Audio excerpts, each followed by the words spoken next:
of Congress of the Philippines, the President of the Republic of the Philippines, President Rodrigo Roa Duterte.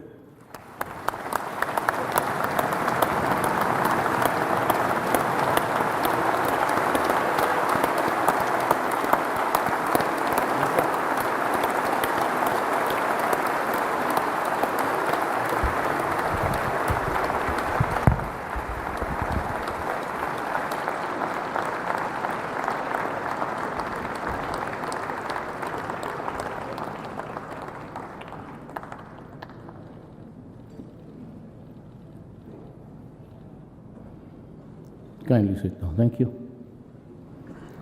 Allow me a little bit of informality at the outset. You would realize that the three guys in the elevated portion of Congress are from Mindanao. So wala na talaga kaming masabi.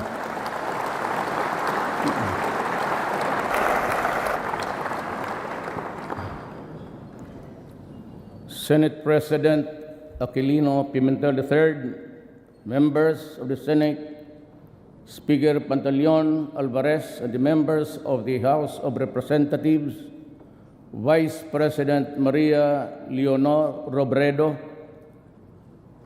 President Fidel V. Ramos, President Joseph Estrada, President Arroyo, Chief Justice Maria Lourdes Serrano, and the Justices of Justices of the Supreme Court, His Excellency Papa Nuncio, and members of the Diplomatic Corps. We cannot, well, of course, I have also to greet the Executive Secretary, Salvador Medjaldia, the members of the Cabinet, fellow workers in government, my countrymen. We cannot move forward if we allow the past to pull us back. Finger pointing is not the way. That is why I will not waste precious time dwelling on the sins of the past or blaming those who are perceived to be responsible for the mess that we are in and suffering from. Except maybe to extract a lesson or two from its errors, we will not tarry because it is the present that we are concerned with and the future that we should be prepared for. Lest I be misunderstood, let me say clearly that those who betrayed the people's trust shall not go unpunished, and they will have their day in court. And if the evidence warrants, they will have the day of reckoning too. When I decided to seek the presidency of this republic, I knew what the ills of our country were. I knew their causes, and I was briefed on those who caused the causes. I heard the people on the streets complain that justice had become illusory, that equity and fairness and speedy disposition of cases had deteriorated into hollow concepts fit only for muscular dissertations. It was and still is very sad indeed. As a former prosecutor, I know there are always ways of knowing how fast or how slow cases go. What I did was to look into the number of postponements and the time difference between each postponement and the next setting. It was simple as that. I will appreciate deeply if we all in government attend to this urgent need. I was determined then, as I am now determined and better positioned to wage war against those who make a mockery of our laws, including those who make life for us all miserable. I wish to assure everyone, though, that vindictiveness is not in my system, just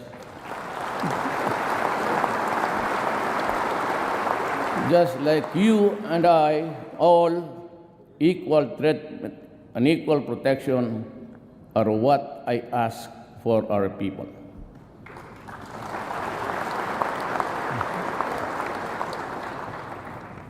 But we must have the courage to fight for what we believe in, undeterred by the fear of failing or losing. Indeed, courage knows no limits. Cowardice does. At this point, there are concerns few I wish to convey to all, to the end that as I perorate on facts, figures, plans, programs, and solutions, these concerns will not dissipate or get lost along our way. Thus, to our religious bishops, leaders, priests, pastors, preachers, imam, let me assure you that while I am a stickler for the principle of separation between church and state, I believe quite strongly that there should never be a separation between God and state. During my inauguration last 2016, I said that the fight against criminality and illegal drugs and corruption will be relentless and sustained. I reiterate that commitment today, and that is why I call on the Philippine National Police, the barangay chairman, the mayors and governors, are all those occupying seats of power and authority not to lower their guard. There will be no let up in this campaign. Double your efforts, triple them if need be. We will not stop until the last drug lord, the last financier, and the last pusher have surrendered or put behind bars.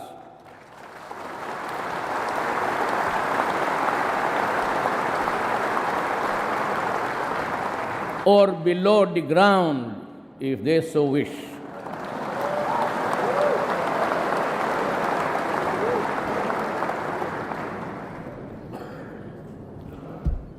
To our police officers and other officials, do your job, and you will have the unwavering support of the Office of the President.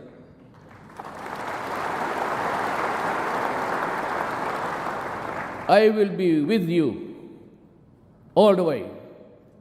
Abuse your authority, and there will be a hell to pay.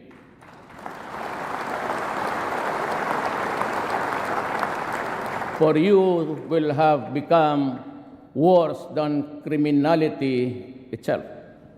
I order the National Police Commission to hasten the conduct of investigation and adjudication of administrative cases against police officers involved in criminal activity and illegal activities, and prescribe policies on lifestyle checks for PNP members. In this quest, I will put at stake my honor, my life, and the presidency itself.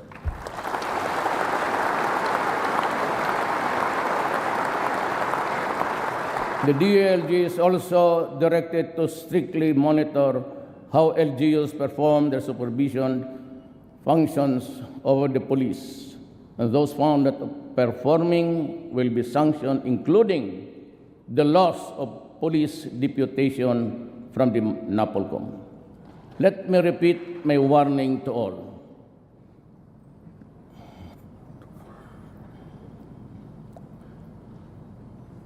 My repeat to all. Do not do drugs.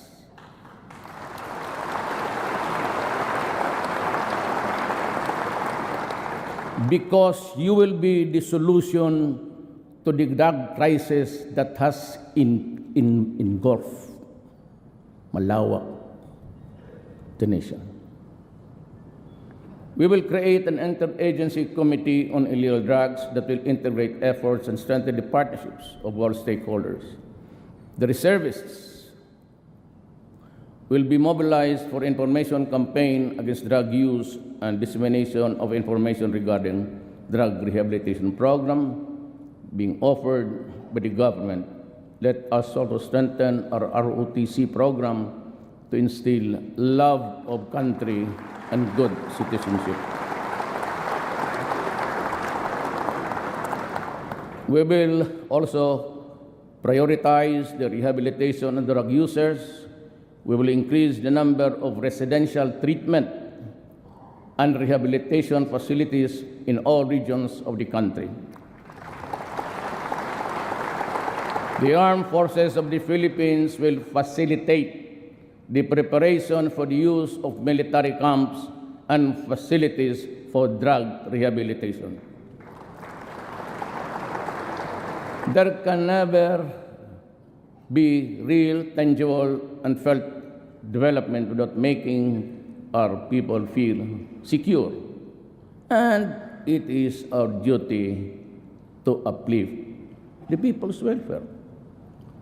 With this, my administration shall be sensitive to the state's obligation to promote and protect, fulfill the human rights of our citizens, especially the poor, the marginalized, and the vulnerable, and social justice will be pursued even as the rule of law shall at all times prevail. My administration shall implement the human approach to development and governance as we improve our people's welfare in the areas of health, education, adequate food and housing, environmental preservation, and respect for culture. Human rights must work to uplift human dignity.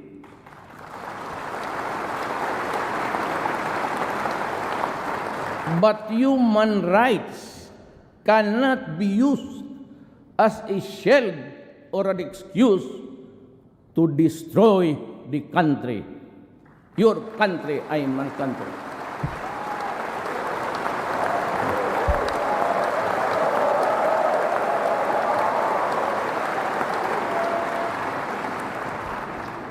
Meantime, since our country continues to be confronted with internal security threats aggravated by the existence and activities of the terrorist group Abu Sayyaf, the full force of the AFP will be applied to crush these criminals who operate under the guise of religious fervor. The AFP shall enhance its capability to search and engage these rogue and lawless elements. We have to strengthen our coordination with Indonesia and Malaysia to suppress the kidnapping in the waters of our neighboring countries. We will strengthen our counter-terrorism programs by amending various laws on human terrorism, terrorism financing, and cybercrime. This is our answer to the challenges of the global developments on the non-traditional threats, transnational crimes, and fanatical terrorism. Addressing global warming shall all be our top priority, but upon a fair and equitable equation. It must not stymie our industrialization. We also endeavor to develop and corporate partnership with nations sharing common interests and concerns with the Philippines, maintain and sustain bilateral and multilateral consultations and dialogues. We will continue to expand operation on human assistance, disaster response, maritime security, and counterterrorism. We shall deepen security dialogues with other nations to build greater understanding and cooperation. With regard to the West Philippine Sea, otherwise known as China Sea, we strongly affirm and respect the outcome of the case before the Permanent Court of Arbitration as an important contribution to the ongoing efforts to pursue a peaceful resolution and management of our disputes.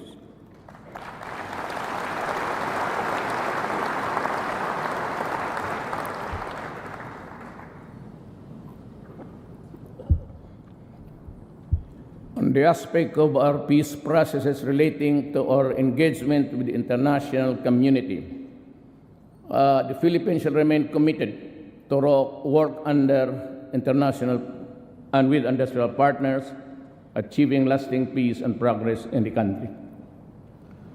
We will vigorously address the grievances that have been time and again expressed not only by the Bangsamoro indigenous peoples and other groups for security, development, fair access to decision-making, and acceptance of identities.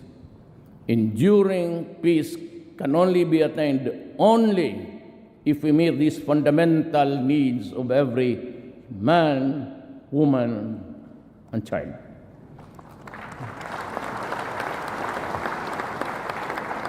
To our Muslim brothers, the Moro country, and the members of the CPP, NPA, NDF, let me say this. All of us want peace. Not the peace of the dead, but the peace of the living. We express our willingness and readiness to go to the negotiating table. And yet, we load our guns, fix our sights, pull the trigger. It is both ironic and tragic, and it is endless. While we extol the bravery and heroism of our soldiers, kayo, the rebels, do the same for your members and fighters. What I see instead are the widows and the orphans, and I feel their pain and grief, and no amount of cash assistance or the number of medals can compensate the loss of a human life.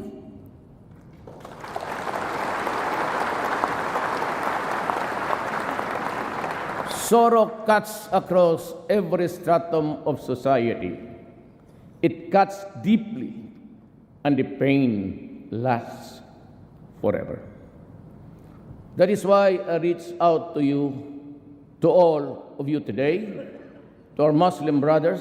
Let us end the centuries of mistrust and warfare. To the CPP, NPA, NDF, let us end these decades of ambuscades and skirmishes. We are going nowhere, and it is getting bloodier by the day.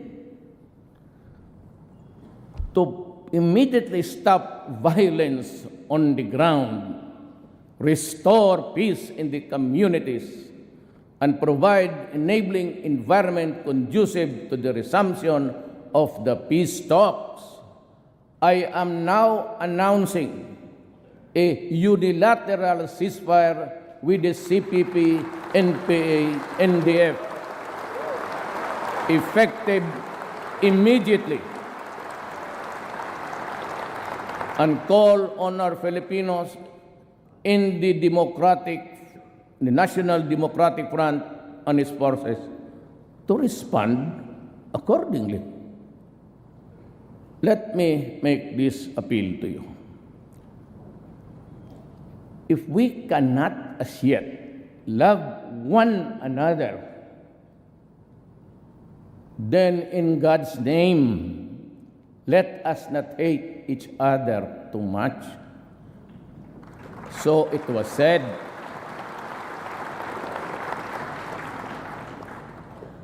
I say the same to you today. We will strive to have a permanent and lasting peace before my term ends. That is my goal. That is my dream.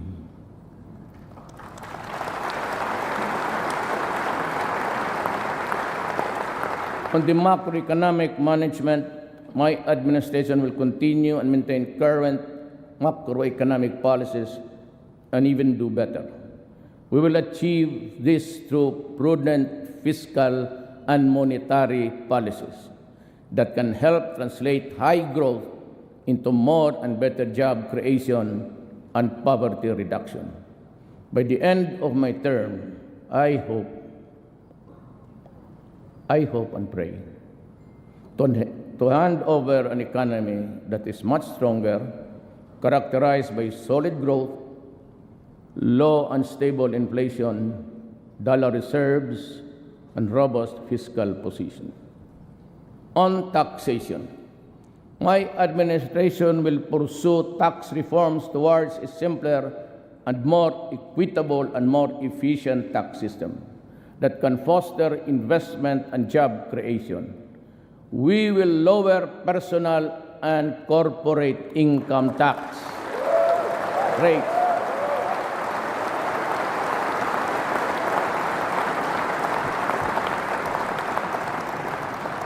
And relax the bank secrecy law.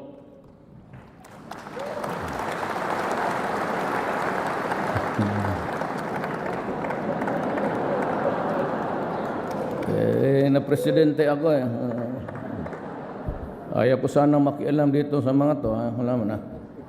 Well, anyway, may I continue? At the household level, there must be sufficient income for all Filipinos to meet the basic food and non-food needs for their families.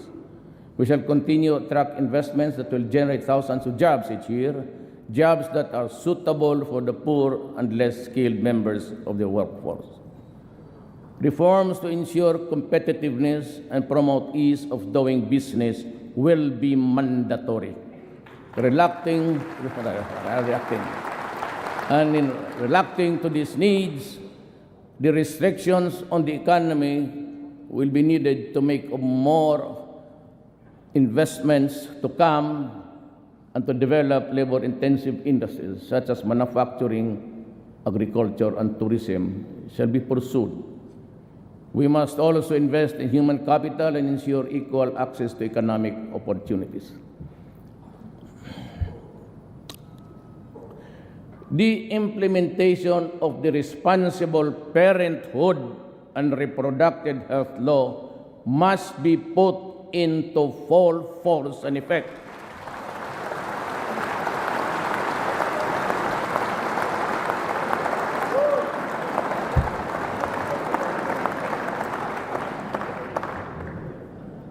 So that couples, especially the poor, will have freedom of informed choice on the number and spacing of children they can adequately care and provide for, eventually making them more productive members of the labor force.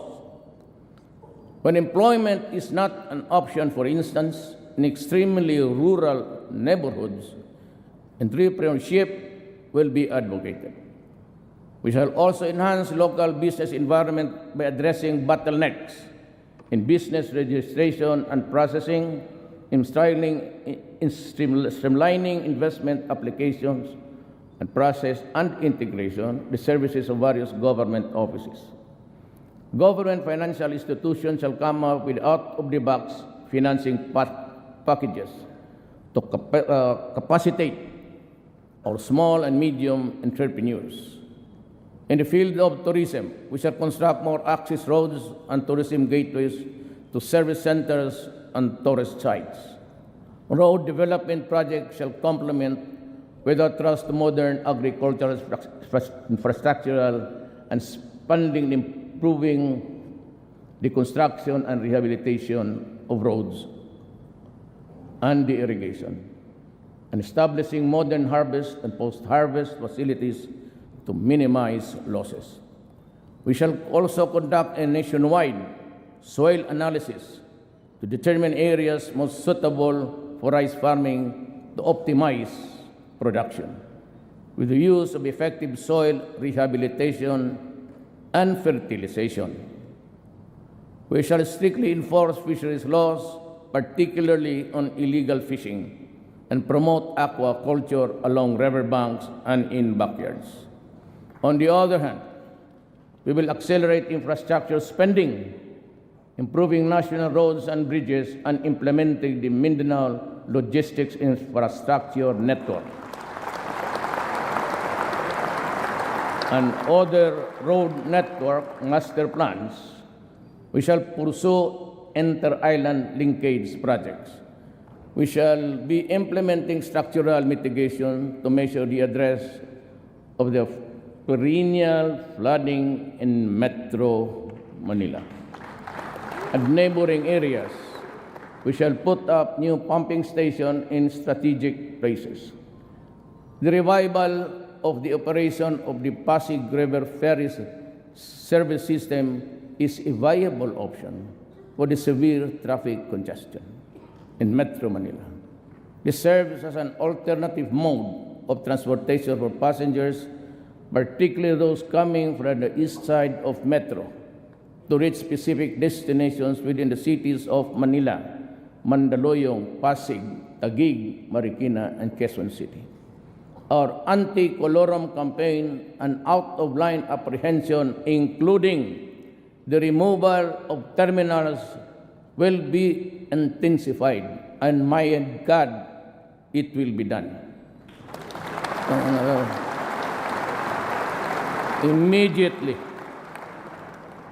Immediately, to address lack of road infrastructure in Metro Manila, usage of existing roads will be maximized. Thus, there is a need to cooperate and coordinate with LGUs to map out secondary routes and to consult various stakeholders, including the public transport operators. Many in government opine realistically that I would have to agree that the worsening traffic situation could be logically addressed if Congress would also accord emergency powers to the agencies concerned. Ayaw mo, okay lang rin. Pero kita namin, kung gusto ninyong madalian, alam naman talaga ninyo, sagad na lahat. Sagad na. Nasa inyo yan. If you give it, fine. If you don't, we take the longer route, slowly. And tanggapin ko yung pagmumura ninyo. Huwag lang sa malapit. Ganun talaga eh. You done it. It's an urgent and immediate solution. Gusto ninyo, madali, okay. Pag ayaw naman ninyo, because baka sabihin nyo, ang korupsyon naman, hindi okay rin. I assure you. Wala ito sa script. I assure you. This will be a clean government.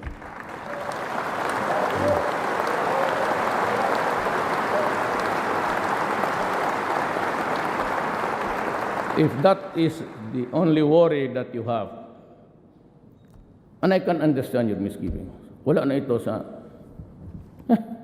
haba. Wala na ito sa script. You know, ako makagarantiya ako. 101%. it will be clean. Problem is, I can only act through agencies and departments. That's why I urge you, na basking kunting mali lang, wala akong ano sa inyo. Wala na akong politika, wala na lang. I'm through after this. I just passed on to you the information that, I act through secretaries and everything. I cannot guarantee their honesty and competence at all times. Cabinet members, yes. Pero yung sa baba, yung procurement, yung bidding dyan. But as far as I can really, it malinis talaga to. At napag-usapan namin sa likod about the federal system. My advice to you is maintain a federal system, a parliament, but be sure to have a president. Wag, hindi na ako niyan. I'm disqualified, and by that time, I would no longer be here. But I can commit today to the Republic of the Philippines and its people. If you hurry up the federal system of government, and you can submit it to the Filipino people by the 4th, 5th year, kasi proseso yan eh. You call for a referendum, and after that, call for a presidential election. I will go. Sibat na ako. But you must have a president. You copy the France system. Huwag mo hiyaan yung puro na parliament, delikado. It takes time even for yung kagaya ng England noon. There was this bomb on the double deck. Took them time really. Because there's no one apparatus for a commander-in-chief down. You can have a president, you can elect. Maybe Tito Soto would be the lucky guy at the time. O limitahan mo lang. Ceremonial powers, power to dissolve, power to accept the resolution or whatever. Mandating you this, do that. Or ceremonial powers, except in times of need. If there's a demand for action, you must have a president. Wala na ako niyan. I said, if you can give me that document, I will urge you to conduct, call for an election the following week. And even if there's still 2 years, 3 years, I will go. Okay na ako. Do not worry about me. I am into that much ambition. Nanalo ko. Hindi ko alam bakit nandito ngayon. Noon, nandoon lang ako.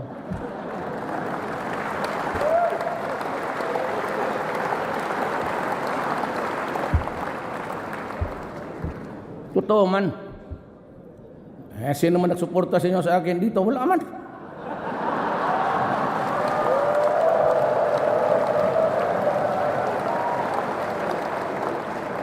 Not a single congressman, except for 2 provinces governor. Yun lang. Wala akong barangay captain. Wala lahat. Pero ngayon,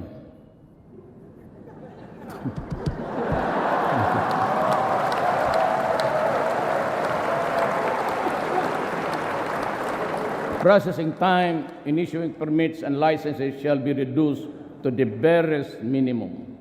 In my city, it is always 3 days for local governments. That will bind the office of the president down to the last barangay level. 3 days. 3 days. Local government.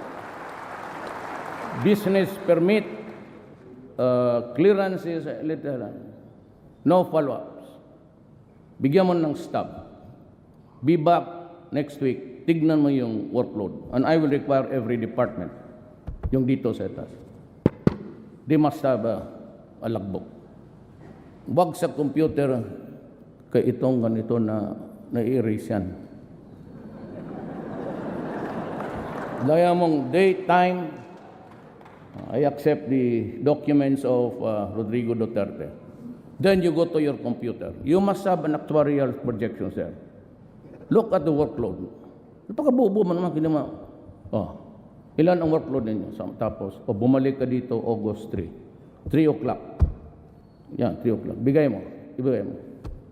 Ngayon, I will be establishing 8888. Only for dedicated to corruption. Pag may marinig ako sa executive department, even a whisper, hiwalay-hiwalay na tayo. Marami dyan sa gallery, marami dyan, walang trabaho, nag-a-apply hanggang ngayon. Hindi naman lahat, kasi mayayaman yan eh. Mga asawa ninyo ata yan.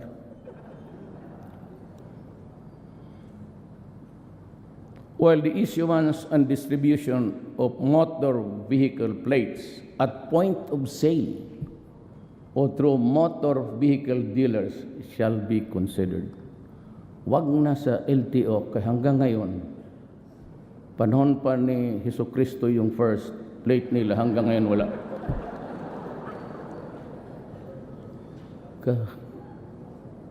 Bayad na yun, until daw, sa awa ng Diyos. For the driver licenses, its effectiveness will be extended from the current 3-year period to 5 years.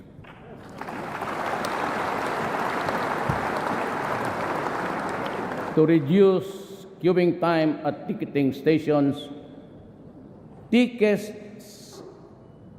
sa mga train will be made readily available and easily accessible to the riding public kung bilihin mo yan sa malls, stalls, and stores. Ipinagbibili mo yung di mo na ibigay.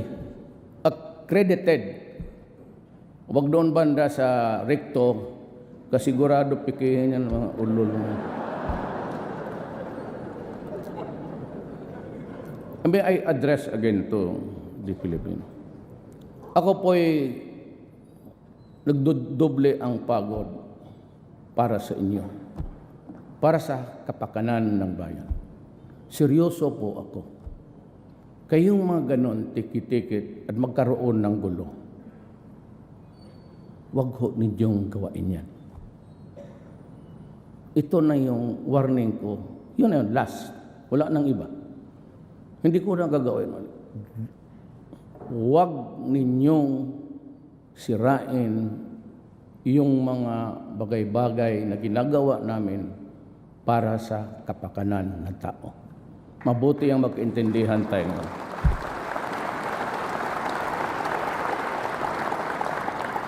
Maya yung buntay kayo, kaibigan ko Trag.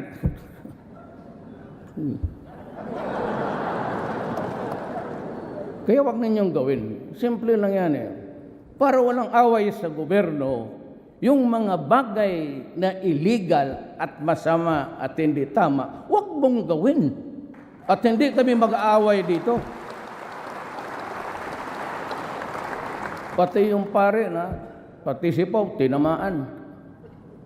Okay, let us be clear with each other. I am for the comfort and the welfare of the Filipino. Kayo namang hindi pa bungog dyan, hindi pa pumasok yung mga droga. Kung ayaw ninyong mamatay, ayaw ninyong masaktan, huwag kayong umasa dyan sa mga pare pati human rights, hindi nakakapigil yan ng kamatayan. So huwag ninyong gawin, tapos nandiyan ka, nakabulagtad, and you are portrayed in a broadsheet na parang Mother Mary cradling the dead cadaver of Jesus Christ. Ayan yung mga yan eh. Magdramahan tayo dito. Dito ang nakatingin kasi dito yung public eh. Alam mo, ilang beses ko na sinasabi, sa Davao, wag mong gawin. Kasi magkakaproblema tayo. He who is the cause of the cause is the cause of them all. Ikaw yung nag-umpisa, you swallow. Ulitin ko, he who is the cause of the cause is the cause of them all. Kami nagtatrabaho lang. We have a nation to guard. We have billions of people to see that they are healthy. It's a question of drug, it's a question of public interest, public order. Kita mo, lesser crime. Wala na kasing magnanakaw. Wala na nag-hold up. Kasi pare yan. Kita tapos sabi lang, maliliit lang yan. Gamitin mo utak mo. If you're able to contaminate, kagaya ng negosyo ng mga Chinese, wholesale yan sila. Kasi kunti-kunti, the whole of Tondo contaminated, pera yan. I'm not saying it's Chinese. The practice of itong wholesale retail, they go for wholesale. Maski na kumita lang ng isang piso dyan sa isang kaso, okay na yan. Kasi paramihan eh. Yan ang ibig kong sabihin. Now, I hope the military and the police will not react on this. It's part of the deep intelligence that we have gathered. I'm forced to come in public kasi pati yung mga pari nag-aano. Alam mo, kayong mga media, naghanap kayo ng where's the big fish? Saan yung bilyonaryo na mayaman? Yung may kotse, may mga Mercedes, may... Ma'am, nandoon yan sila sa labas. Wala dito. Magdala ka ng isang batalyon na pulis para hulihin natin doon. Kung kaya natin. Didirect the traffic of drugs sa kanila. Meron silang ganito. Malaki. Real time, nakikinig sila ngayon dito. I am very 101% nakikinig sila. Nandun, doon lang, isusuri nila sa Tondo. Itapon mo dyan. Tapos umalis ka, kunin mo daw sa tindahan yung bag o package. Masabi mo nakikita ng media na kayo lang nagbabrand niya na drug lord eh. Those are not the drug lords. You, mga lieutenant, delivery boy yan. Kumbaga LBC lang yan, pati DHL, federal. Pati yung tawag nilang basura, yun yung street, ano. Huwag kayong maghanap. Gusto niyo, sabihin ko sa inyo, puntahan natin. I'll give you the names. I'll show you the intelligence dito. Pero give me the guarantee na may magawain ka. Because I'll give you the name, I'll give you the country. Kung wala ka rin gagawa, mag-shut up ka.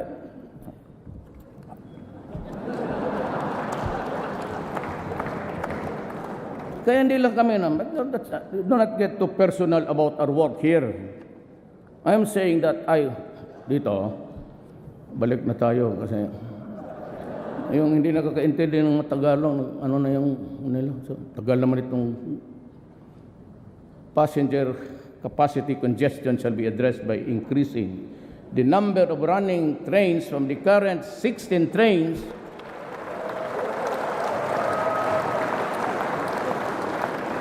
with a total of 48 cars per hour to 20 trains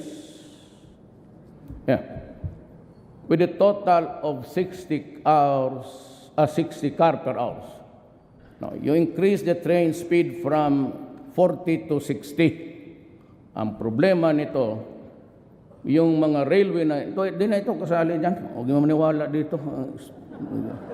2/3 of these are mine. The other 3 is, correct yung grammar ko, yung ano lang nila. 60 km per hour. Problema nito, and you must agree with me, that the rails are quite aged. Most of the rails, maybe, doon pa yan sa panahon ni Marcos, Imelda. Nandiyan pa. Ngayon, sabi ni Tugadi, kaya magbigay sa akin, sabi ko, 40 to 60 kilometers per hour. Sabi ko, Art, sigurado ka makahold ang rail yan? Baka maputol yan, magdiretso yung train sa Cavite. Diretso sa Cavite, maglipad, no? Kay Tolentino. No? Bakit may train dito sa Tagaytay? It's quite fast. Quite fast, 60 kilometers per hour, and you're pulling something that's heavy.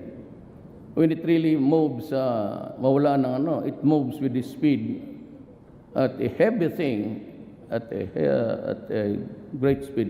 Mahirap mong sumasadsad kasi mabigat. And reduce headway time from 5 minutes to 3 minutes. Mahina lang tayo ng plano nito gati, mahina lang tayo ng 1 minute. Sa Hong Kong, 2 minutes, kanya 3 minutes. Art, ambisyoso ka. Kaya mo kayo ito. Specifically for the LRT, the operating hours shall be extended from 9:30 to 10:30 p.m. Kasi marami pa mga bata mag-uwi niyan. And to absorb more passengers, delays in the procurement of additional trains shall be addressed soonest. Now, yan ang sinasabi ko. If you want the long way, fine. Wala akong problema. Sabihin ninyo na doon we go the normal way if you are able to make purchases. Ang maganda nito, I have signed the executive order sa aming FUI. Naunahan ko kayo. Yung inyo na, nandoon na sa akin. Tapos na ako. Ilabas ko na. It will be out today. Alam mo, sabi ko, unahan ko dating kongreso. Puro mayayabang yung mga buong dyan. We grab there's a stealing one's thunder. Kaya unahan na natin. So, we shall also pursue rail projects in Metro Manila at the major key points and the country, including the Mindanao Rail Project. Hindi ako nagyayabang, pero totoo talaga to. Depende sa federal, but 6 years, lalabas talaga ito, I assure you, because it's going to materialize. Rail projects, the Davao Transit System, the Cebu Transit System, the North and South Luzon Railways, and the Panay Railways Project. Tama? Panay. Taga saan si ano? Panay. Panay ang bigay natin para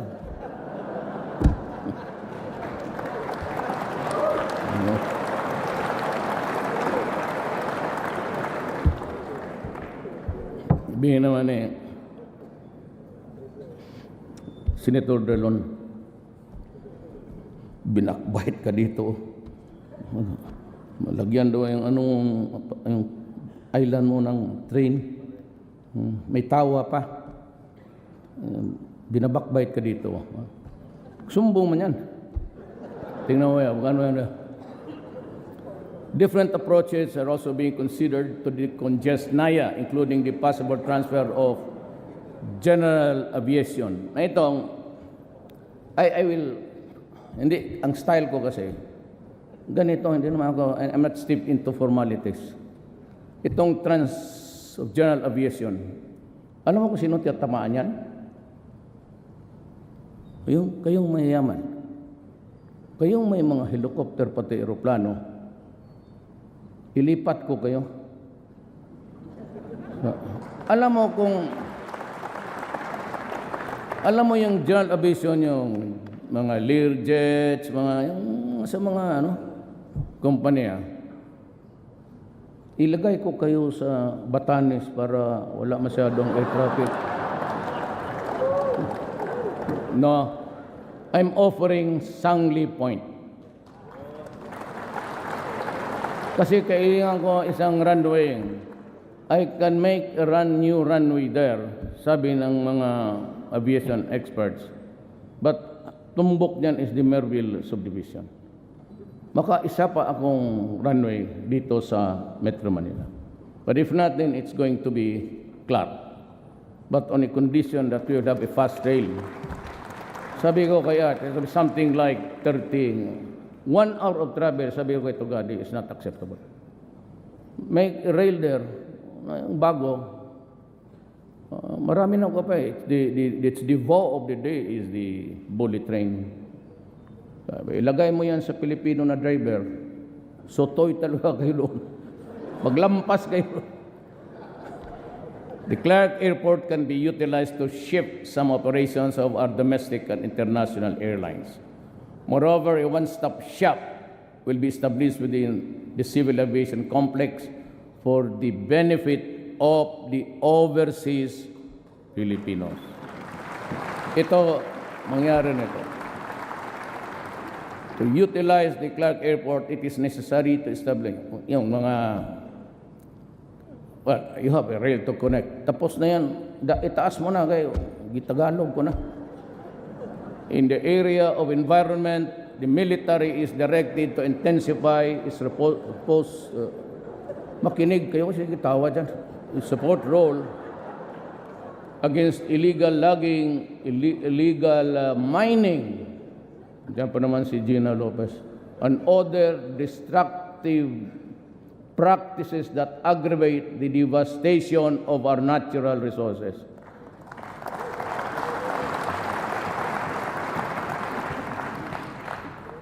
I have to protect the country. Many are complaining against the appointment of Gina Lopez. But si Gina, pati ako, we share the same paradigm. The interest of the country must come first.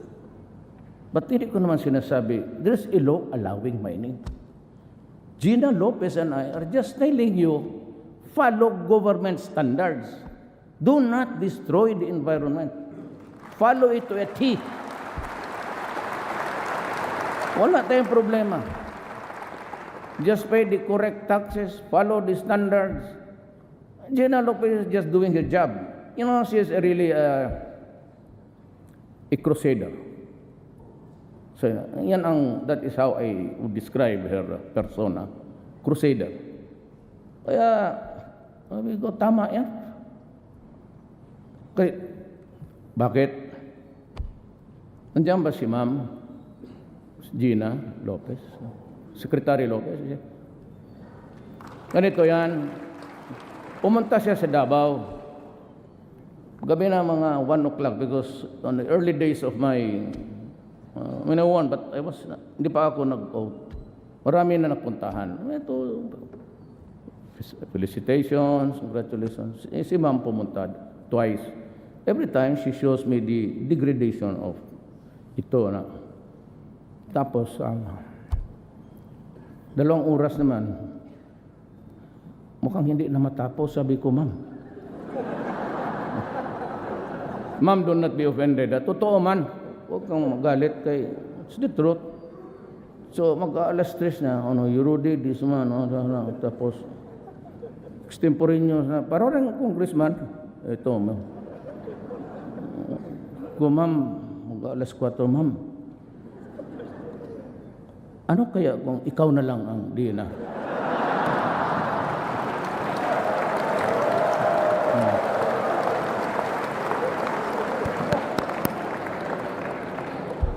Bigla rin siya nagsagot ka, totoo ka?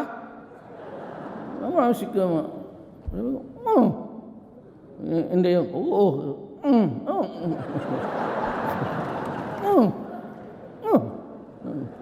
Siya, I will ask I'll consult my family and ask my, nila. Following day, tawag siya kay may 8 Bong. Sinabong, okay na, tinanggap na. Sabi ng pamilya ko, okay na. Sabi ko, ay, bantay kayo lahat. But I would not be appointing somebody who's alien to my thinking. I would take in somebody who shares my horizons in life.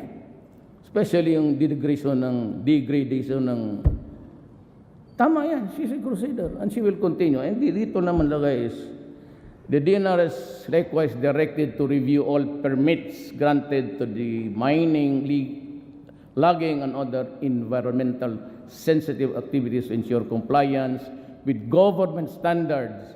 And if warranted, ito na yung pinakamaganda, amend, suspend, or revoke permits.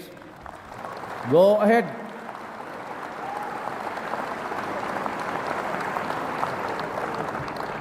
I'd like to thank God that I had this opportunity, really. I never thought umabot ako dito.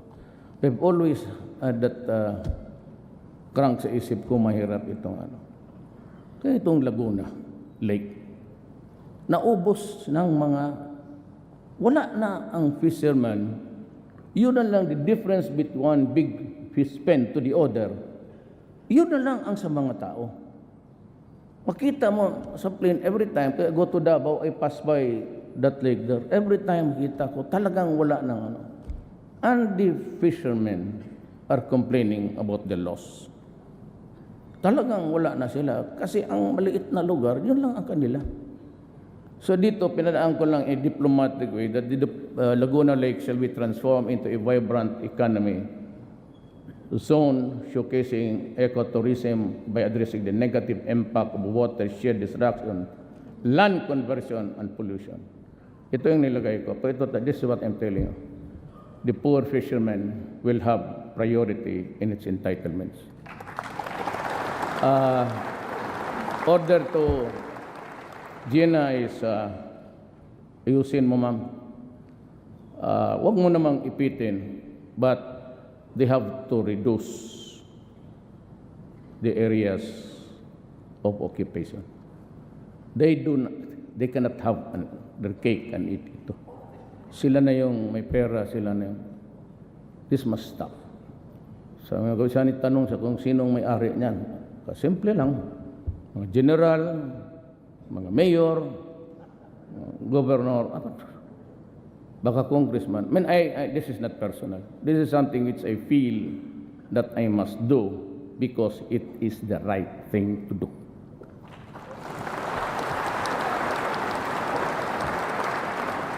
To have adequate disposal facilities for Metro Manila garbage, the final closure and rehabilitation of the Carmona sanitary landfill shall be pursued, while the adoption of appropriate waste-to-energy facilities will be explored. Marami na.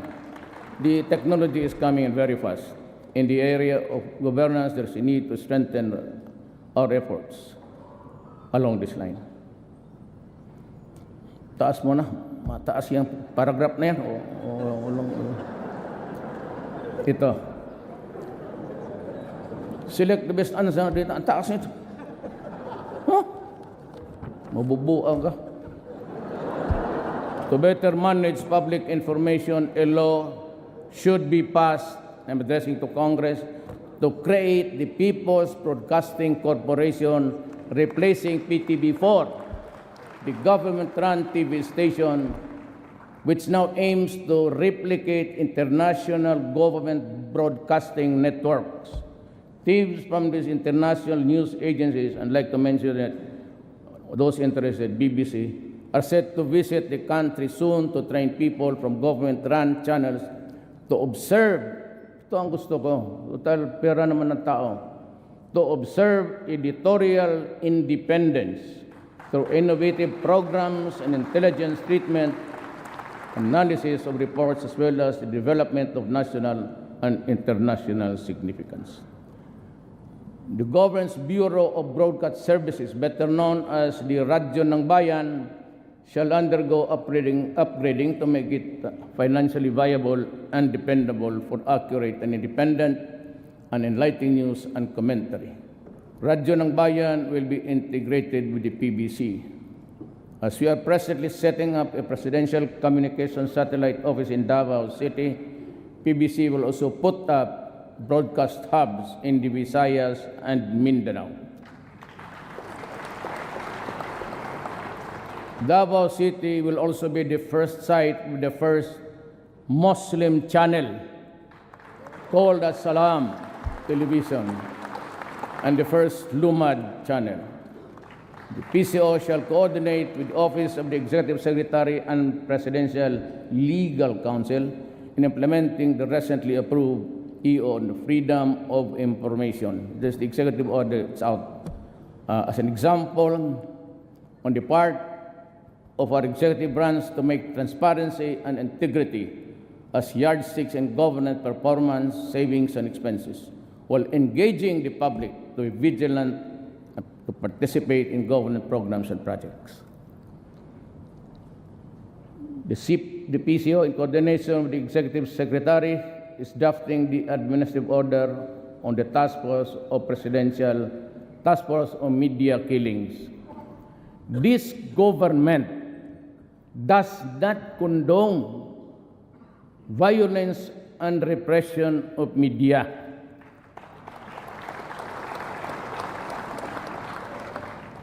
the bona fide media,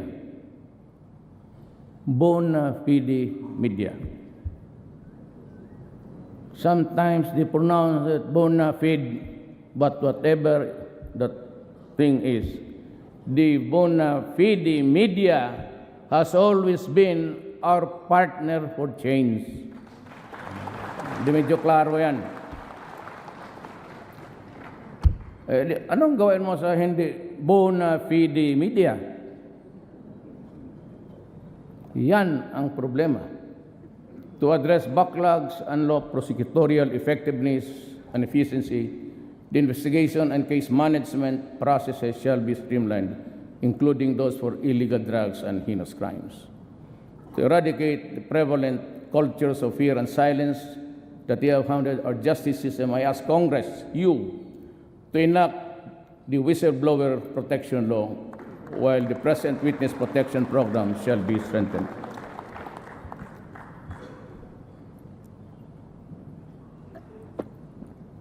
Hirap maging presidente, maski dito lang. The number of lawyers and support staff and the PAO, that is the Public Assistance Office, regional and districts, shall be increased to provide Indians with more access to counsels. At this stage, I also have directed the DILG to undertake nationwide information and campaign on federalism in partnership with various alliances and with LGOs, civil society, grassroots, and faith-based organization. Hinto muna ako dito, itong federalism. Ayaw ko itong tama ako. Alam mo, itong bayan natin, if I may just repeat, I know that you know, in 1521 or 1526, Magellan landed in Leyte. Tapos,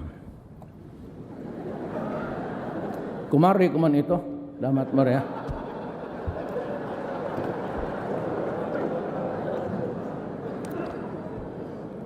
Mindanao was already Islam by 100 years. So, ano ito? It's an imperialism thing. There's a historical injustice committed against the Moro people. We have to correct it. But it is well nigh impossible now. Kaya kayo mga kapatid kong mga Moro, alam naman ninyo, ako ay mixed. Migrant ang tatay ko ron. So, some ay mixed blood ako. Moro, pati Christian. But, you know, intindihin na lang natin ito, that we cannot return to you all yung nangkuha ng mga Amerikano, Espanyol, pati yung mga Pilipino, mga kapitalista, those who exploited Mindanao with that thing, sloganeering, go to Mindanao because it is a land of promise. With the vast entry of so many people, basically coming from the Visayas, karoon tayo ng, we cannot solve it the way you want it to be. We have to understand each other, then you have to live with each other. But we'll try. Ang sinasabi ko nang babalik ako, dahil ako sa federalism, both Ms. Suarez, Sema, and all, at least the political leaders ng Mindanao will agree to it. We do not, remember that ako yung, hindi ko dinidikdik yung masyadong abusayap because it is really connected with the first talks between Ms. Suarez, the president, subsequently to President Marcos, and until now. Until now. The only way they said that we can have is, yung BBL, ibigay na natin. Minus the things that you do not want, yung constitutional issues. Tanggalin muna natin. Ibigay ko yung area. Ay, wala natin, nandyan na yan eh. So, I ask you, pass it minus the constitutional issues that are contentious. Bigay na natin, at when the federal system comes, isali mo na sa package together with Ms. Suarez. That is the solution for Mindanao. Nothing else. Believe me, nothing else will do. Please sleep on it, ponder on it, because that's the only way to proceed. On the clamor of our citizens for timely issuance of Philippine passports, the government shall work towards amendment of the 1996 passport law to lengthen the validity of the passports from the current 5 years to 10 years.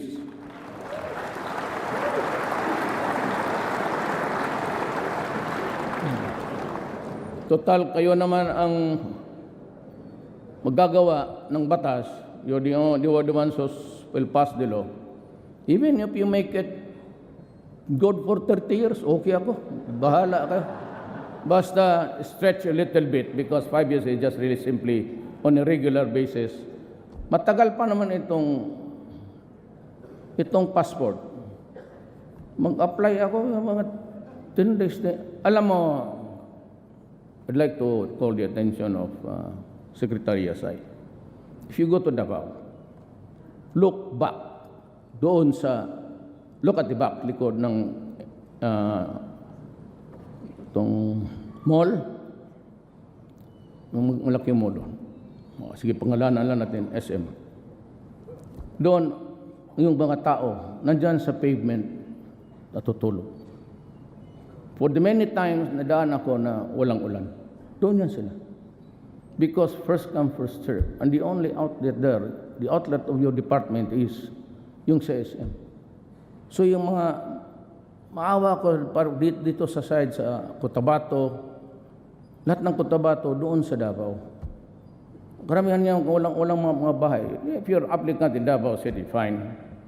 But yun, kung walang mahirap kasi karamihan dyan mga mura, naghihiga lang dyan sa pavement.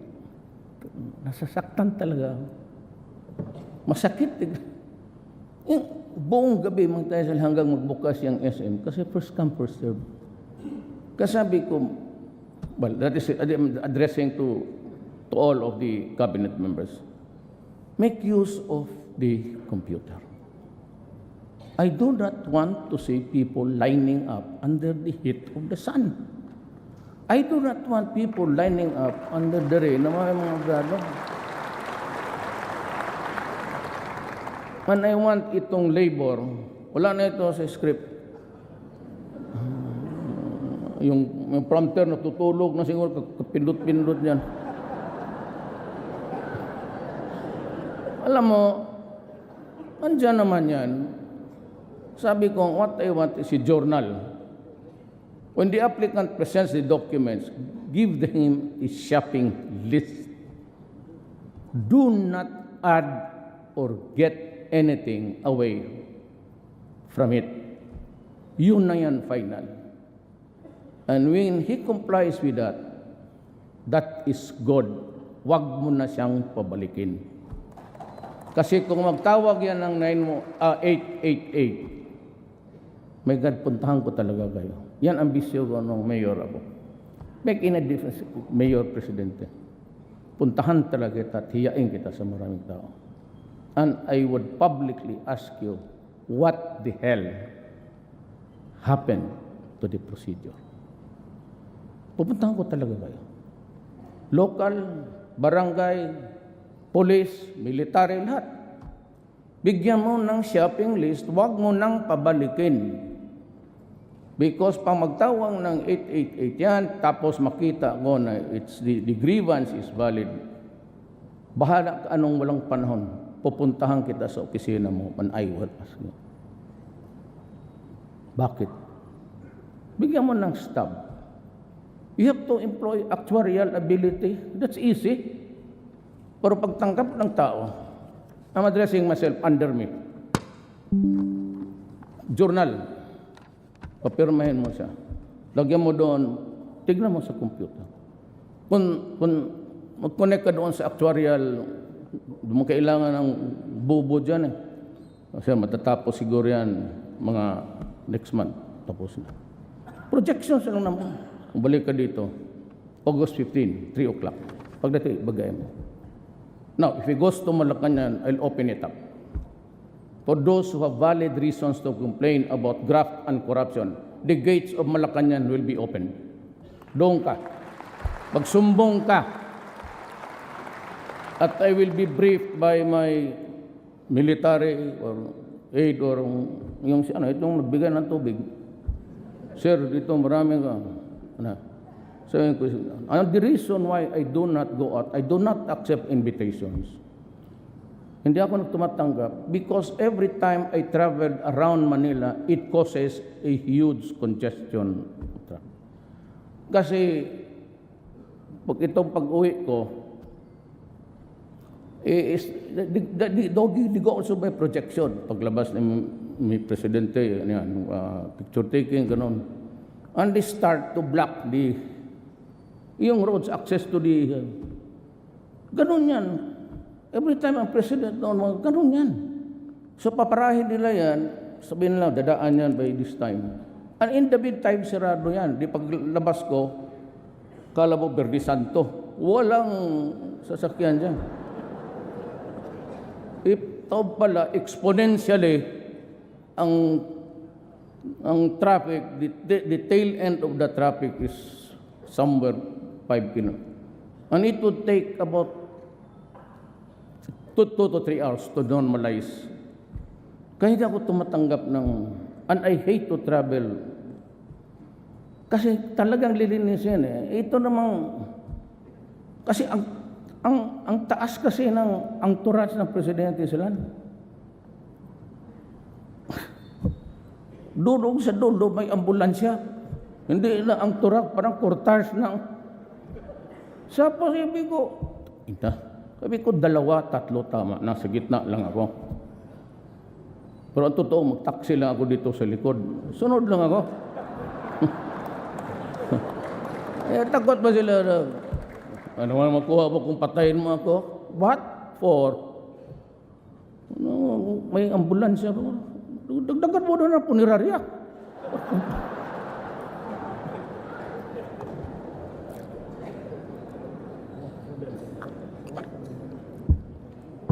I have also ordered DFA to streamline documentary requirements and passport applications and open additional consular offices in strategic places to decongest Metro Manila sites and avoid queues that have caused hardships and suffering to passport applicants.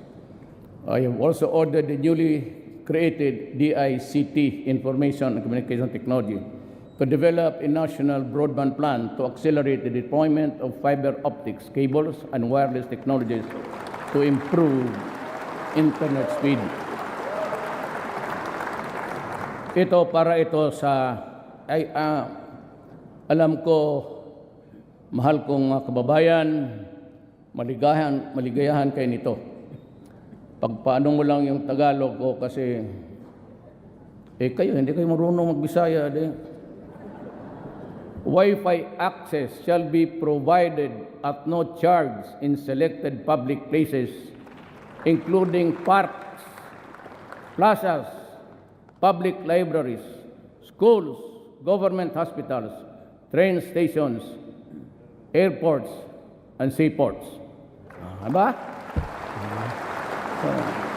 Happy lahat. All government agencies are instructed to enable their clients to submit applications for coordination, other agencies combined. Taas mo, wala na yan. Ayaw na magsalita. In the national portal, yes, because it's our parang website. Ito, we shall intensify, mainit talaga ako dito. I place it in parity with drugs. We shall intensify our war against human traffickers and illegal recruiters that prey on our migrants. To help ensure that the hard-earned money of the Filipinos overseas are put into productive use, a mandatory financial education for all migrants and their communities will be pursued with intensive encourage entrepreneurship among them. I may now also ask on Congress to consider drawing up bills consolidating and merging agencies and offices having to do the overseas Filipino to have a department that shall focus on and quickly respond to the problems and concerns. Kailangan mo ng isa. And I have asked, I don't know, Secretary Bello is here. Bebot. Wala. Absinero talaga yan. Kasi sa cabinet of Siniro yan. Gusto ko, he will lease some buildings din here for overseas only. At lagyan ko na i-direct all, BIR, lahat na, BIR, lahat something to do with the clearances of the police in one building, may booth lang. I said, my God, make use of the computer. So doon lang siya mag-ikot sa isang building. Ang Pilipino, di na siya magpunta doon sa statistics, di na siya punta doon sa dyan sa office niya. Gamitin ninyo ang computer and you can get the results right after. Why do he has to travel to Malate, then he has come with the traffic? He can only accomplish one document at one time. In BI clearances, doon na ninyo bigay. Lahat na doon na. At kung dapat may awa o sibilyo, pakainin niyo yung mga tao doon. Lalo na sa probinsya. Pag tingin ninyo taga-probinsya, finish it right away. Make use of the computer. O pag hindi nyo ginamit, tapon na lang ninyo. Throw away your computers, and I understand that. It would take you years to do it. Do the computers. Taas mo na, wala na yan. Ito, to help avoid squatter-like conditions in relocation site, we urge utilities like Meralco and electric cooperatives exercise their social corporate responsibility by making direct connections to relocation sites and depressed areas. Alam mo kung bakit? Hindi na nilagyan nila dyan eh. That's why I had to talk to you ganito. Kung bakit? It's because walang kurente pagka mahirap ka. You do not own the land. The city engineer would not. That is my experience, 23 years as mayor. Hindi magbigay ng direct connection. Kasi hindi ikaw may-ari ng lupa. But that squatter there has been there for 20 years. So mag-connect sila. Pagka-connect nila, ang gamitin nila yung wire na, yung pinakamura. So it overheats because connect na lang sila kung sino yung minsan magnakaw. You know, we will have to make the adjustments. It is not for these people to make the corrections because they are not in a position to do it. We have to adjust to the needs of our people. Total yan naman yung as a squatter na yan, as long as I sit there as president, there will be no demolitions without relocations. Di talaga pa yan. Hindi naman aso yan na, just like in Davao. I'd like to make a dialogue with the businessmen. Sir, how much are you investing in this land you have bought by the squatters?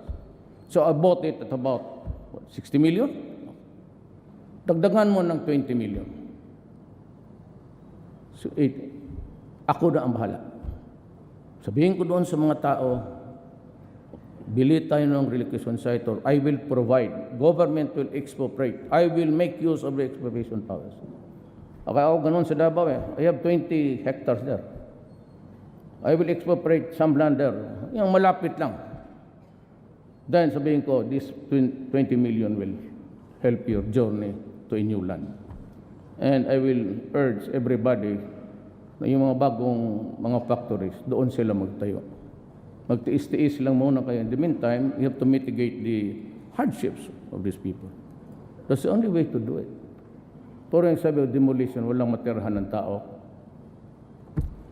Total, you sat on your rights for many years. Eh, bakit mo ngayon pipilitin mo ako makaproblema ng ganun?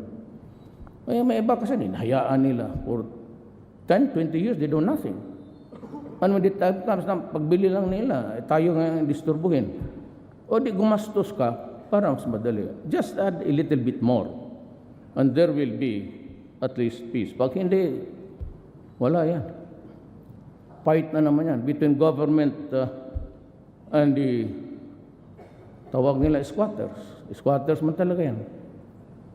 Masasaktan lang, mamatay for no reason at all. Eh kung mayaman ka, bigyan mo naman ng kunting provide a relocation. And I'd be glad to talk to the people and say, go, it is not yours. I have directed the concerned regulatory agencies to prioritize the issuance of required permits for power development. Okay yan sa akin. Ang problema, sandali na to. Para ka dyan. Yung mga environmentalist, meron tayong kasi marang yung coal, pati itong energy emissions. Wala man akong problema dyan. But do not tell me na if you, ambassador ka tapos sabihin mo sa akin na medyo hanggang dyan kayo kasi kami hanggang dito lang kami. Ano? Kayo umabot dyan, you are now in the apex of your industrial might. But along the way, you were the first America, China, Europe. Kayo bumabog ka. Until now, we contribute only something 0.0. So if you put so much restrictions doon sa treaty na yan, the treaty which we are trying to, it's still here in the Senate. Let us be very clear on this. We need to industrialize. We need the power. And therefore, the emissions would also be considered. I just can say if I establish 5 economic zones here, and you start to say that you're spewing so much carbon footprints, mahirap yan. I mean, it's hard.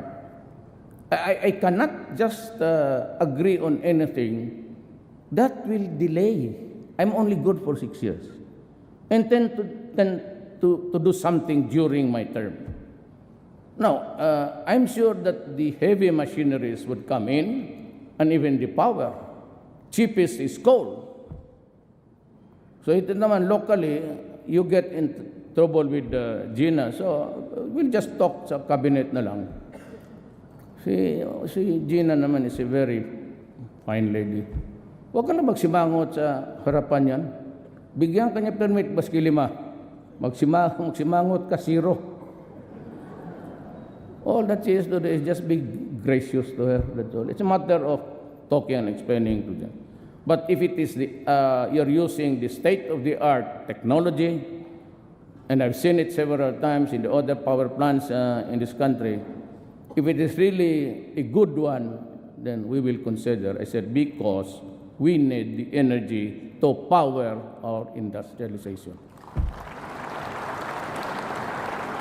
To strengthen delivery of social services, the government will intensify its protection programs so it can use its resources and expertise to make a dent in the country's poverty levels. What we want is genuinely to reduce the vulnerabilities of our people, build resiliency, and empower individuals and families and communities. The beneficiaries of our peace shall be made to become independent and self-reliant after they have graduated from the program.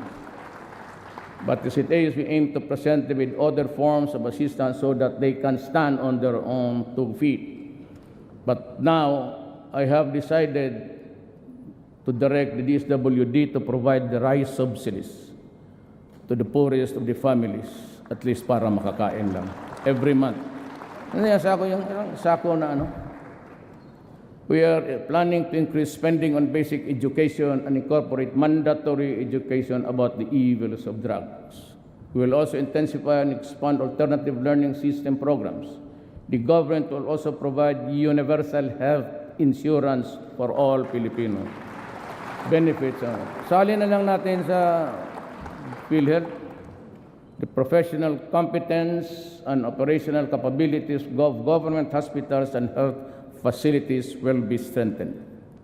Consistent with our international obligations in keeping with national mandates, this administration vows to protect women's rights and human rights abuses against our women because it is unacceptable to me. Bugbog ka ng babae. As I order all agencies and oversight bodies and local government units down to the barangay level to fully implement the Magna Carta for women By doing so, we will ensure that man and woman will be partners in the pursuit of country's economic, social, and cultural and political developments. To our Lumad brothers, and they are here outside, maybe outside. I mean, they're outside, I'm sure. I told the secretary just to let them come if they want. Kanila man to. To our brothers, I have this to say. The government has issued you the ancestral certificates to win. Title, covering vast tracts of land, especially in the island of Mindanao. You have the Indigenous Peoples' Rights Act and the National Commission of Indigenous Peoples to protect you and to assist you. Government has given you the tool, the legal tool to improve yourself financially, economically, and socially. Make use of your ancestral domain.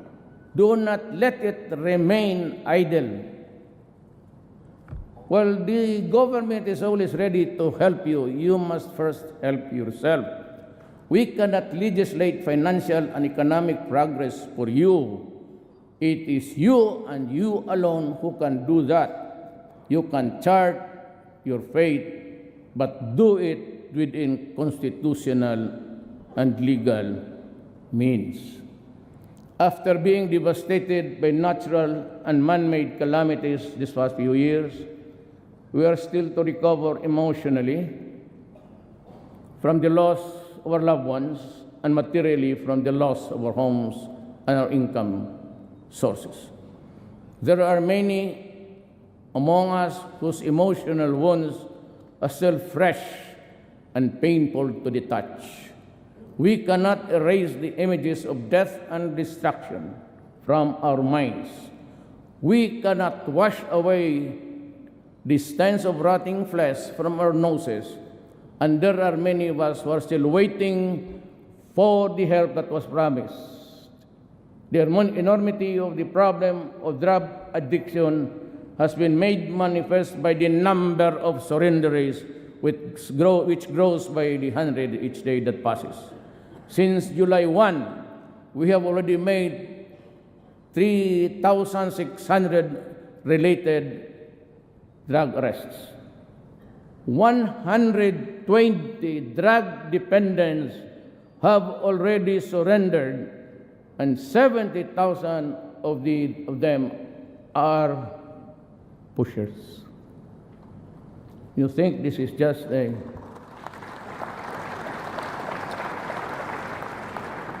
it would take the entire resources of this government to fight this war.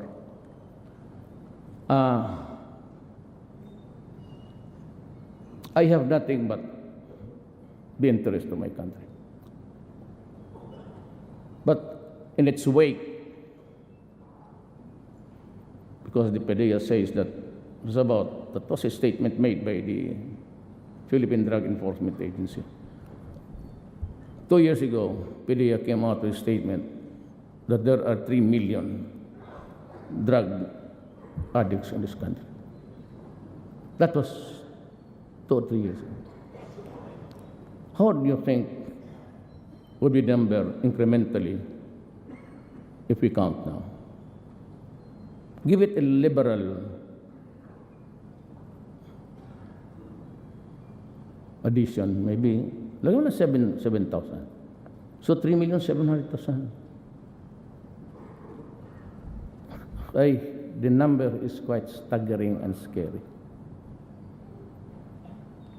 The drug lords that you desperately want to strangle are not here. Wala mga bilyonaryo dito.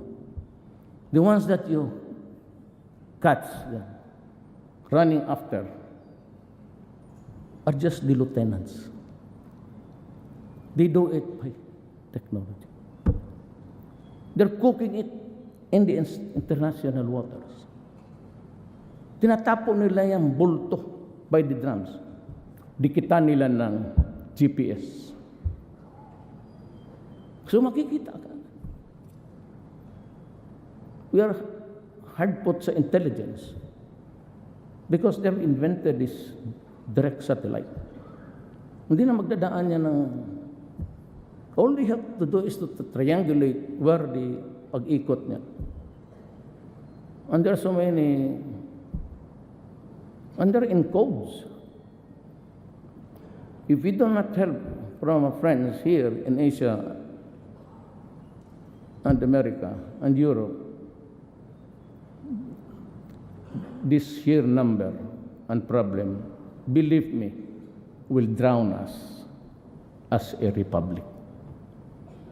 Kayo, tingnan niyo po. How can I solve the problem now by arresting? Hinahanap ko, tagal na akong presidente. Gusto kong patayin. Ang problema, pupunta pa ako doon, then I'll ask the permission from this country that I will go on because I have to slaughter these idiots for destroying my country. Ganun yun eh. Hindi lang kasi naintindihan, ayaw pa naman bitawan kasi ayaw naman kasi ng military pati police. But you know, I said, I'll be talking in front of the Republic to its representatives, to the people. So I have to tell you, how do we solve this problem? Tell me. Ako naman okay lang eh. Make it public, fine. Make it confidential. If you go to me or go to you, to your house, okay. But that is really the enormity of the problem. It's so enormous that you are intimidated even just to make a move. Because you know you cannot stop it anyway. Mabunggo mo isa ditong hinulog sa dagat, eh marami naman nagluluto doon. It's a free-for-all enterprise for the criminals at this time. Kung ako, if I had just the plan, I couldn't have, sabi ko sa military, pag nakita ninyo, pasabugin mo na. Baski nag-surrender dyan ng may white flag. Panggira lang yan, hindi yan pang kriminal. Pasabugin mo. Show no mercy to them because they are not doing any mercy to us anyway. Bakit ako Yan ang problema. But we should not despair.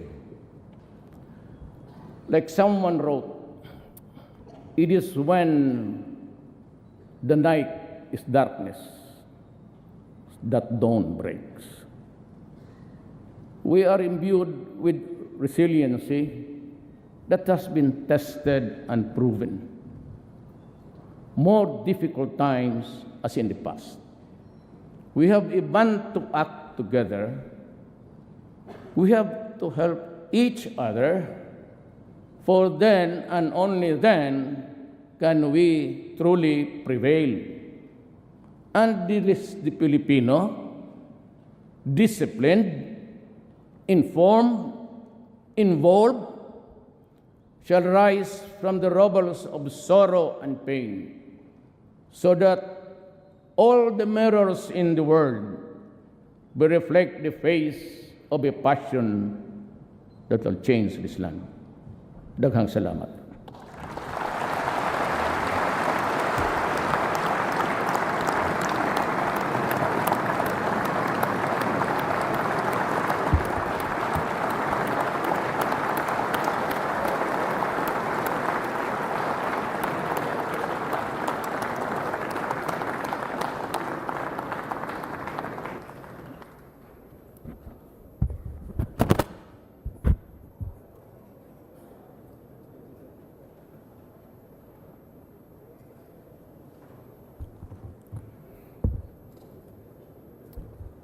On the part of the Senate, the joint session is adjourned.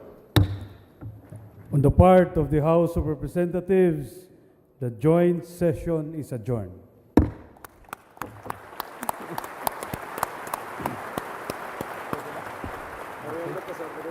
Guwapo, guwapo. Oh, may cocktail. Pag-ilis na ako Thank you, sir. You, sir? Storya lang man yan. Ito tayo, sir. Mr. President. Mr. President.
Mahal na Panginoon, salamat po sa nakalipas na taon, sa lahat ng biyaya at aral na natanggap namin. Sa pagpasok ng bagong taon, gabayan mo po kami sa aming paglalakbay. Bigyan mo po kami ng lakas ng loob upang harapin ang mga hamon na darating. Patnubayan mo po kami sa aming mga desisyon at tulungan mo po kaming mamuhay ng may layunin. Ibigay mo po sa amin ang karunungan at kaalaman upang magamit namin ang aming mga talento para sa ikabubuti ng aming sarili at ng iba. Patnubayan mo po kami sa landas ng kapayapaan at pag-ibig. Sa ngalan ni Jesus, aming Panginoon. Amen. Ang perlas ng Pilipinas.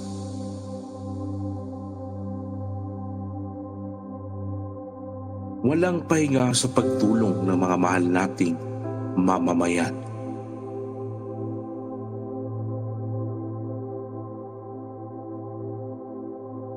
Siya lang ang nag-ikot sa buong Pilipinas para iparamdam ang totoong pagmamahal ng bayan.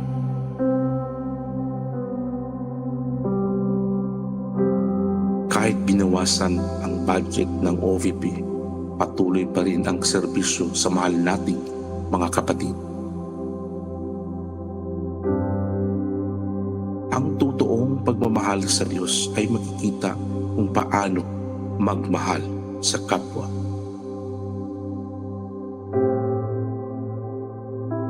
Ang totoong serbisyo ay hindi dapat ipagmamayabang, kundi ito'y iparamdam.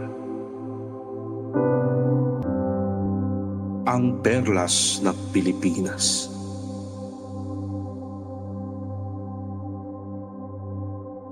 Walang pahinga sa pagtulong ng mga mahal nating mamamayan.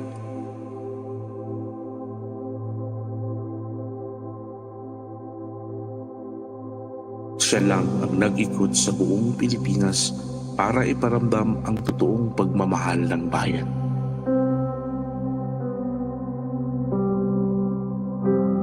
Kahit binawasan ang budget ng OVP, patuloy pa rin ang serbisyo sa mahal nating mga kapatid. Ang totoong pagmamahal sa Diyos ay makikita kung paano magmahal sa kapwa.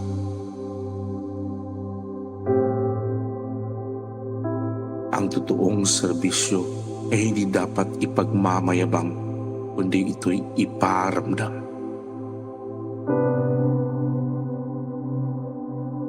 Ang totoong leader hindi napapagod dahil mayroong Diyos sa puso.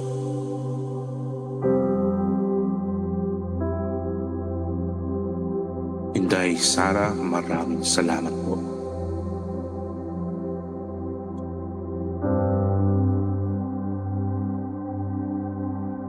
Dahil ikaw ay naiiba dahil sa puso mong ubod ng ganda.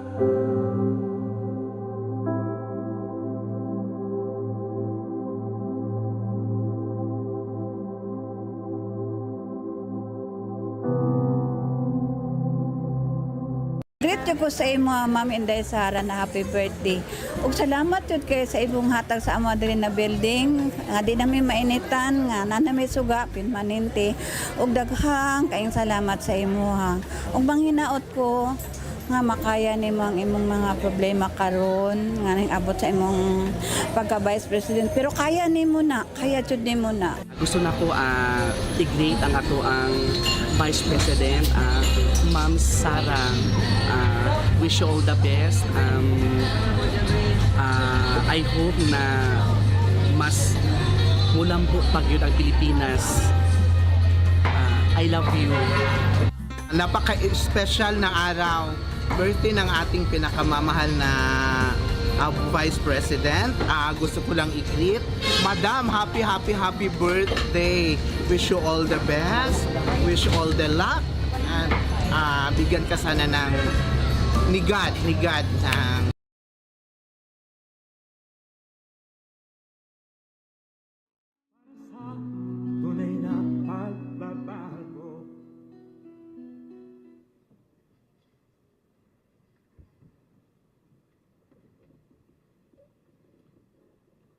On the part of the Senate, the joint session is called to order. On the part of the House of Representatives, the joint session is called to order. Please rise for the singing of the Philippine National Anthem to be led by Ms. Mona Lisa Mangilin. Bayang magiliw, pelas ng silanganan, alab ng puso, sa dibdib mo'y buhay. Lupang hinirang, duyan ka ng magiting, sa manduluping, di ka pasisiil, sa dagat at bundok, sa simoy at sa langit mong bughaw.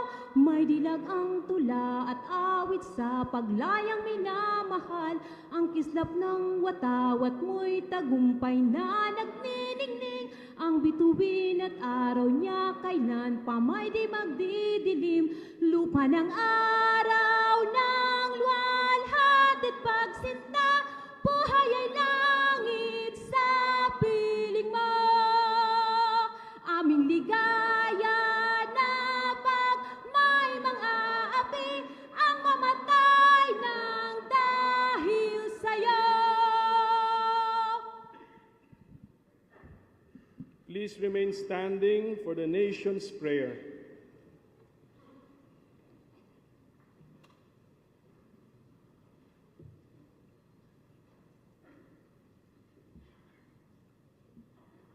Sa ngalan ng Ama, ng Anak, ng Espiritu Santo. Amen. Dakilang Panginoon aming Ama, kayo ay aming pinapupurihan at pinasasalamatan sa inyong naging patnubay at mga pagpapala. Dalangin po namin ang inyong gabay at karunungan sa harap ng mga ibayong pagsubok na aming hinaharap, upang magkaroon ng bagong lakas na nagmumula sa katiyakan ng iyong naisin. Ya Allah, Ya Malikal Mulk, itinataas namin sa inyo ang pamunuan ng aming pamahalaan, ang aming mga mambabatas, mga miyembro ng hudikatura, at mga kumakatawan sa aming serbisyo sibil. Pag-isahin ninyo ang kanilang kaisipan at damdamin sa pagsulong ng interes ng aming pamayanan tungo sa higit na kaunlaran ng aming bayan. Basbasan po ninyo ang aming hukbong sandatahan at ang hanay ng aming mga kapulisan. Inyong katarungan kanilang maging pamantayan. Ang inyong pagmamahal kanilang dagdag na sandata. Patuloy nilang mapangalagaan ang kaisahan ng aming bansa, lubusang mapagtagumpayan ang krimen at mga salot sa lipunan. Ya Allah, Ya Azza wa Jal, mamayani sa aming mga kababayan sa lungsod ng Marawi at Mindanao, ang diwa ng inyong malasakit at pagkakaisa. At sa puso ng bawat Pilipino, ang kamalayang kami ay isang lipi. Nagbibigay halaga sa aming mga karapatan, higit lalo sa aming tungkulin at responsibilidad, nakalingain ng isa't isa bilang isang sambayanang Pilipino. Mapagmahal naming Ama, turuan ninyo kaming mapangalagaan ang aming kapaligiran. Ilayo kami sa anumang sakuna, likas man o likha ng tao. Matuto kaming tumalima sa inyong kalooban, nang ang inyong itinakdang kaligtasan at kaluwalhatian ay mapasa aming lahat. Siya nawa.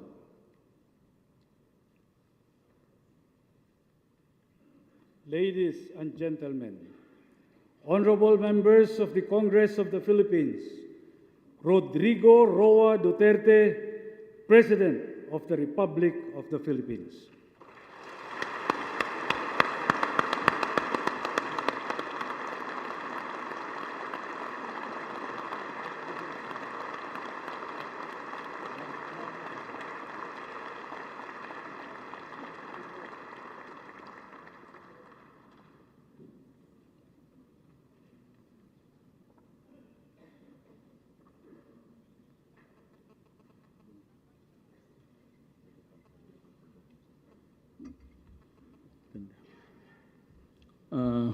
Kindly sit down.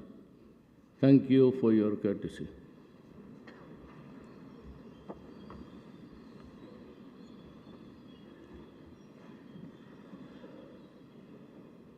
When I was a member of Congress, my seat was over there, near the seat of the lady with the violent, not violent, but rather violet dress. Is seated. But I was always absent, together with the Speaker and Tony Boy Florendo, who is still absent until today. And that started, nandiyan ba? Sorry. But his propensity started almost 17 years ago when we were members of the 11th Congress. Senate President Aquilino Pimentel III and the members of the Senate, Pantaleon Alvarez, the Speaker and the members of the House of Representatives, Vice President Maria Leonor Robredo, former President Fidel Ramos, Joseph Estrada, and former President Gloria Arroyo, Chief Justice Maria Lourdes Sereno of the Supreme Court, and the members, of course, Archbishop Pinto, and the distinguished guests of the Diplomatic Corps, Secretary Salvador Medaldia, and the members of the Cabinet, my fellow workers in government, my countrymen. When I took my oath of office a year or so ago, I knew that our country was reeling from a multitude of problems. That day, there was euphoria in the air resulting from a successful campaign, and the thought that dominated my being was to make good on my promise to the people to bring change about. Change in government, not a change that is passing, but a change that can survive the test of time. Although I still had to know the magnitude and gravity of the problems, my feeling then was that equipped with the political will and braced by a concerned citizenry, those problems would eventually be bested by us. It was only a matter of determination and collective action. It was only a question of time. For as I saw it then, as I see it now, there is no problem in the world which can stop the march of a people with unflinching and tenacious determination. That was how euphoric it has been. Early on, I felt that if change was to be meaningful, it had to start with those occupying the highest position in government, because change that comes from below is more transitory than permanent. I was aiming for peace on permanence. Let change trickle down from the bottom. It has to be change that is not confined merely to the replacement of people by people, but a change in the people's attitude, disposition, and work ethic. Sadly, although we knew years ago that what was needed or ought to do, we did not do because our idea of government was parochial and we could not rise above family, ethnic, and clan loyalties, as well as loyalty to friends and co-workers. No one wanted to be snitched. That is why we are one in saying that genuine change is what this country truly needs. I believe then, as I believe still, that progress and development will sputter if criminals, illegal drugs, illegal users of drugs are allowed to roam on the streets freely, victimizing seemingly with impunity the innocent, the helpless. Worse yet, there were times in the past when the protectors of the people were themselves the perpetrators of the very crimes they were tasked to prevent or suppress. It is ironic as it is madness.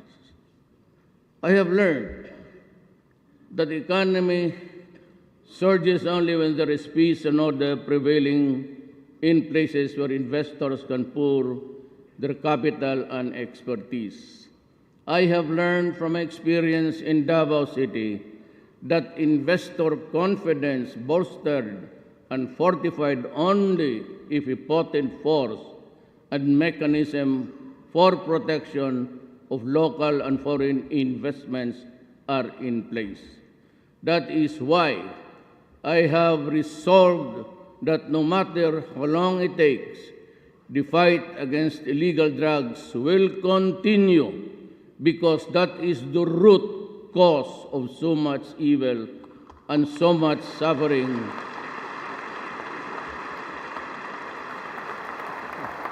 that weakens the social fabric and deters foreign investments from pouring in. The fight will be unremitting as it will be unrelenting. Despite international and local pressures, the fight will not stop until those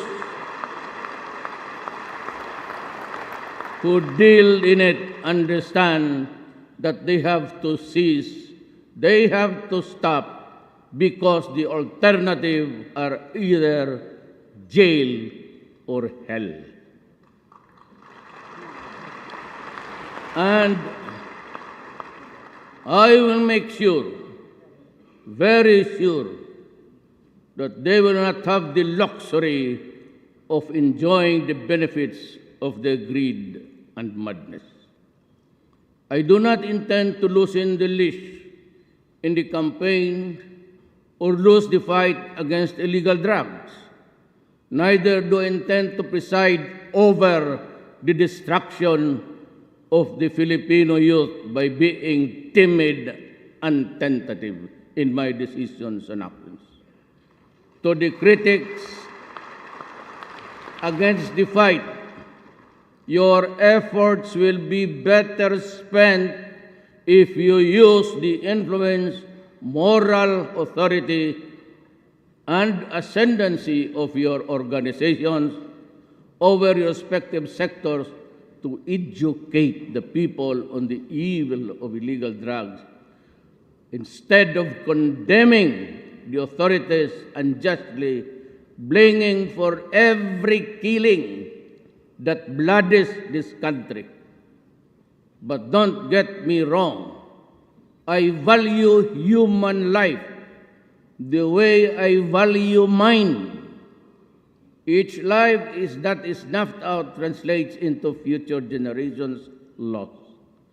It is like cracking the acorn from which an oak tree grows, which in turn produces the seeds to complete the complete cycle of perpetuity. There is a jungle out there. There are beasts and vultures preying on the helpless, the innocent, the unsuspecting.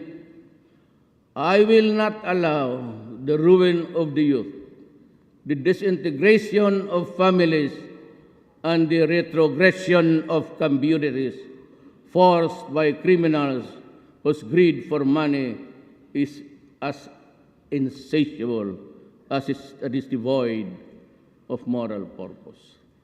Neither will I be mobilized into inaction by the fear that I will commit an act that will expose me to public condemnation or legal prosecution. You harm the children in whose hands the future of this republic is entrusted, and I will hound you to the very gates of hell.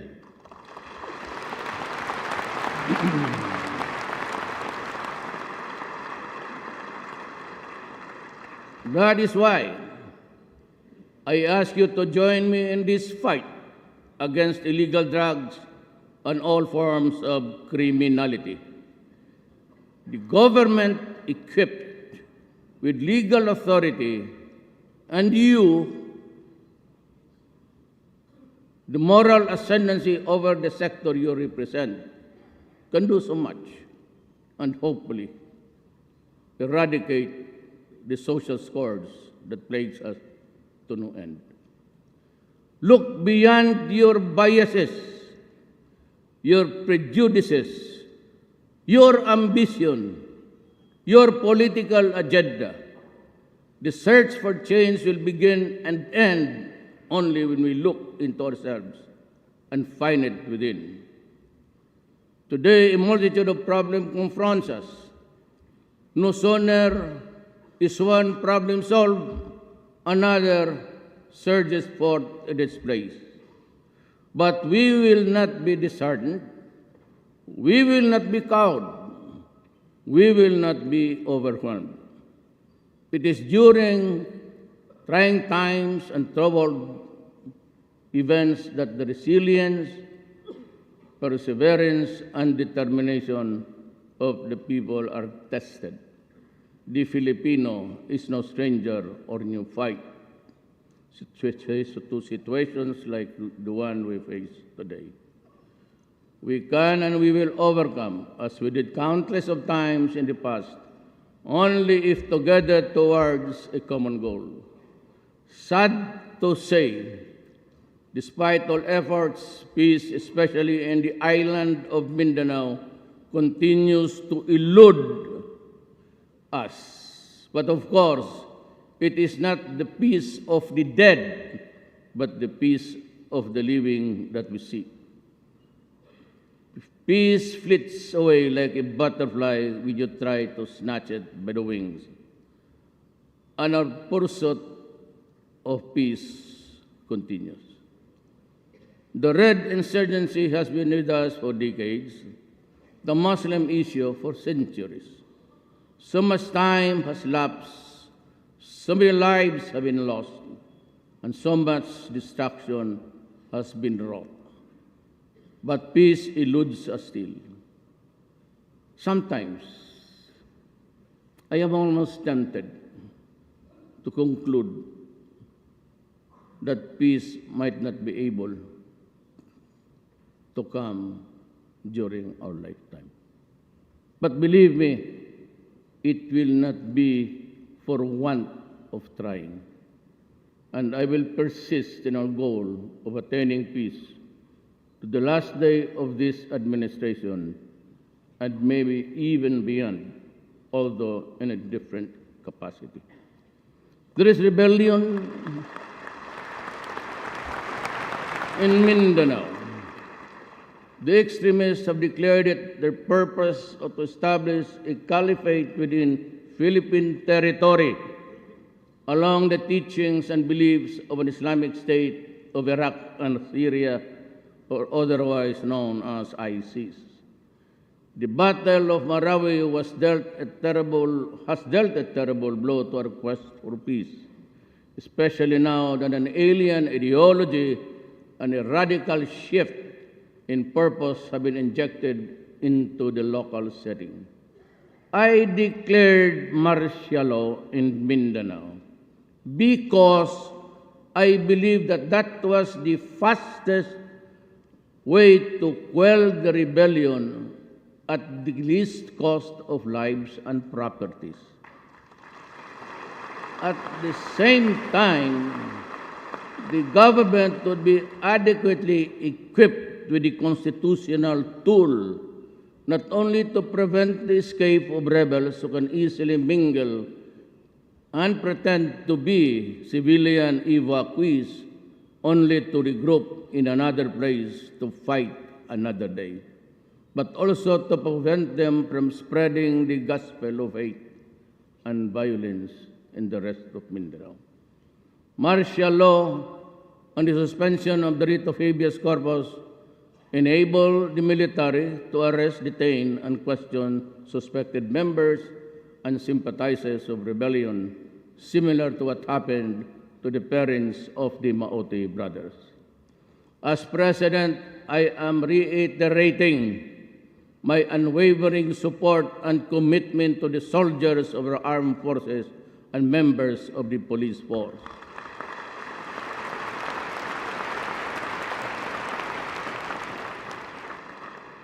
Those who are on the ground and in the battlefields, and those who are risking their lives for our country and our democracy, I have your backs. To those who oppose and think that all these are efforts that are out of order, I hold myself, me and me alone, should be responsible. The people of Marawi need help. Caught in the crossfire between government troops and Muslim extremists, they have been through hell, and we need to help them rise and move forward. If we cannot provide for the poor and the needy, who are many, then we will not be able to keep from harm the rich, who are few. And the vanguard of our struggle for peace and order are our armed forces and police. They are the silent heroes who risk their lives every day for our country's security. And in recognition of their valor, we have crafted a program to provide them comprehensive social assistance, including financial, should they meet harm in the performance of their duty. For the family left behind by those who fell or are rendered totally disabled in the line of duty, we shall provide shelter, health, care assistance, education, and employment. That is my way of telling our troops, never fear, do your duty, I stand behind you. So does this government and all its agencies.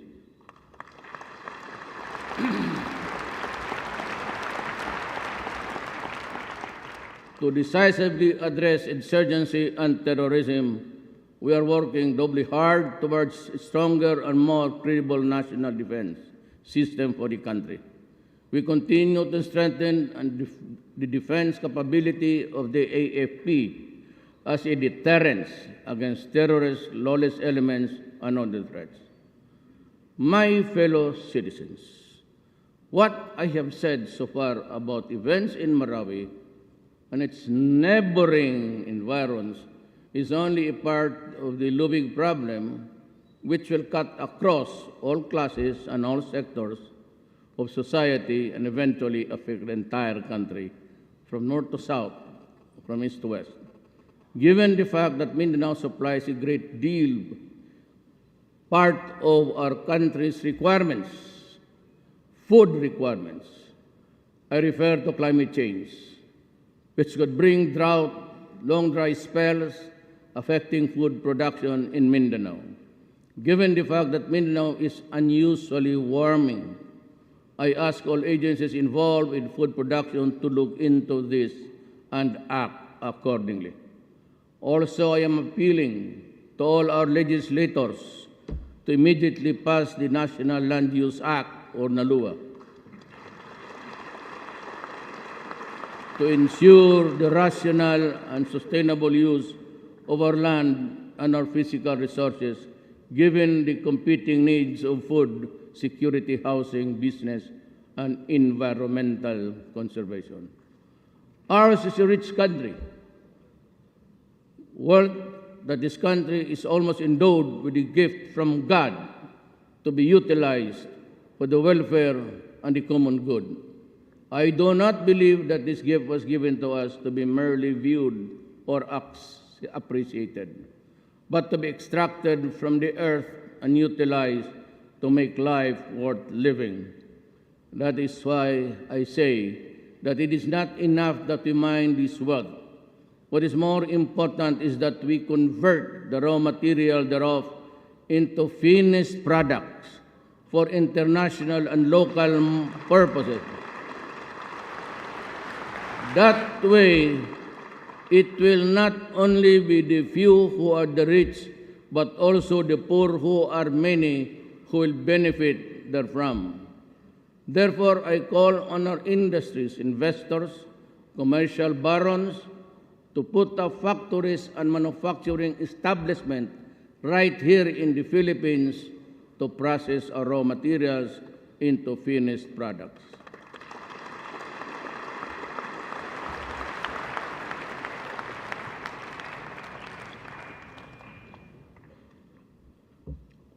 At this point in my administration, if possible, we shall put to a stop the extraction and exportation of our mineral resources to foreign nations for processing abroad and importing them back to the Philippines in a form of consumer goods at prices twice or thrice the value of the original raw materials which foreign corporations pay for them. However, in the extraction and utilization of these resources, extreme care must be exercised, that we do not recklessly and needlessly harm the environment. Responsible and regulated and sustainable development is what we advocate and require.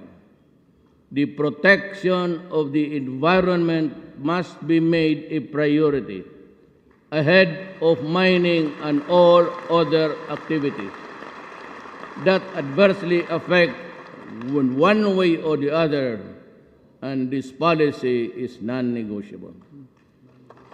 I sternly am warning all mining operations and contractors to refrain from the unbridled and irresponsible destruction of our watersheds, forests, and aquatic resources. You have gained much from mining. You only get about 70 billion a year. But you have considerably neglected your responsibility to protect and preserve. And even the tax is about 5%. Environment for posterity. I am holding all mining companies and its officials responsible for the full and quick cleanup, restoration, rehabilitation, all areas damaged by mining activities, and the extension of all necessary support to the communities that have suffered mining, disastrous effects of their health, livelihood, environment, among others. Ganito yan eh. Medyo alis muna ako dyan sa sakit ang mata ko dyan sa yawa niya. Alam mo, you have a mining. I have to grant you a mining because you have complied with all the requirements of the law. And I cannot be subject to imandamos if everything is perfect. And you have every right to mine. But in doing so, you destroy the rivers. You destroy the streams from which the poor people fish. Halwan or mudfish, and that is protein for them. Ngayon, makita mo naman, not only Gina Lopez gave you a clear picture of what was happening horrendously. Nakita mo kay Ted Fallion. Yung kay Ted Fallion, talagang nanood ako. 2 beses. And I realized that I have to do something about it as a Filipino.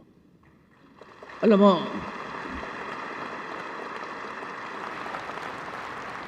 okay na yung mining. Subsidiary ka lang ng isang another giant corporation. Or you are a sister company of a telecommunication. Hindi kayo magugutom. But look at the picture shown to you. For once, they behave correctly, ang ABS-CBN. Tignan mo yung pelikula ni Ted Filon. I salute him for coming with it. You see, the palayan, ang palayan tumuyo at ang soil nag-crack. So the farmers cannot eat anymore. They are reduced to the garbage of what you can get there, salvage anything and sell it to the scrap. Ganun ang nangyari sa Pilipinos. Hindi ko kayo kalaban. As a matter of fact, you give government almost 70 billion. Pero actually, maliit lang yan. Ngayon, nakikita ninyo itong mga palayan na tumutuyo. And the rivers, wala ng isda. The only source of protein. Hindi ka naman pwede maghunting. May makita kang eagle dyan, barilin mo, priso ka, pakainin mo yung... So, saan mo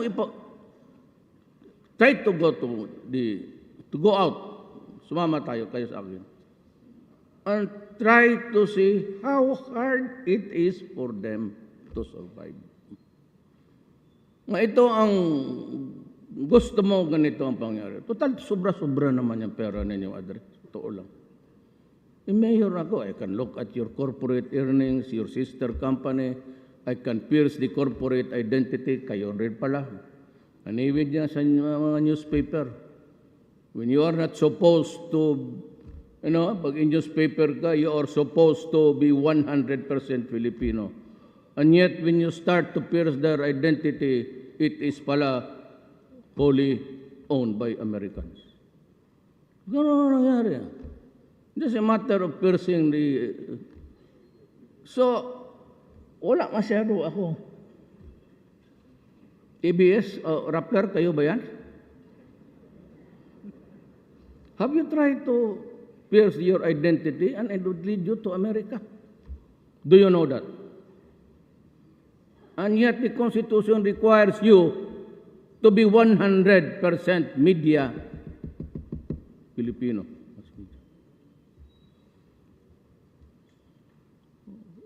Rappler tried to pierce the identity and you will end up American ownerships. So kaya kung mga mayaman na kayo, may mining company, ito ang deal ko sa inyo. Either I will raise the taxes. Ang kumikita niyan, i-reserve ko to compensate for those who are suffering and in agony. You have to come up with an agreement. You have to come up with a substitute either spent to restore the virginity of their source, or I will tax you to death. Kasi yung taxes makuha ko, talagang ibubuhos ko. Ngayon, if you can make an arrangements, an inventory of yung nasira, yung mga tao na gutom, but yung river nila, wala nang makuha because it's, you know guys, may mga taga-Davao, we are new to it. We are not new to it. You want to see horror in your lifetime? Akong bahala. NPA, wag muna kayong pag-gara-gara dyan, away-away kayo, magpunta kami. Samahin ko sila. You stop your... puro hambog lang kayo dyan. Punta tayo doon sa Diwalwal. Doon sa ball mills, and I will show you the river. Up there at the source, it's so pristine. But doon sa, right at the start of the boundary where the millings are started, the water there is not clear. It is not brown. It is black. Your 1 peso will win 1 million from me if I am lying. O gusto mo, isamo ko kayo bukas doon.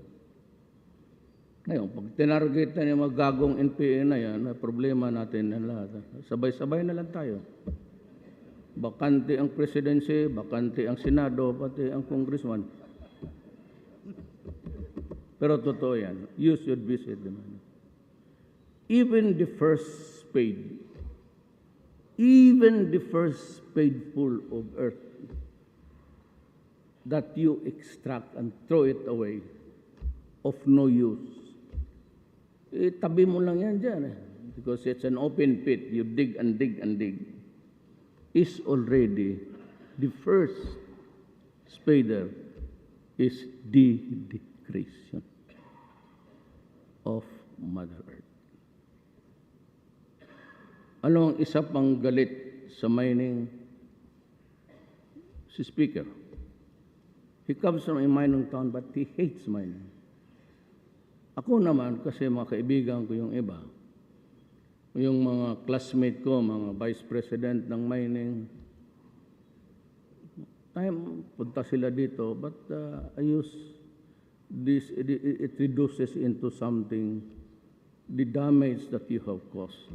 It's not about our friendship. It's not about years of being in the same room. It's not being fraternity brothers. But it is something that gunon yan eh. Alam mo yung martial law, I'm not so much endeavored. Sabihin ninyo na hindi nyo ibigay, okay lang. Wala akong problema dyan. Baski sabihin nyo na tama na, then I will still fight. The way I will fight the war. If it is not acceptable to the normal of civilian conduct, then I am sorry. Because I am not fighting a civilian war. I am stopping violence and rebellion. Hindi talaga ako. Ibigay man ninyo, hindi bali sa akin, wala. Because ako, I do not intend to go beyond my term. Si matter of fact, mas gusto ko barilin ako doon sa likod. Dito. Hindi masyado ako itong bilib itong trabaho ito. Akala ko, bilib ako. Pagdating ko, alitse. Sakit ng ulo. Totoo. Na kayong kuha, nakikinig kayo. Wala akong pinirmahan ni isa. Putang ina nga. Na pagparap, pagkain. Hindi pagkain kung kayo sa opisina. Bayaran ninyo yan. Maglabas ako. I do not collect anything. I do not remember. I do not sign anything there until now. Wala akong allowance, wala akong tinatanggap lahat except my salary. Tapos 2 pamilya pa ang maghati. Ano mo sama niyan?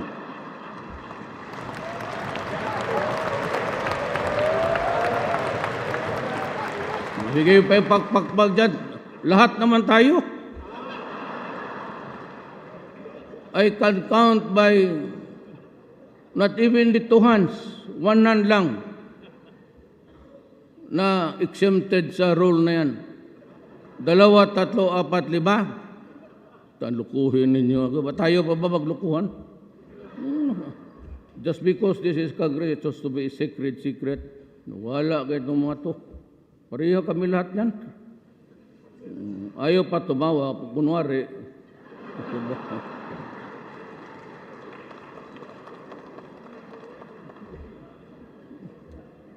So, I will increase the taxes.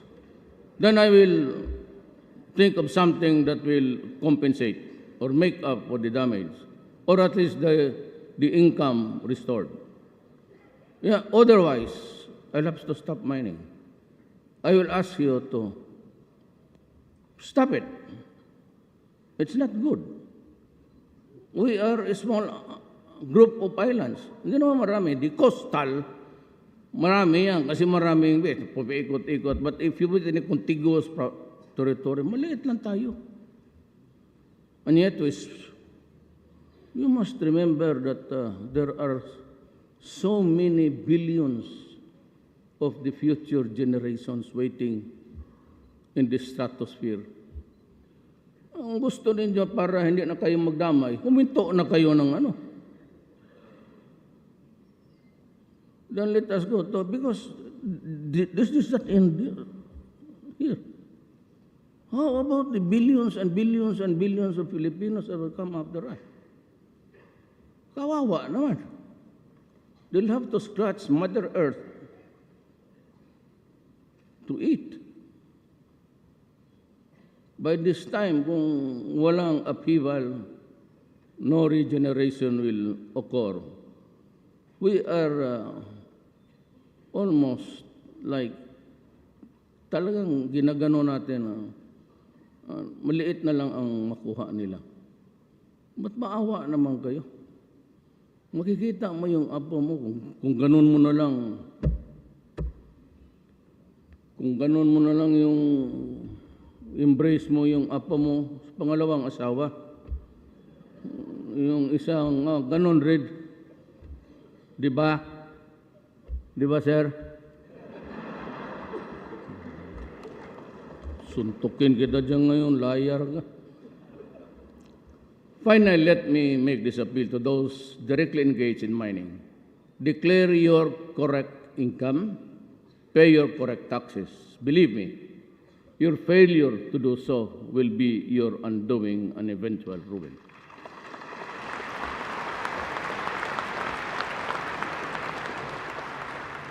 Hindi na ako makatakbo, matanda na ako. I don't think I'd even survive the 5 years. Pero pagka sinabi ko, upakan talaga kita. To our employees and officials, the LGUs tasked with monitoring these mining operations within their territorial jurisdictions, do your job without fear or favor. Absolutely responsible you for any misdeed or failure in the mining entities that do not comply or comply with the guidelines, rules, and regulations governing mining operations and activities within your area of responsibility. I mean it. Do not try to test my resolve. Absolutely, I have nothing to lose except my life. While we can control the acts of man, no one can control to stop and the fury and the rampage of weather, gone wild. When nature fights back, it does so with a vengeance. We have seen that the terrible toll that the super typhoon Yolanda and the succeeding typhoons exacted in terms of human life and property. And we still have to recover from the beating that we got both during and in the aftermath of those mega typhoons. Aside from droughts, tempests, and other problems, taking ship, which according to the OST Philbox, it is no longer just a distant possibility, but a probability earthquakes. The series of damaging quakes in Leyte, Surigao, and nearby provinces and islands attest to this. We were told that it is no longer a question of if, but a matter of when. Thus, we need to act decisively and fast because the threat is huge, real, and imminent. Come to think of it, really. Is there, they say that there is no perfect instrument or human acumen can really predict earthquakes. I hope it will not come. Kasi kung magdating, sabi dito lang yung big one, I hope it would be just in the mountains and in the rural areas. Because if it's right, sabihin nila, tinatakot nila ang, kasi nandito in this speech, I reviewed it last night. I am calling both houses of Congress to expeditiously draft a law establishing a new authority or department that is responsive to the prevailing 21st century conditions and empower to best deliver the enhanced disaster resiliency and quick disaster response. While the law is crafted with extreme urgency, we need to undertake immediate action to ensure disaster resiliency and effective response in the greater Manila area, which is our country's seat of governance, center of business, commerce, and academe. Disaster resiliency of Metro Manila and the surrounding provinces is a matter of urgent concern.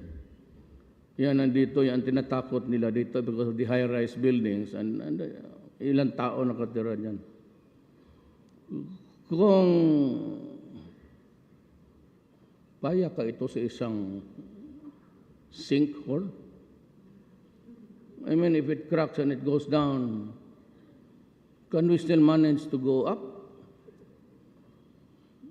God, wag ngayon ha, kaya nandito ako. Hintayin mo lang sila dito nag-aaway. I am directing the Cabinet Cluster on Climate Change and Adaptation and Disaster Risk Management to immediately work hand in hand with the concerned LGUs, the private sector, and the affected communities themselves in undertaking disaster measures, antidotes. We will need to act and fast.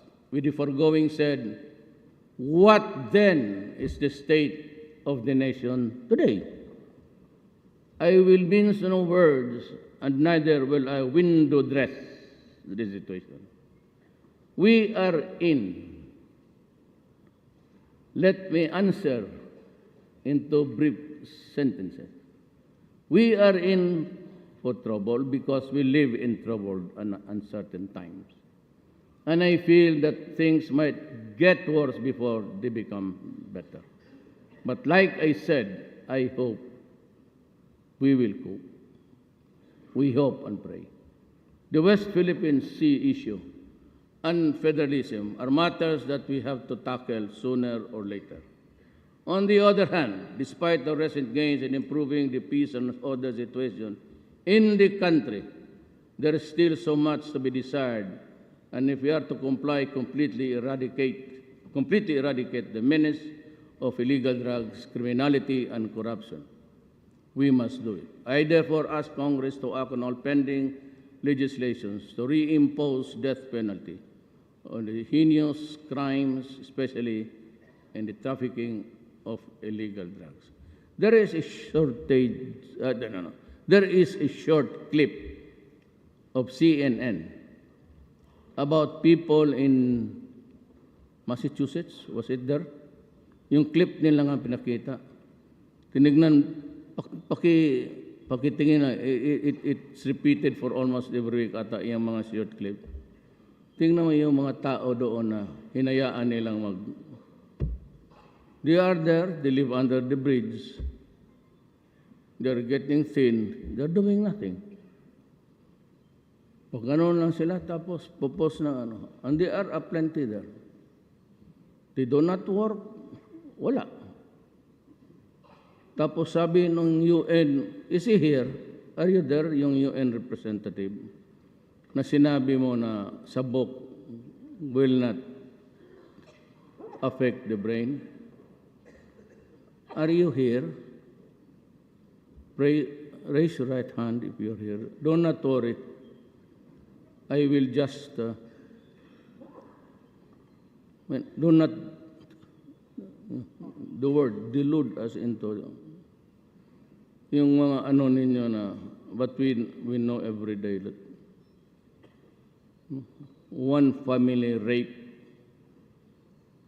dalawa, all are dead. Then you trivialize it with human rights and due process. Okay ako niyan. When you go into an anger, you burst with rage, okay yan. But with so many killings as brutal and as cruel as what happened, if you add human rights and due process, you stink and your mouth smells. If you want to criticize, condemn the act, stop there. But do not give the excuse or do not make it trivial by saying human rights at least must be protected. Yan ang pinakabugok magawa ng isang tao. When you criticize, stick on one topic. Then you find an event where you can talk about human rights and due process. But do not talk about it at the same time when there is a carnage and you begin to blabber, talk about human rights. Lalong nagagalit ang tao. May namatay na dyan, nakalak mo sino man. What have you done in the name of human rights? 77, you have the records. You can summon the police. 77 before I became president. All drug-related, 77,000. And you trivialize that with a conference. At saka pumunta dito, ang tatanungin, yung nasa prisuhan. Na pinriso dahil just imagine, I challenge you. You want a debate in public? Okay, we'll have it. I will challenge you how also you trivialize the thing by binibigyan ng importansya si dilema. You will all hear, you conducted the investigation. You heard the witnesses. You saw the videos. Is she a credible woman? Can she be a moral person? Hirap. Puro kayo drama dyan sa...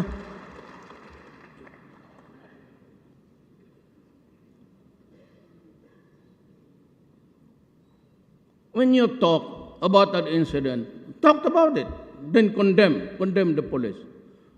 But do not connect it with due process and human rights. Magbuka kang gago sa harap ng Pilipino. You know why I got this rating? I could not be brighter than you. And my work is not more important, or your vocation is not less than mine. But when you talk in public, carry the proper message. Kaya mag-itito kayo, binibombahan kasi ako ninyo ng ganon. Sabihin ng mga tao, tama yan. Tama yan si Duterte. Kasi nangyayari.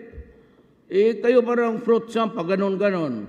Pag na may namatay dyan na maraming massacre, na rape mga bata, hindi kayo umiimik. Maya-maya pagdating ng mga...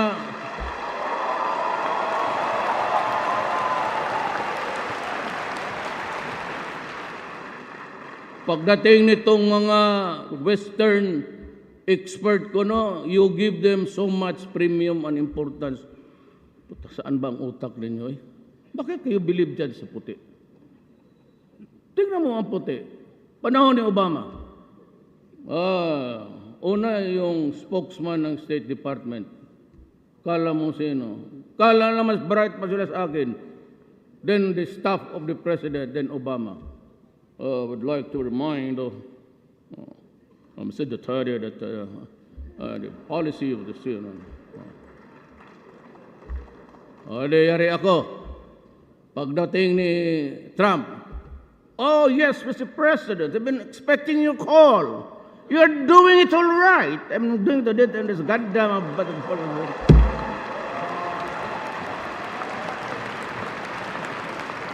uwi na ako.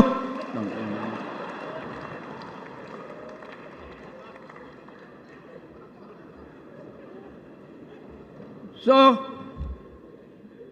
that's the value of the country that you value. Ambivalent. Parang electric fan. Okay dito, o hindi na okay. It's vacillating. Tapos kayong mga Indians, believe kayo.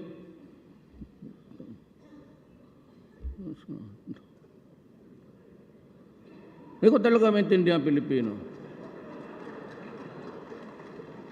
It takes for an American to say that I'm a son of a bitch. And it takes an American to say, oh, you're great, you're a hero in your country. O saan ako pumunta nito ngayon?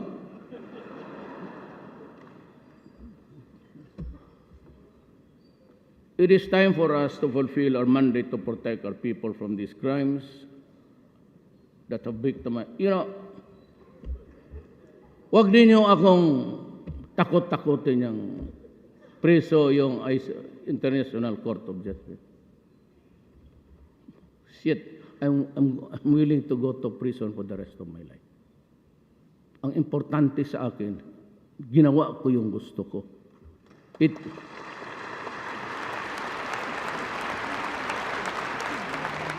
Alam mo kasi, in this country, it is a rule of majority.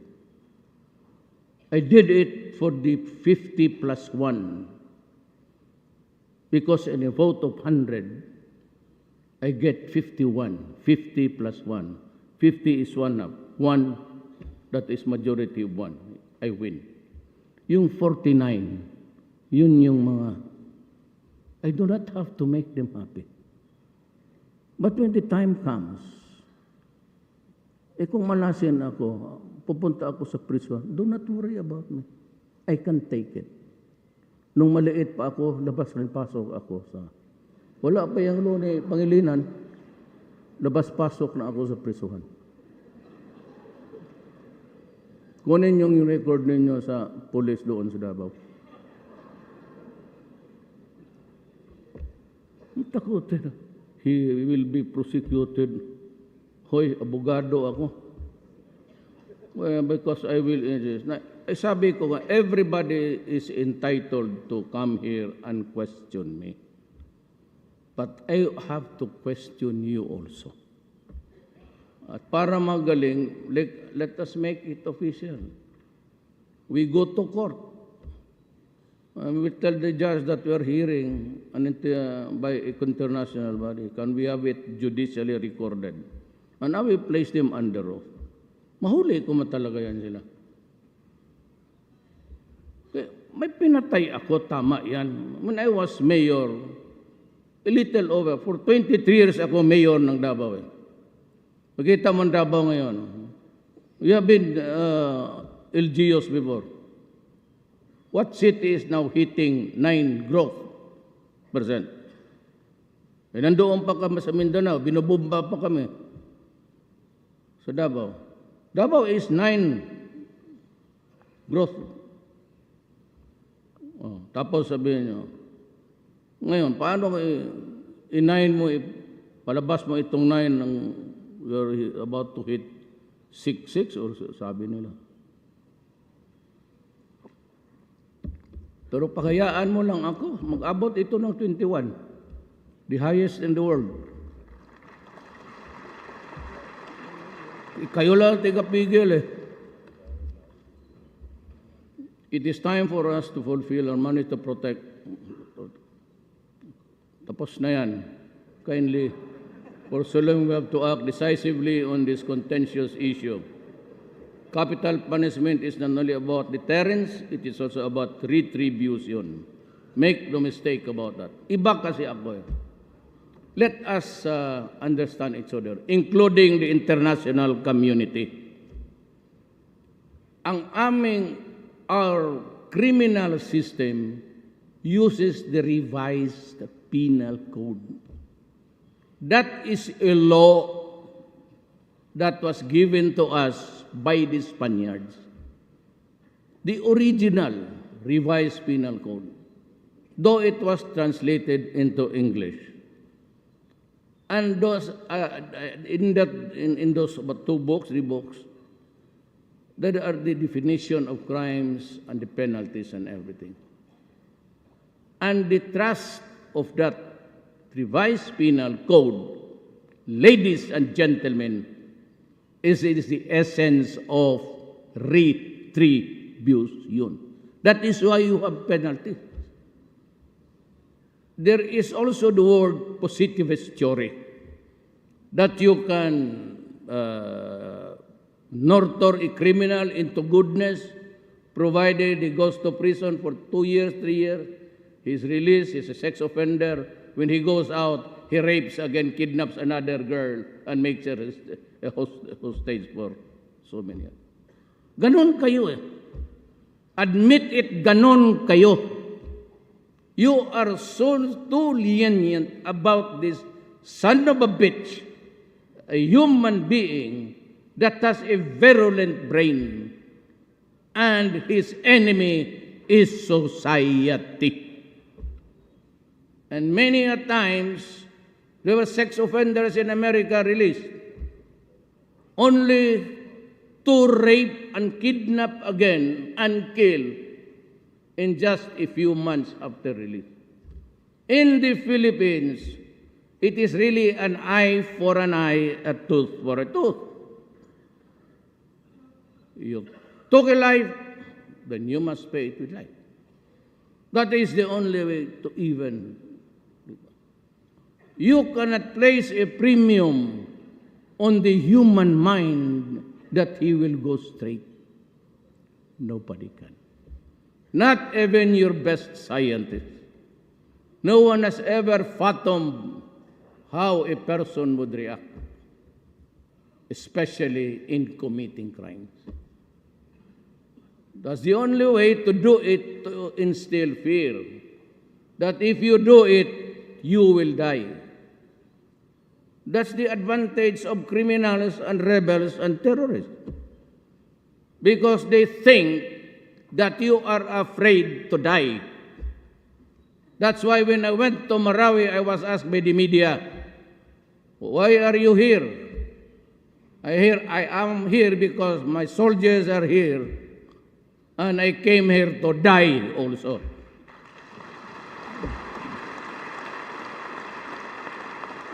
Because in a battle, in a fierce encounter, you have to be of equal equanimity. Gusto siyang mamatay, agi gusto ko rin mamatay. Ano sa atin? They say that they use the name of God. In the Christians, we have the same thing. I read the Ecclesiastes 3. What does it say? Even during elections, there is a time to be great and a time for defeat. A time to be in the skies, emblazoned there, and a time to be known as somebody. A time to have money, a time to be hard up. A time to just walk so many kilometers to school, and a time for graduation and being a lawyer. A time to be, I don't know what I am now, but there's always a time.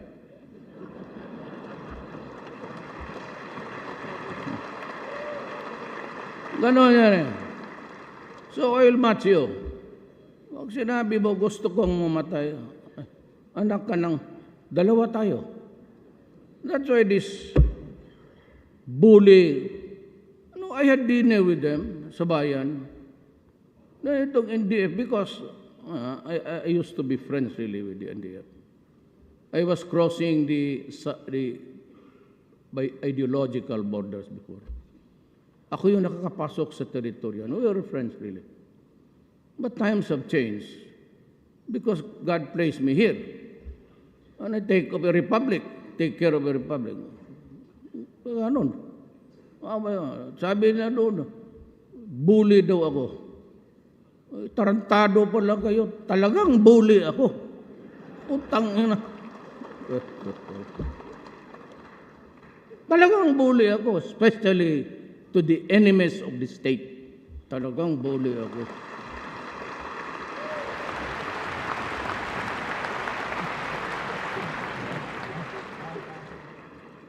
Ito pa, sabi ko sa mga sundalo, yung mga human rights na you're flying everywhere, anywhere yung utak ninyo.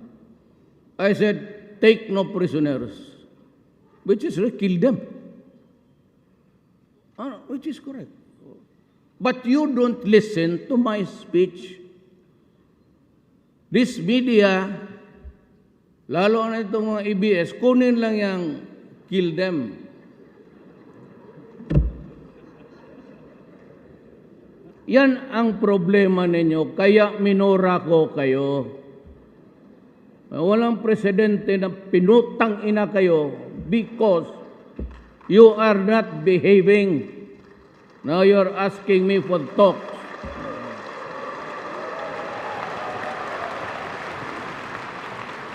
When you publish in the newspaper or quote us in media, itong mga reporters would only quote, kill them.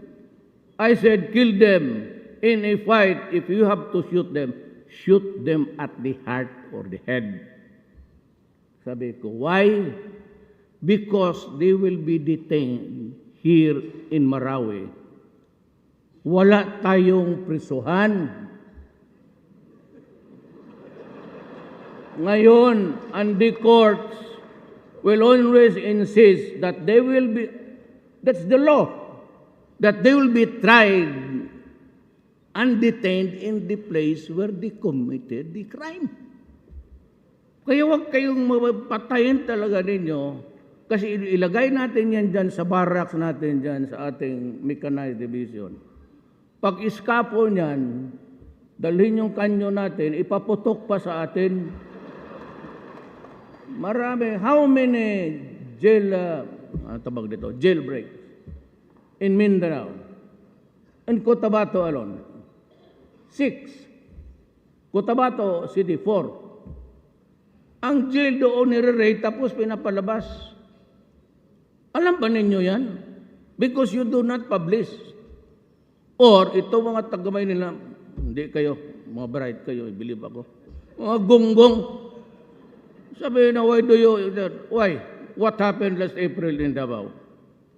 It was bombed. How many were killed? 27. Few years ago, the church was bombed twice. How many died? 59. The airport, just as the people were coming out of the departure arrival, it was bombed. How many died? 32. In the wharf, three nuns were lining up there. I have to scoop the brain of the nun to put it in a can because the face was shattered. Zamboanga. And you say that the violation is only in Marawi. Turpid. Talaga kayo nagboto. Mag-usap tayo ngayon. Dalhin po kayo doon sa mga biyuda. Kailan lang yun? Kung sabihin na it's only in Marawi, rebellion has been going on in Mindanao. Walang pinasanto doon. Hindi lang nyo binabasa ng gusto. Kasi it's very porous. Kung separate islands yan, baby. Kung separate yan, very porous, they can go. And Mindanao, this is not to... The Moro has nothing to do it. Pareho tayo. Pareho tayo maranaw. So, just shut up. Huwag kayong, ito ang totoo. Maraming Muslim sa Mindanao, lahat sa Abra mayroon. In this fight, why do you think the Moro would side? Kung patayan, they will side with government? Kung ako ngayon, kung nakatira ako, hindi kami umalis ng, di ako dinalang nanay ko sa labas. I'll be a resident of Marawi. What do you think will be my sentiment? Solo, Davao, puro Muslim ang clubs yan. There are clubs. Parang baryo-baryo. Pag nagsentimento ang putukan, magputok yan sabay-sabay. Another thing I'll talk it about in the conference. Sumobra itong left. Magawa ka ng bahay, nakawin. Sabi ko ng sundalo, do not force this. I will just build yours. Bigay mo na lang. And may project ngayon, gusto na naman nilang kumatin. Do not commit that mistake. Here and I will tell you, including the Congress of the Republic of the Philippines. You do anarchy, I will order the soldiers and the police to shoot. Even if I have to bury 1,000 Filipinos. Huwag ninyo akong ganunin. Either let us understand this beginning today. Either we have laws in this country or we do not. We enforce the laws against the minors and the rich, but I will also enforce laws against anarchy, disturbance, and create trouble. Kayo rin, natatakot ninyo. Takutin ninyo ako na occupy the streets. Anak ng waiting. You stay there, you ask for 2 days, I will give you 6 months. Huwag kayong umalis dyan. Kainin ninyo pati yung dumi ninyo dyan. Magtakot-takutin mo ang gobyerno. I'm sorry, I've exceeded my time, but kailangan ko sabihin para maintindihan rin na lahat. Total na, nandito na lang rin ako sa media. Nakikinig pati lahat. Kayong mga left, I will not talk to you. Why should I?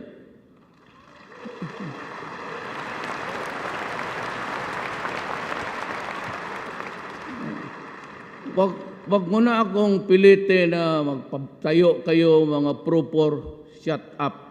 Wait for 2 years because I have, this is my proposal. I may be totally wrong and I will accept it, but this is mine. From now on, I will save money for the armed forces of the Philippines. We have lost so much soldiers. And there are thousands already incapacitated to fight. Pati yung pulis ko, araw-araw ninyong inaambot. Pati ang convoy ko, kasi doon ako magsakay, inambos nila. Pati ako, ang gagom, pati ako patay na, sabagay, malayo ako doon. Pero convoy ko kasi yun Hindi lang ako doon sa Alam mo, ginamitan nyo ng machine gun. Kaya lang armorized. Kaya kayo mga congressman, senador na ayaw ninyong, baka may kalaban kayo. Asawa ba ninyo yung katira ninyo ngayon? O inagaw ninyo? Pa-armorize ninyo. Totoo, proven M60. Alright. Si Todrilon, M60 sir. Hindi talaga tumaanas. Pati binara na nila. Nasira na lang yung barang. Hindi talaga nila. And the soldiers inside will order all the time. Minamasinggan na. Hindi tatalab. Kaya gago pati yung convoy ko may ambusin. Hindi nila alam na nakasibat na ako.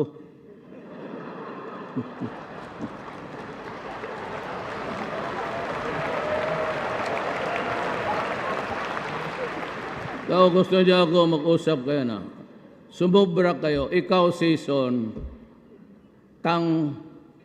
mag-inom ka ng tang yung orange.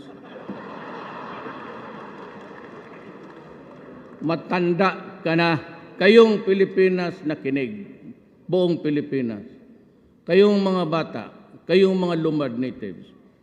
Ito matatanda na ito, season is sick, may colon cancer, ang gastos ng Norway, sumurrender na siya. Kasi naging issue sa politika. This government who sponsored those, who provided the good offices, matatalo sa eleksyon dahil sa issue dyan. Kasi pabalik-balik ang mga buang kala mo, mga turista. Wala na ang pinag-usapan. Pagdating dito, gusto ng ganito, gusto ng ganito. Lulo mo.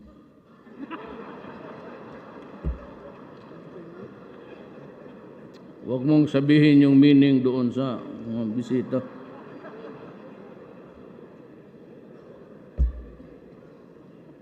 Pura na ko ba? Talagang ano ako, sir? Masyadong demanding. Hindi naman kayo nanalo ng eleksyon si minsan. You cannot even hang out to a barangay. And you keep on killing people. Hindi lang yung mga pulis, pati yung mga civilians na ayaw magsali sa kanila. Kaya sabi ko talaga, buang ka. Ang sinabi ko talaga, pardon po siya, pinutang ina ko talaga siya. The other day sa Davao. Sino tinatakot ninyo? Katanda-tanda na ninyo eh. At lahat tayo mamatay. Kayong mga na iwan dyan sa karsada, mabuti pa umuwi kayo. Wala kayong makuha dyan sa komunista. Do you think that if the ISIS prevails in this country, that you will have a place in their society? You must be openly stupid. As stupid. Wala kayong makuha. Lahat ay damay.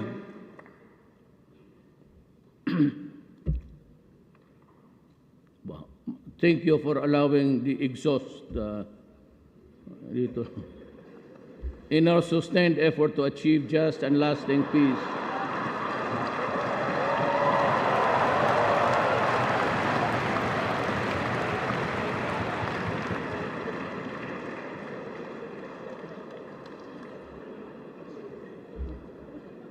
class, be courteous.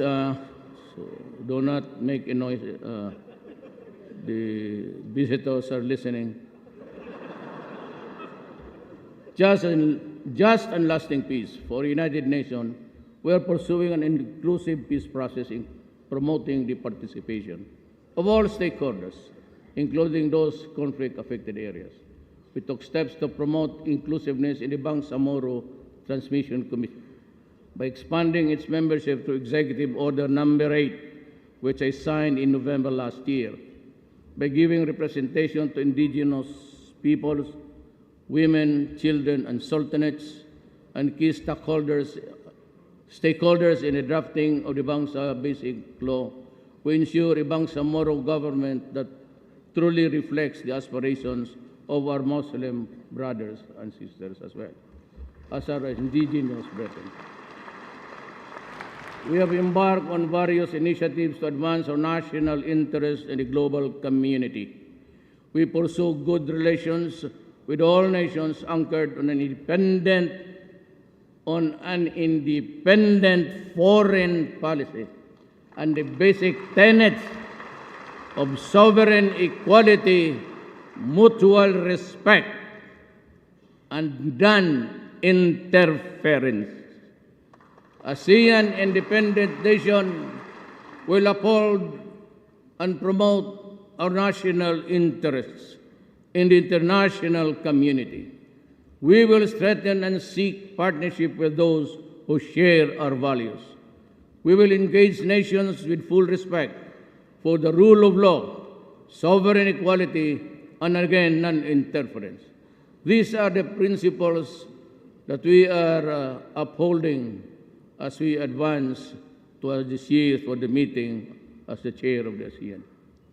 We have cultivated warmer relations with China through bilateral dialogues and other mechanisms, leading to easing of tensions between the two countries and improved negotiating environment on the West Philippine Sea. At this point, allow me to take a step back in time in 1901.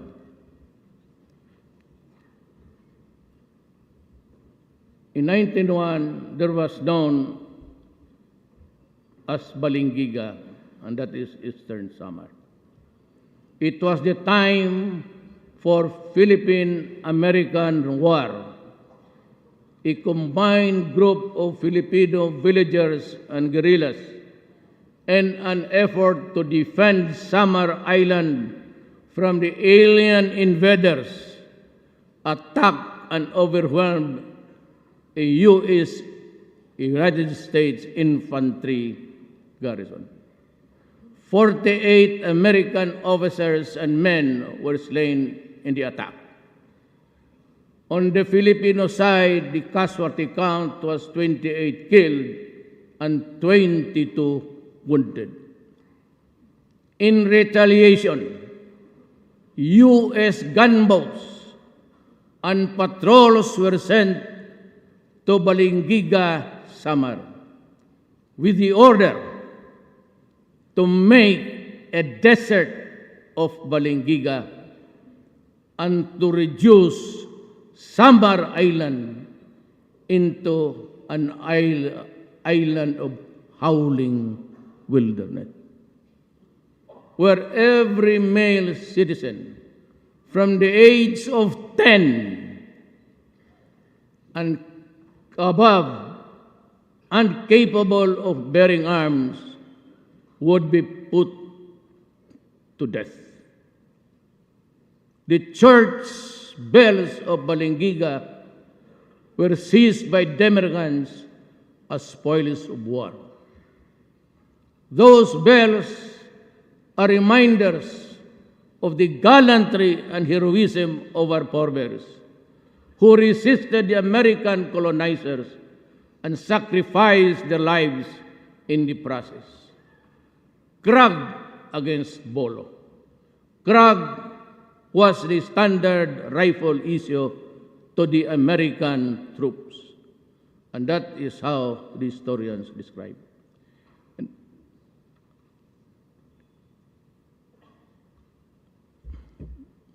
Nauna ka, pababa mo.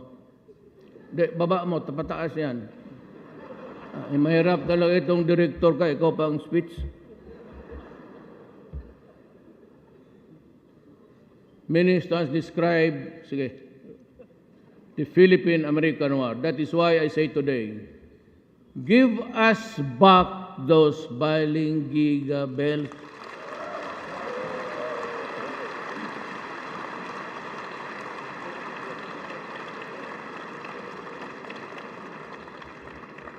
They are ours.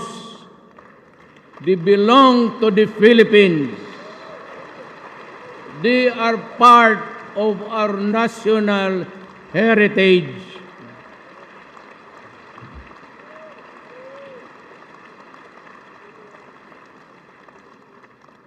Isauli naman ninyo, masakit yon sa amin.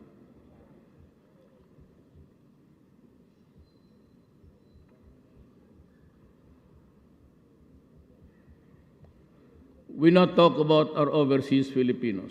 They are our heroes.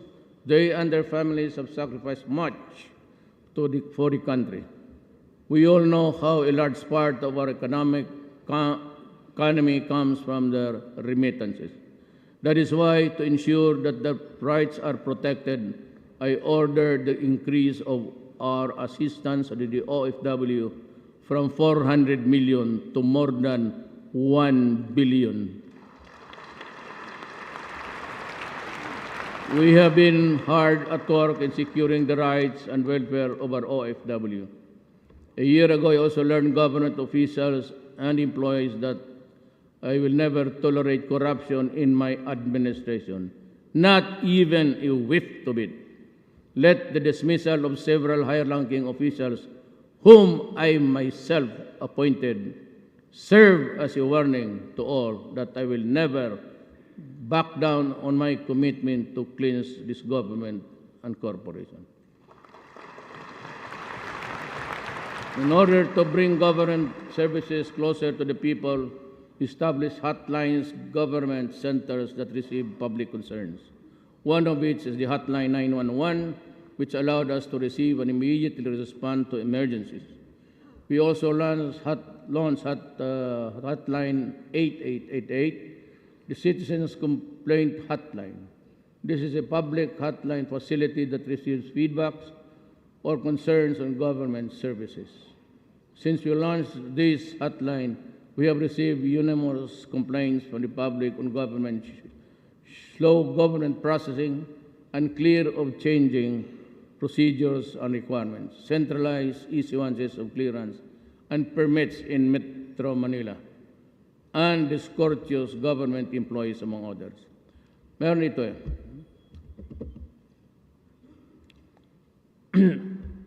Time and again, yung pagtansak ng ordinaryo, the ordinary people who contract business in government. In the last ASEAN Ministerial Conference, I don't know why Malacan has to, my office has to do some work for all the others, like itong mga barong. It's always that outfit takes care of the attires that will be given to the ministerials, this time to the heads of state. Alam mo, I'd like to address this myself to government. Iyan bang bayaran? Pabalik-balikin ninyo ang tao. I know that because I've been mayor for 22 years.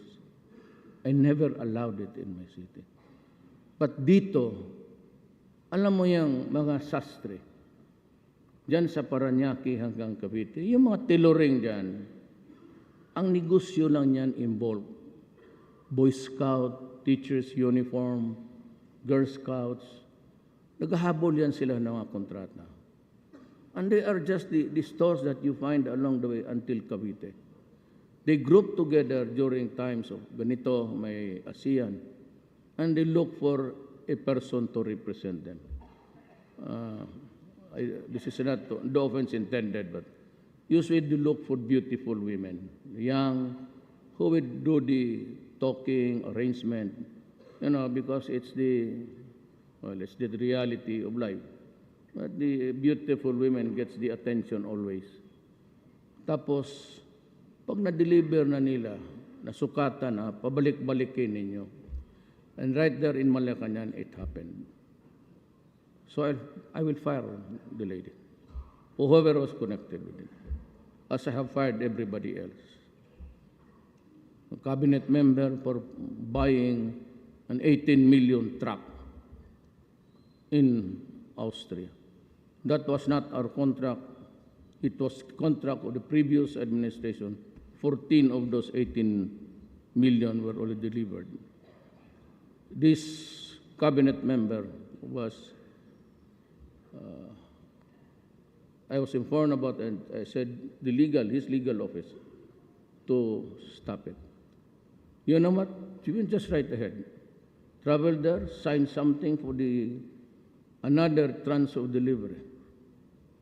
So right there at the right in the cabinet meeting, I said, were you able to read the opinion of your own law office? He said no. But Sunny Dominguez was already passing to me yung sa iPhone. So I was reading it while I was talking to him.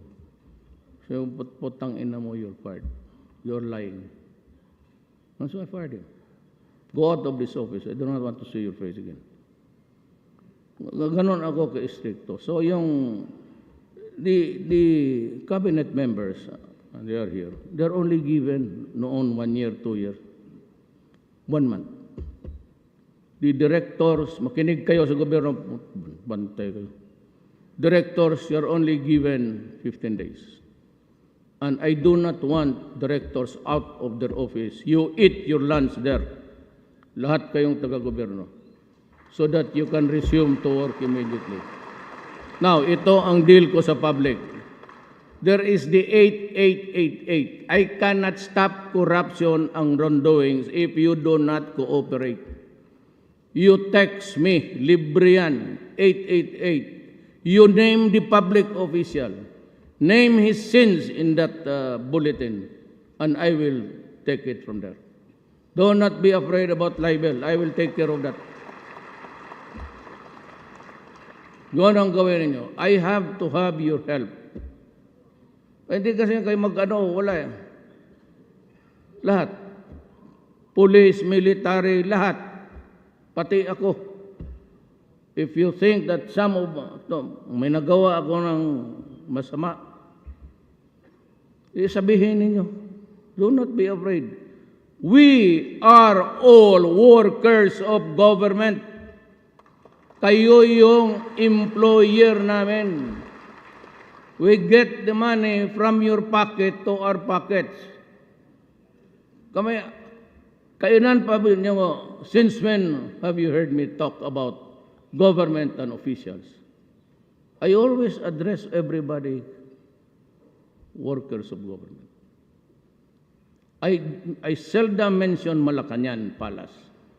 It is not a palace, it is just a house of wood. So why should I call it a palace? Give me something like the European style. Yeah, I just called it office. Palas-palas ka dyan eh.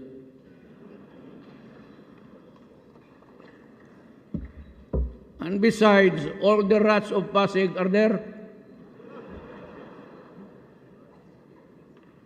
Just beside Pasig River. So yung lahat ng mga daga dyan kung saan-saan, doon naglalanding. It has a wild field. And they are not killed because they are presidential mouse. Ayun ang sabi ng sundalo. Sir, hindi daw ipagbaril kay presidential mouse. Putang ina, mabuti pag mouse dito kaya hindi pa pinapatay. Yung tao, kinakatay ninyo. The people's patience is wearing thin. So is mine. I am reiterating my directive to all government agencies from frontline services to our people from womb to tomb to further streamline the respective services to make these truly efficient and people-friendly. We want to ensure that our people receive the quality services that they deserve, minus the delays by the bureaucratic red tape. I expect speedy reforms along this line. We will right-size the national government. Let us trim the excess fat and add more muscle through the expeditious passage of the Act right-sizing the national government to improve public service and support. I therefore urge Congress to pass this at the soonest. For the government-owned and controlled corporations, isa pa kayo, the implementation of the existing salary standardization law pending review in the compensation and position classification system. It's excessive, extravagant, and unconscionable. Salaries and allowances, incentives, benefits, and bonuses across the government-owned or controlled corporations at this time increases will have to pass by my office. And I am not inclined to increase your allowances, bonuses, and salaries at this time. Wala. You cannot do it on your own. You have to direct it to the executive secretary. And I will just tell you, I am not inclined to give increases right now. Maybe 7 years from now, when Drilon makes it to the presidency. I also appeal to the Supreme Court to seriously consider the national interest and our development goals before issuing TROs and injunctions and critical government projects and cases involving government assets. I am just a co-worker also, ladies and gentlemen. May I be allowed to be also just as frank? Total, wala naman akong inaano eh. I do not mean to offend you, but I cite, for example, the Supreme Court TRO that prevents the Department of Health from distributing subdermal implants which cost the West States of $250 million worth of taxpayers' money. I also note that since its issuance 2 years ago, this TRO has impaired the government's ability to fully implement responsibly planning and family planning and methods in the RH law. It is time that we put an end to the practice of some parties of resorting technicalities in our laws, prevent the government from fulfilling its mandate. Ganito yan, ma'am. Total, this is as good as any other time to talk to you. And may I be understood by you. I am sorry to say this. Really, I am. I do not intend to do it. But if we have to talk about government and our sins, which I am not an exception, or our, delays, lahat naman tayo nagkakamali. Ganito yan. Two things. Wala na talaga akong panahon. I'll just say, I don't know if I can make another Sona again in the future. It's not for me to tell. Itong TRO has been the bane of projects. And even konsonghe yung mga Iaalay nag-aawa yan. Just to make you understand na hindi lang kayo. Tapos yung TRO na yan would delay the projects. Now God, and I'm asking Congress, find me a law na kung may bidding naman at it was regular, so dapat ang korte or somebody else should not be messing it up. Because it will delay the projects, which has been the case in the provinces. Alam mo, mag-file yan ng kaso, either it is really the truth, well, the COA will find out, or makihati siya. I will withdraw the case and dissolve the TRO, of course. Then you just give me a few, 10%. Ganon ang ugali ng Pilipino. Kaya yung TRO na yan is the bane of our efficiency. And I really do not know whether, I will not attribute anything, ma'am, sa Supreme Court. Maybe I am at fault, so I am sorry if I misquote or I did not have the complete facts. But itong Congress na ito passed the reproduction law. It was already a law na dapat i-implement because we were really going into a family planning. I am not for abortion. I am not for birth control. But certainly I am for the giving of the freedom to a Filipino family the size ng pamilya niya. How many children would be able to support and send to school? Ang nangyari nitong TRO, sir, ma'am, may nag-file doon sa inyo, Supreme Court. Tapos nag-issue kayo ng TRO 2 years ago. In the meantime, ang gobyerno nagbili ng medisina, itong subdermal, pati itong mga pills, worth 360. It was not really a reckless purchase. It was in preparation for the implementation of the law. Because hindi naman akalain na mag-TRO, and it has been 2 years. The medicines will expire next month. I told Obial, the health secretary, to find out if there is a nation which would allow it, and i-donate na lang rather than go to waste. Yan ho ang nangyari.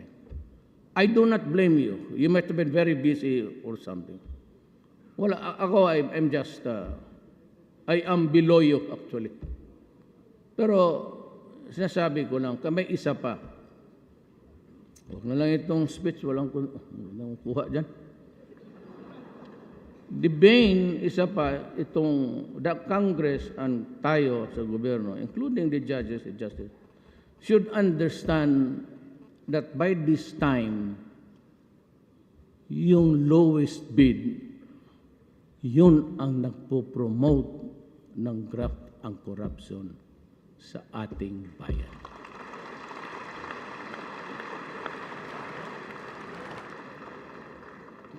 COA, you are here. At maraman na lang ninyo na may violation ako. Doon sa military, I do not allow them to bid. That's just to buy the weapons from everywhere. Because almost all countries are making arms. The tawag nila small arms industry. We are just fighting a rebellion. True, we do not need the armaments. But dyan sa Marawi, you have to hit hard because they are prepositioned inside building. And until now, we cannot proceed fast because there are 300 hostages.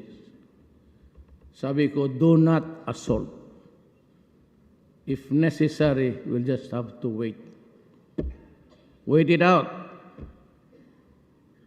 But we have to give food. You do not know. I don't care if they are Moro or Christian. But it's not, we do not have that luxury. Kasi pag there's a distinct possibility that we attack, they will just behead everybody. So find a way to do it. If you cannot find a way to do it, then just, I said, wait it out.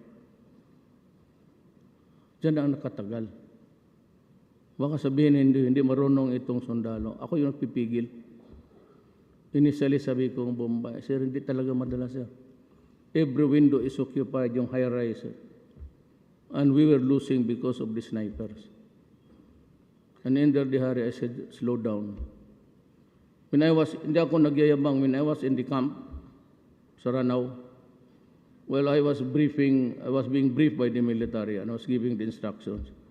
I heard about 16 pumutok at saka yung bala na weng, weng, weng. Yung mga reporter na doon sa likod ng stage kasi semento yun. We will, if this is the way how we should wait, then we will wait. Unless you can find a solution, somebody here with what's the God, even a horse sense to negotiate for the release of.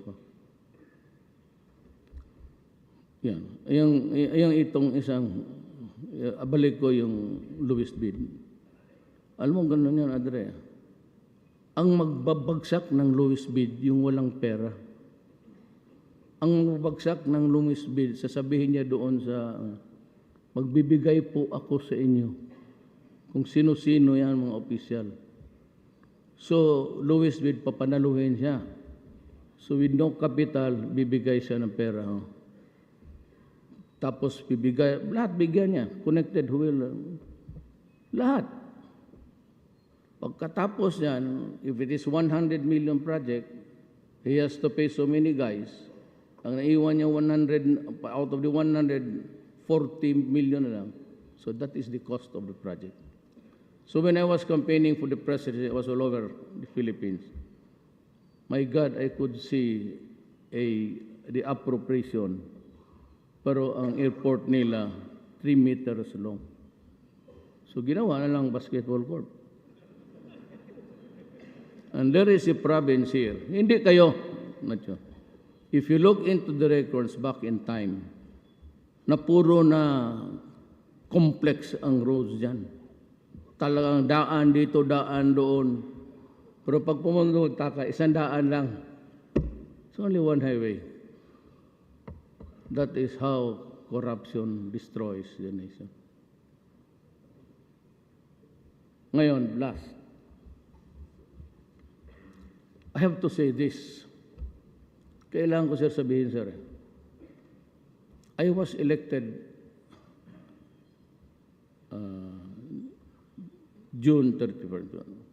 Nag-oath ako. So, July, nagpunta na ako sa AFP Medical Center. Nakwento ko na ba ito sa ito? Hindi pa. Tapos sabi ko, quite familiar kasi I signed a lot of, nung mayor ko. Sabi ko, may MR ba kayo? Sabi niya, wala, sir. Sabi ko, may state-of-the-art ba kayo na x-ray? Sabi niya, wala, sir. Sabi ko, may hyperbaric ba kayo? That's the chamber where you are placed inside. If you suffer events, you are nagdi-deep dive ka. But it is also high pressure that can arrest gangrene, especially those who are extracted from the field of battle about 2 days na.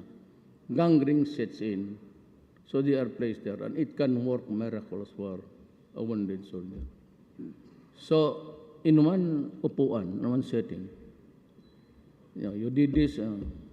Then I saw the building when I went inside. Yung drainage nila bumabalik. So I said, I'm really surprised. Military men, why would you allow that kind of thing? The dirt is going back to the... How do you expect the sailors the soldiers to get well? Tapos, that's the only building. The oldest. I said, okay, you rehabilitate it. I'll give you a new one in the meantime. But last month, I went to the back of my office, doon sa barracks ng Presidential Guards.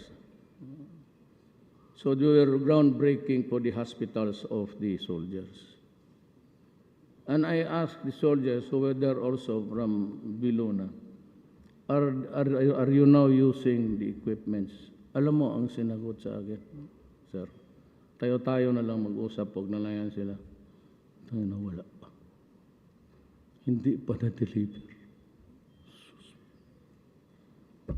Nabi ko, if this is the way how you treat our soldiers, and they are dying now, and that machine was ordered a year ago, then a cordita, a mutiny, is not a surprise to me.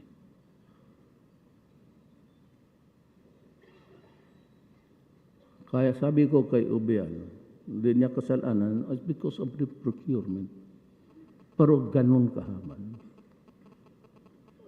Secretary Villar here, Ubial. Are you here, Secretary?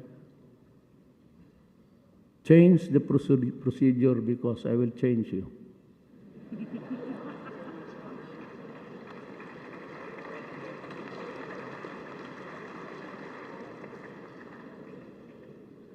Talaga magkudita ito.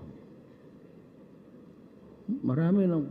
We are losing about, by this time, every day, we lose about 10 every day.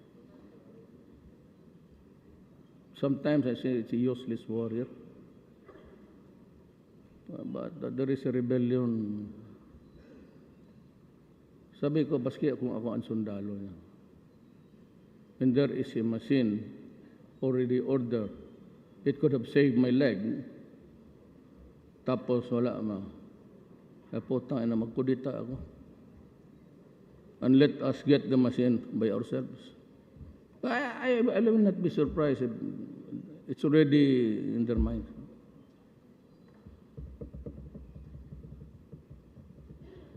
I'd only be too willing to step down.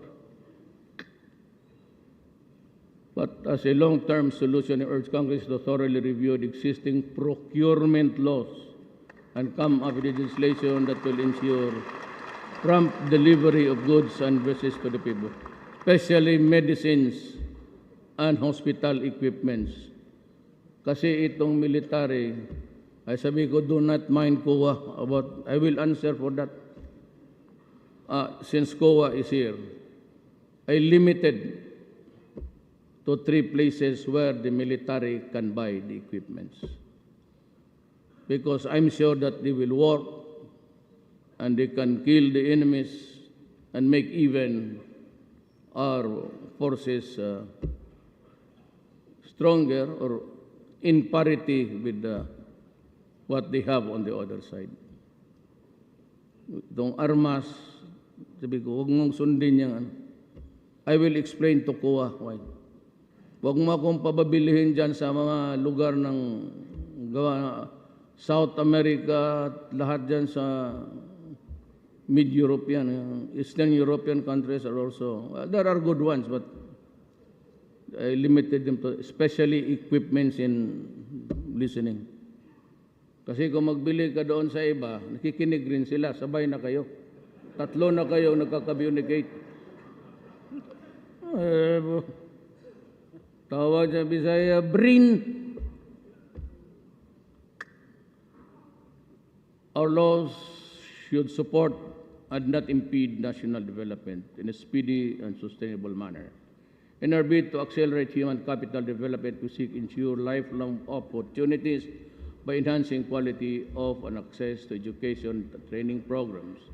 We have sustained investments in higher education and committed to the full implementation of the K-12 Basic Foundation Program.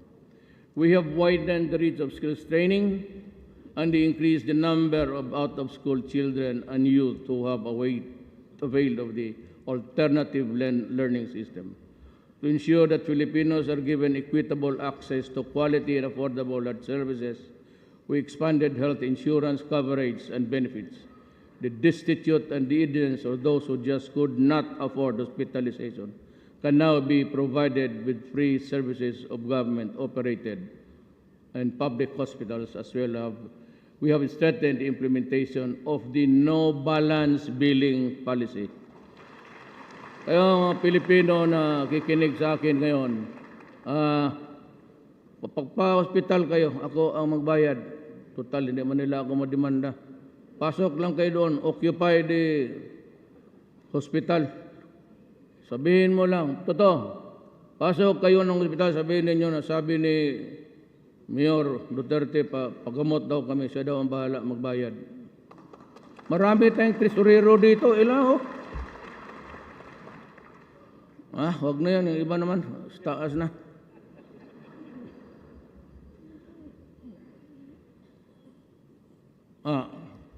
I have signed Executive Order number 26, imposing a ban on smoking in public places to mitigate its consequences. We want to minimize access to tobacco products and provide a more supportive environment for those who are attempting to quit tobacco use. Alam mo bakit? Tanamaan ako ng, di ba ito, I've been very frank with you. I have a Barrett and I have a Berger's disease caused by smoking. So, ang problema niyan, in a survey in the Philippines all over the world, why is it that the women workforce in an office and the men have acquired in equal, almost in parity in numbers, sick of cancer?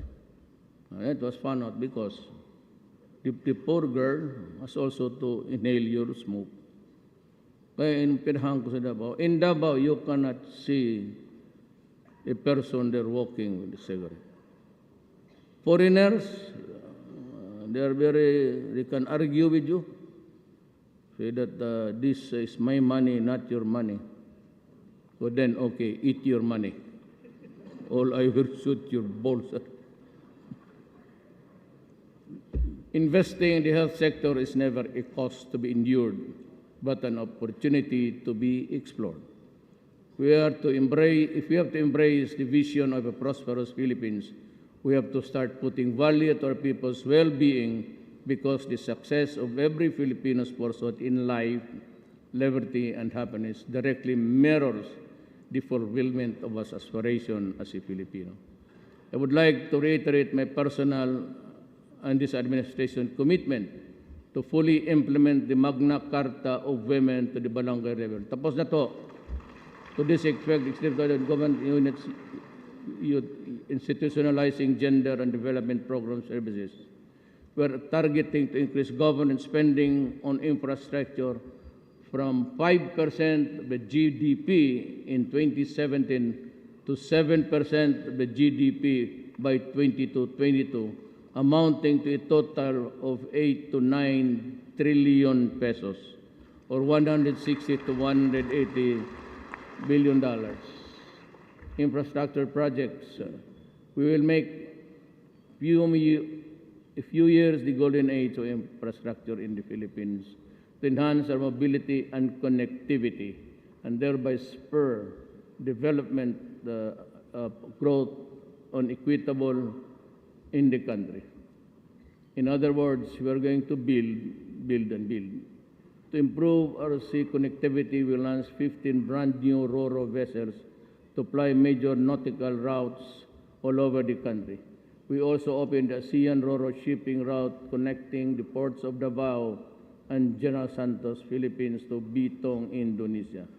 To address the congestion of our seaports, we modernized the ports of Iloilo, General Santos, and Cagayan de Oro, and Zamboanga. We shall complete strategic road and bridge projects, and some of the road sections shall be widened and improved to address the worsening traffic.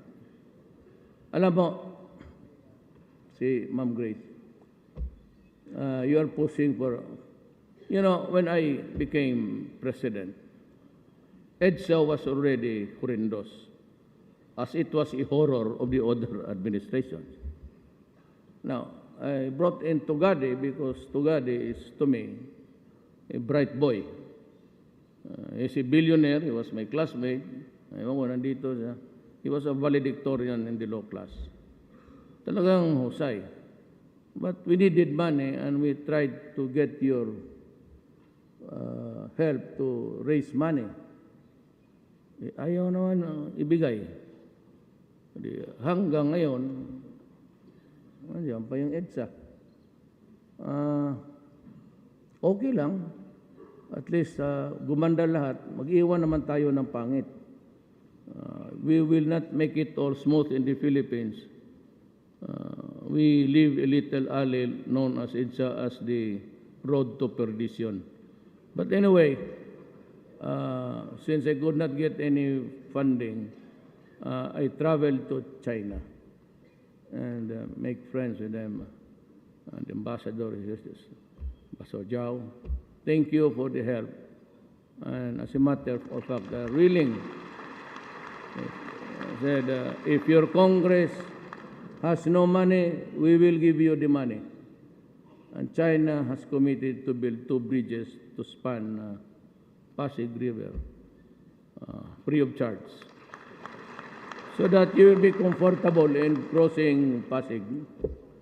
Anyway, all these strategic road and transport projects shall go to naught if we cannot free our streets, which continue to be obstructed by illegally parked vehicles. Young EDSA na yan, traffic obstructions and undisciplined drivers who stop in the middle of the road and unsanctioned barriers in some areas.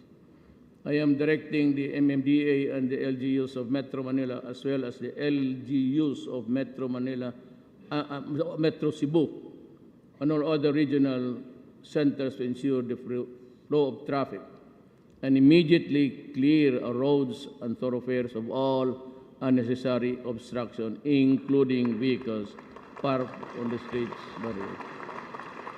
Sanctioned by government and penalize all traffic obstructions regardless of stature. Well, sometimes hindi mo mano dyan because the police, it's a cabinet member. Pero me, I have not authorized my cabinet member to utilize the low plate. So it's not for us to. You just use an ordinary plate. Para walang masabi yung tao. And I do not want you parking there when there's no parking. Please, we move. Airports, we are building new airports. We might get some money also from China, and we'll have new airports in the coming days. And we are now accelerating the implementation of the communications, navigation, surveillance, and air traffic management system projects, which will result in the on-time arrivals and departures, better manage air traffic, reduce flight operational costs, and safer and more convenient travel experience. Revenues are the lifeblood of government, which enables us to provide for the people's needs. Last May 31st, 2017, we achieved the first steps towards more equitable taxes to fund better services for the people.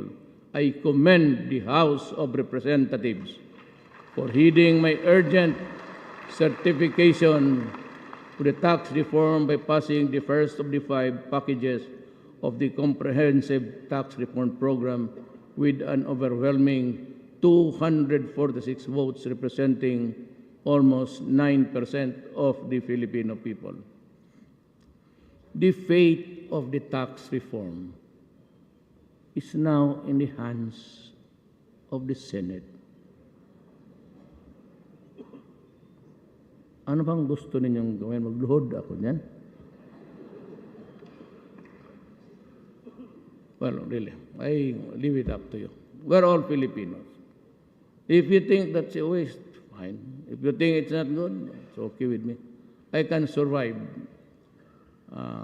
Next, I call on the Senate to support my tax reform in full and to pass it without haste.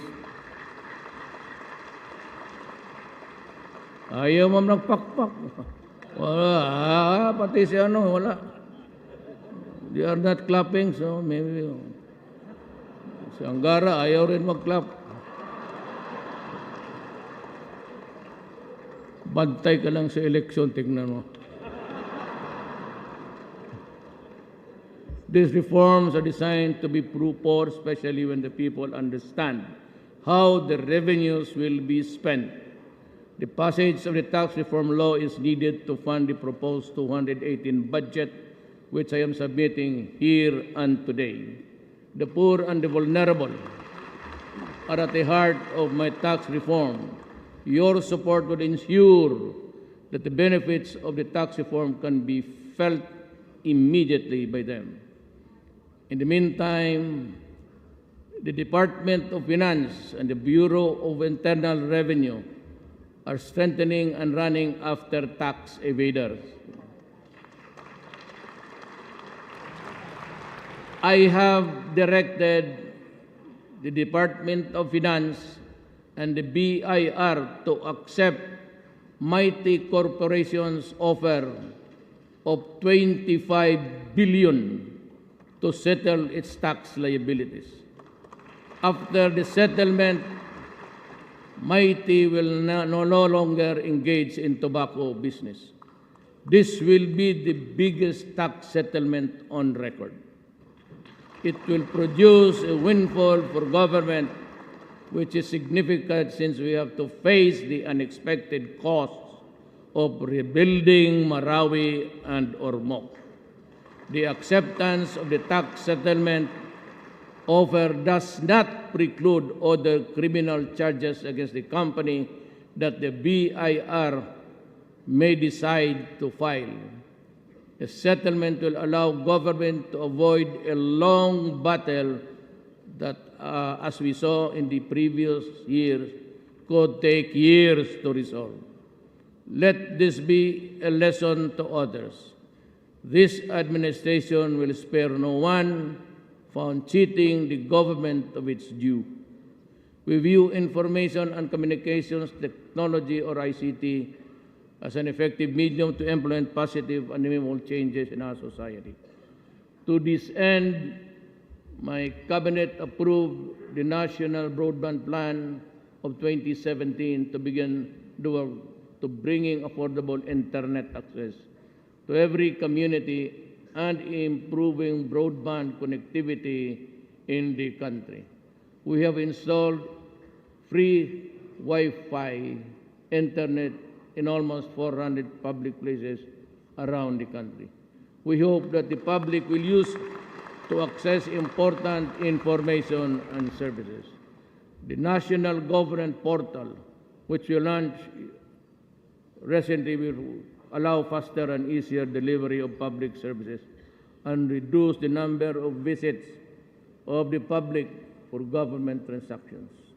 The Digital Terrestrial Television Broadcasting Migration Plan has also been launched. The switch to digital from analog transmission will not only give a better TV viewing experience, but also provide effective, reliable information to Filipinos in times of calamities. The government-owned Salam Digital TV, the first Muslim TV in the Philippines, is now already on test broadcasting. There are some of the things that we have done for the past 12 months. A more detailed narrative contained in my report to the people will be released soon. Whether or not my first year of administration was a year of gains or a year of setbacks is not for me to say, but for the people to judge. I defer to the people's judgment. My fellow citizens, much remains to be done. Corruption persists like a fishbone stuck in the throat. It pains and it is disconcerting. We need to pry corruption from government corpus, which is deeply embedded. And we also need to put an end to squabbles and bickerings within agencies focused fully on speedy provisions of quality public service to our people. Believe me, it is easier to build from scratch than to dismantle the rotten and rebuild upon its rubble. Nevertheless, let us work together and lay a new foundation upon which a better Philippines can be reconstructed. Help me build a better tomorrow. Let me end. Gusto niyo? Uwi na tayo? O gusto niyo yung kwento? Marami pa yung kwento sa inyo.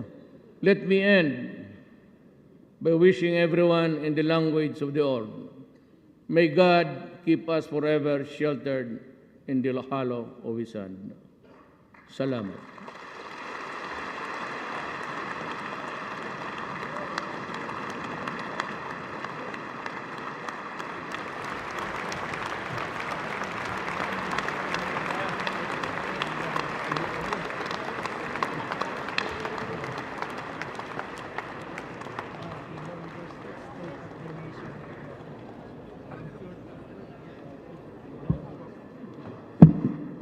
On the part of the Senate, the joint session is adjourned.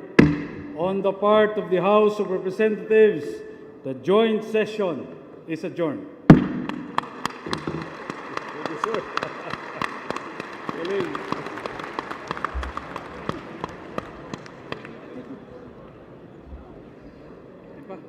Budget.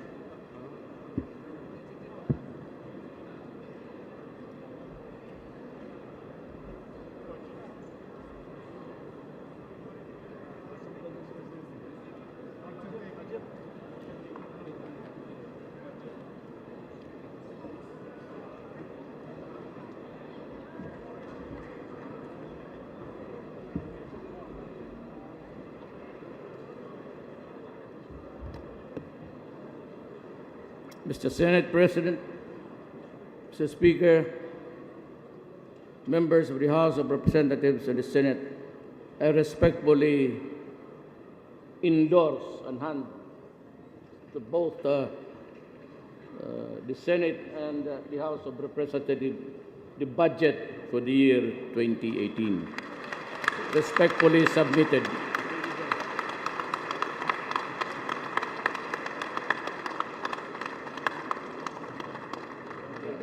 Good. Galing.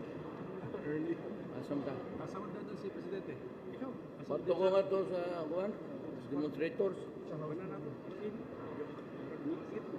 At tukas. Hindi ka naman po kayo din sa back sa room. For Punta ako doon sa diretso ka na. mga bugiro na mga puta. Tuwan tuloy. Sante. Sante.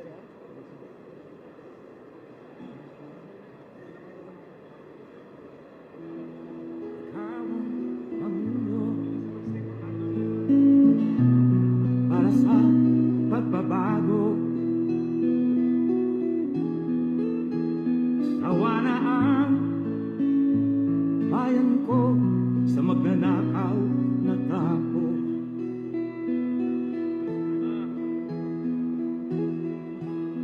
Madilim na kahapon, ikaw ang mag-aahon.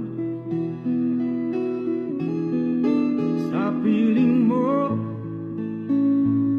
di ko mawawala ang korupsyon.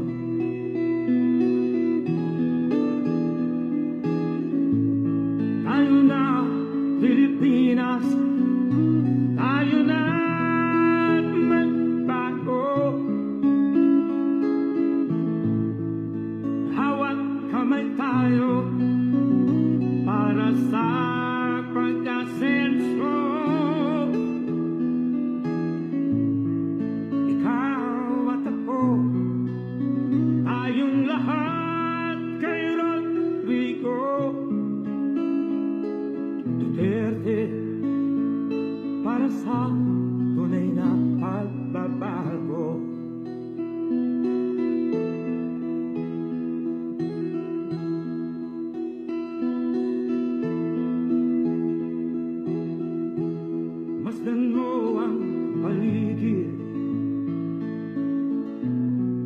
pahamak, mga krimen,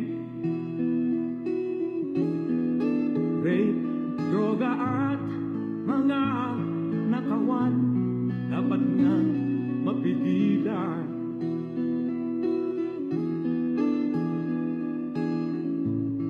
Tayo na, Pilipinas, tayo na magbago. Hawak kamay tayo para sa pagkasenso.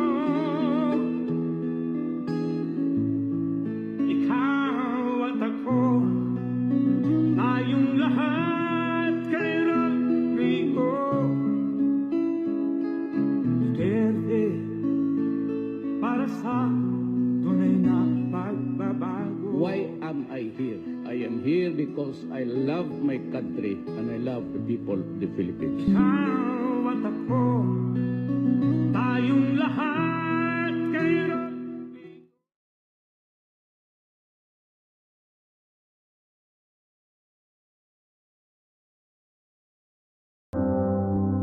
Ang perlas ng Pilipinas.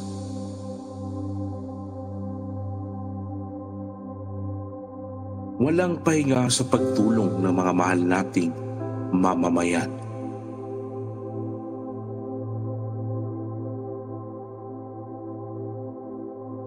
Siya lang ang nag-ikot sa buong Pilipinas para iparamdam ang totoong pagmamahal ng bayan.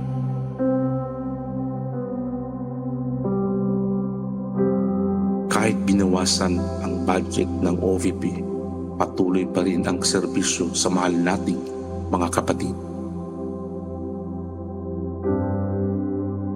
Ang totoong pagmamahal sa Diyos ay makikita kung paano magmahal sa kapwa.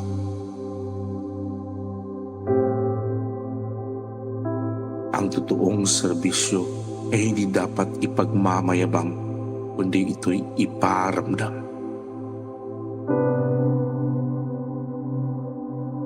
Ang totoong leader hindi napapagod dahil mayroong Diyos sa puso.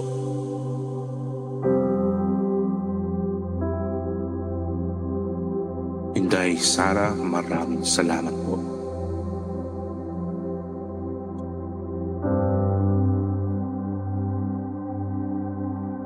Dahil ikaw ay naiiba dahil sa puso mong ubod ng ganda.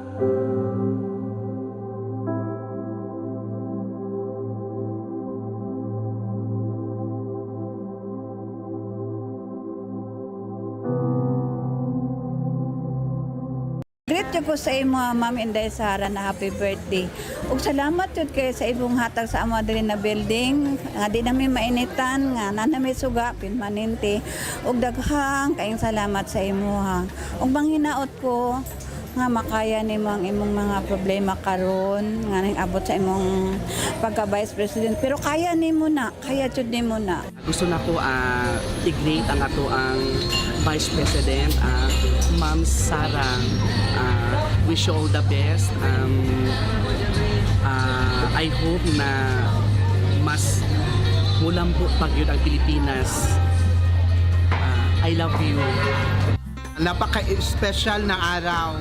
Birthday ng ating pinakamamahal na Vice President. Gusto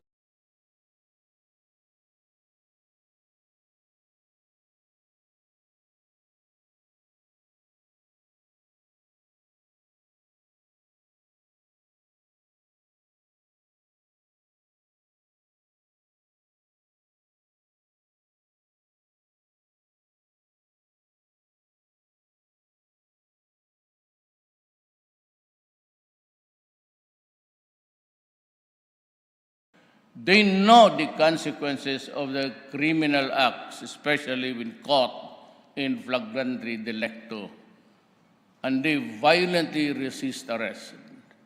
They know that illegal drugs waste away lives, dysfunctionalize families. Ibang relihiyon, na marinig nila ang iyong salita, makilala kayo sa kanilang mga puso, na sa kanilang pagluhod, kami ay dalhin sa trono ng inyong pagpapala. Ipagkaloob ninyo sa inyong mga anak na lubusang nananampalataya at nagtitiwala sa inyo. Kagalakan, kapayapaan, at kapanatagan ng kalooban sa isang bayan na masagana at nagkakaisa. Ang lahat ng ito, samo at dalangin namin sa inyong makapangyarihang pangalan. Amen. Ladies and gentlemen, honorable members of the Congress of the Philippines, Rodrigo Roa Duterte, President of the Republic of the Philippines.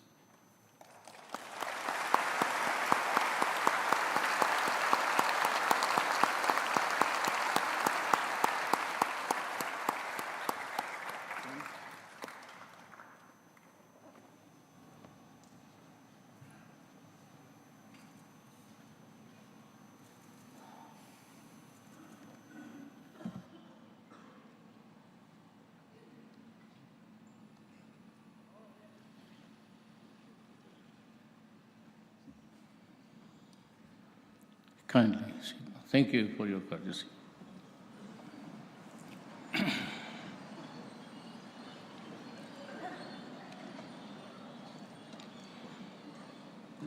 Senate President Vicente Soto III, the members of the Senate, House Speaker Pantaleon Alvarez, and the members of the House of Representatives, Vice President Maria Leonor Robredo, former Presidents Fidel V. Ramos, Joseph Hercito Estrada, and Gloria Macapagal Arroyo, His Excellency Gabriel Cacha, and the esteemed members of the Diplomatic Corps, Executive Secretary Salvador Medaldia, and the members of the Cabinet, Acting Chief Justice Antonio Carpio, and the Justices of the Supreme Court, my fellow workers in government, mga kababayan.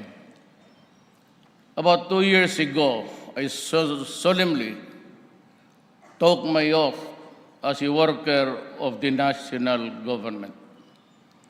I was inspired to institute real changes for the greater good of the Filipino people.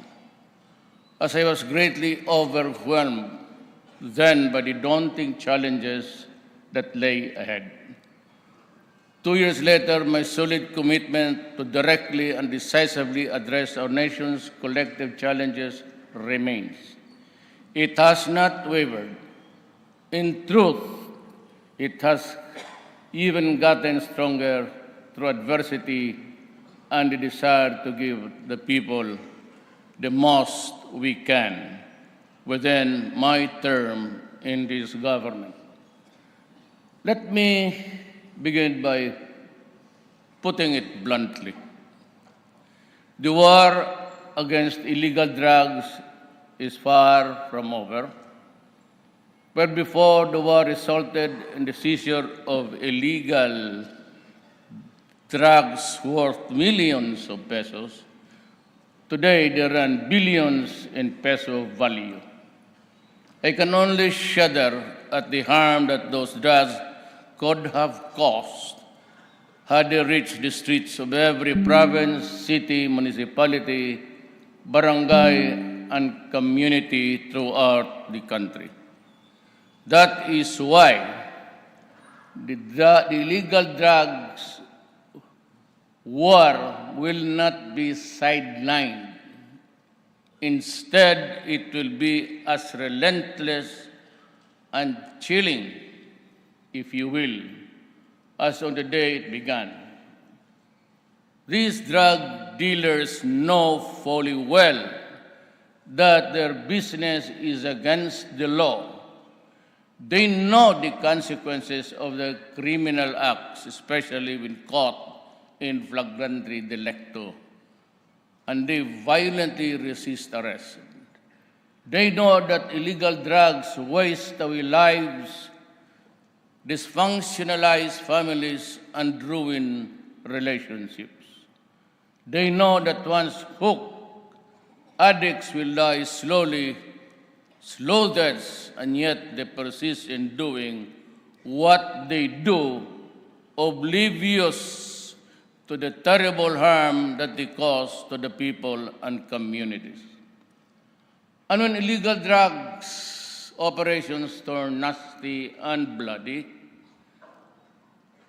advocates of human rights lash at and pillory our law enforcers and this administration to no end. Sadly, I have yet to hear, really, howls of protest from the human rights advocates and church leaders against drug lordism, drug dealing, and drug pushing as forceful and vociferous as the ones directed against the alleged errant enforcers in the fight against these social scourges. If you think that I can be dissuaded from continuing this fight because of our demonstrations, your protests, which I find the way misdirected, then you got it all wrong. Your concern is human rights. Mine is human lives.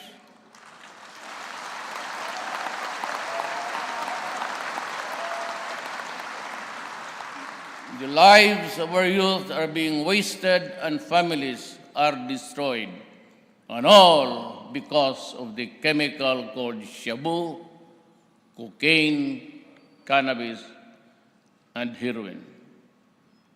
Human rights to me means giving Filipinos, especially those at the society's fringes, a decent and dignified future to the social and physical infrastructures necessary to better their lives and freedoms, and the hard-earned property of every Filipino whose condition we wish to improve shall be protected from criminals, terrorists, corrupt officials, and traffickers and contrabands.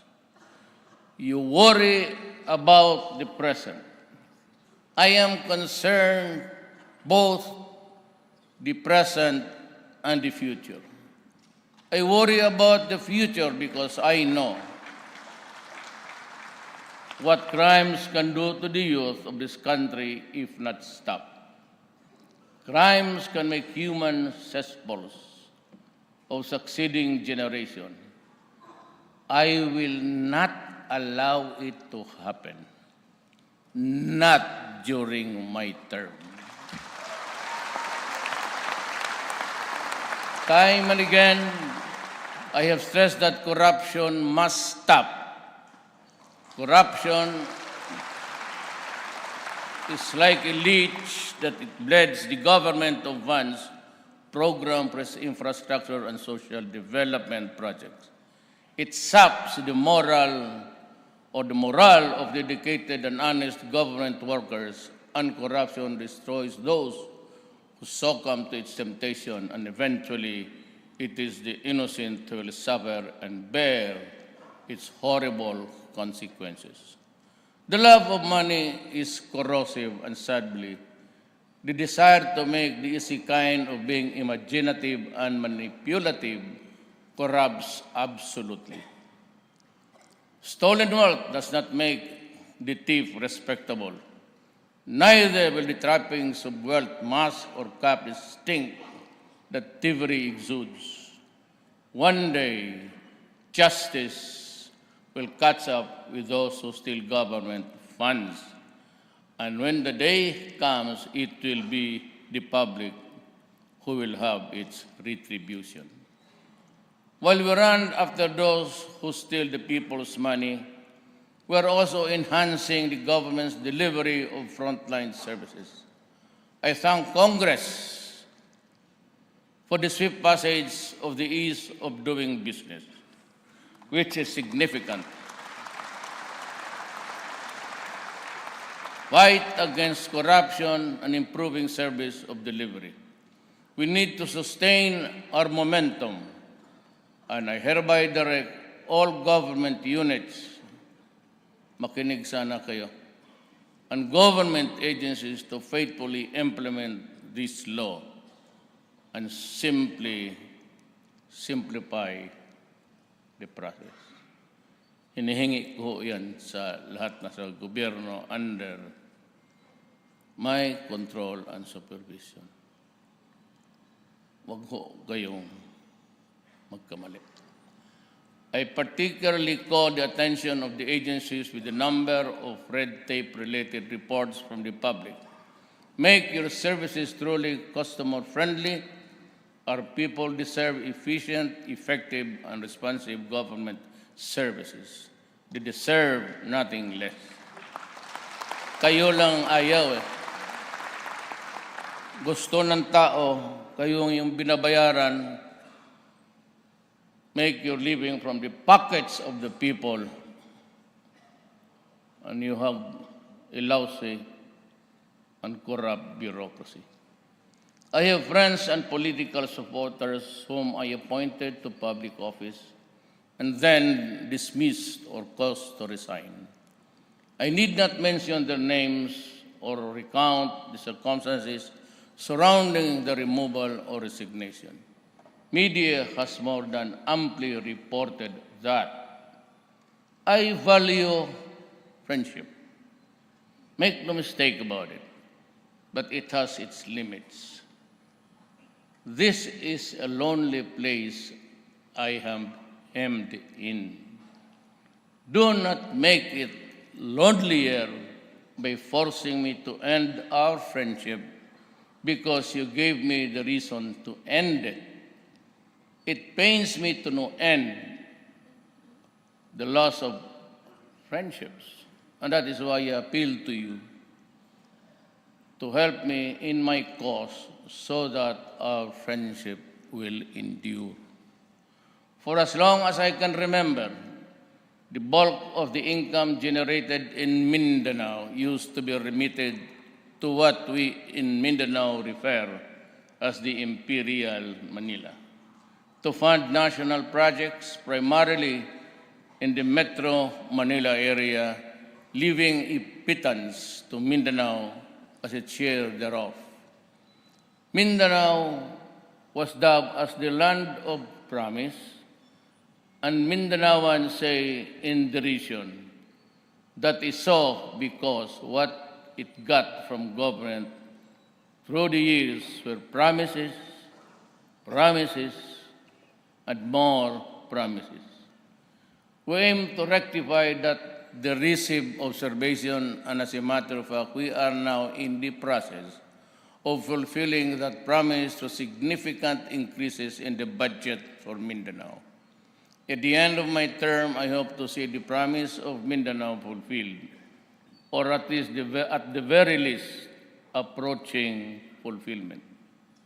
Be that as it may, Mindanao pauses at the crossroads of history. One road leads to harmony and peace. The other to war and human suffering. Despite all that has been said or against the Bangsamoro Organic Law by all sectoral groups, I make this solemn commitment that this administration will never deny our Muslim brothers and sisters the basic legal tools to chart their own destiny within the constitutional framework of our country. When the approved version is transmitted and received by my office, the law has been passed actually, and I intend to give me 48 hours to sign it and ratify the law.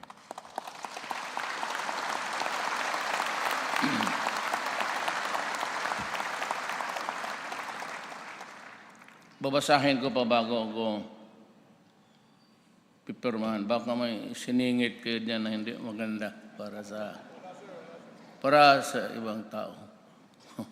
We will need loads of understanding and patience to endure and overcome the birth pangs or pains of the new beginning.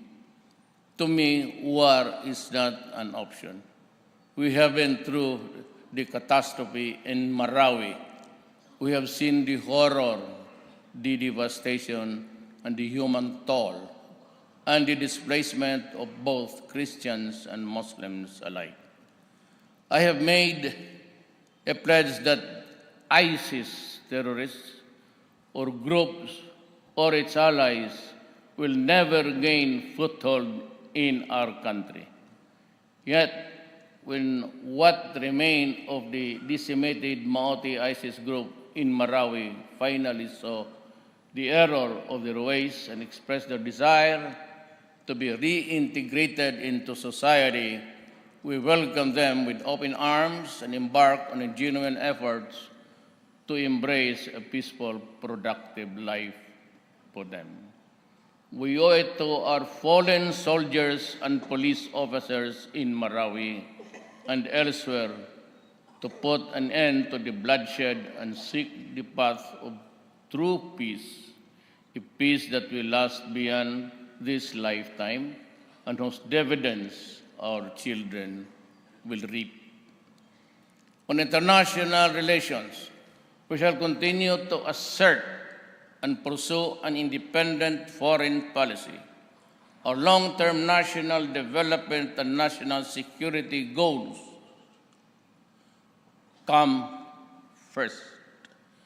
We shall continue to reach out to all nations regardless of their prevailing political persuasions or proximity to or distance from our shore, so long as this nation wish us well. Our stronger bonds with our ASEAN friends have made possible our trilateral border patrols with Indonesia and Malaysia, which has since then put out of business sea pirates, piracy, and other terrorists who used to infest our shared seas. This is a testament to the readiness of our country and our good neighbors to make regional peace and security our shared responsibility. We have successfully hosted the 50th ASEAN anniversary and the 31st ASEAN Summit last November 2017.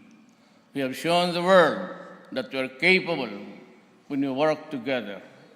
The ASEAN events showcased not only the world-renowned Filipino hospitality and organizational capabilities, but also our artistic talent. I would like to commend the National ASEAN Organizing Council, led by no less than my Executive Secretary, Salvador Medialdia. Our re-energized relations with China has also led to an unprecedented level of cooperation between our nations on the war against transitional crimes. Our shared intelligence led to the discovery and dismantling of the clandestine Shabu laboratories and the arrest of Chinese chemists with the Dragon organization called Wu Syndicate. Our improved relationship with China, however, does not mean that we will waver in our commitment to defend our interests in the West Philippine Sea. This is why we engage China through this bilateral and multilateral platform such as the ASEAN-China and the Philippines-China bilateral consultation mechanism. Opening lines of communication and amicably managing differences have led to positive development that include renewed access of Filipino fishermen to the areas in dispute in the Philippines, West Philippine Sea. Participation in the ASEAN-China dialogue has also resulted to the draft framework for the Code of Conduct in the South China Sea, which intends to resolve peaceful disputes by peaceful means. We admire our Filipino migrant workers for their selflessness and courage in enduring the hardships of living away from home to provide for their families.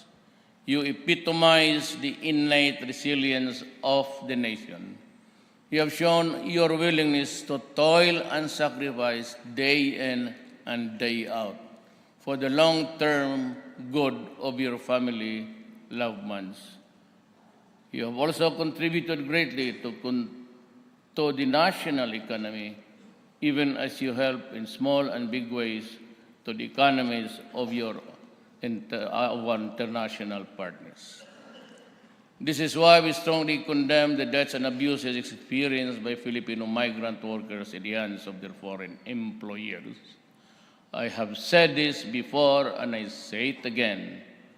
I am a worker of government, and it is my vow to make sure that your well-being remains our foremost foreign policy concern. It is for this reason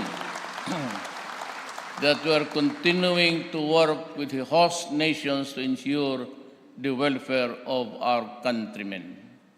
I appeal to all host governments to help us as true and dependable partners in this endeavor.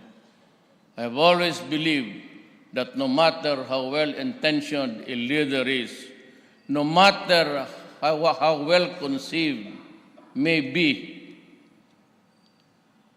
his mission, if he lacks the political will to do what needs to be done, they can only end up a failure and a hopeless dreamer. As a worker of government, I promise to do whatever it would take to give all Filipinos a comfortable life, fighting powerful interests and making sacrifices. My obligation is to promote and uphold the greatest good for the greatest number.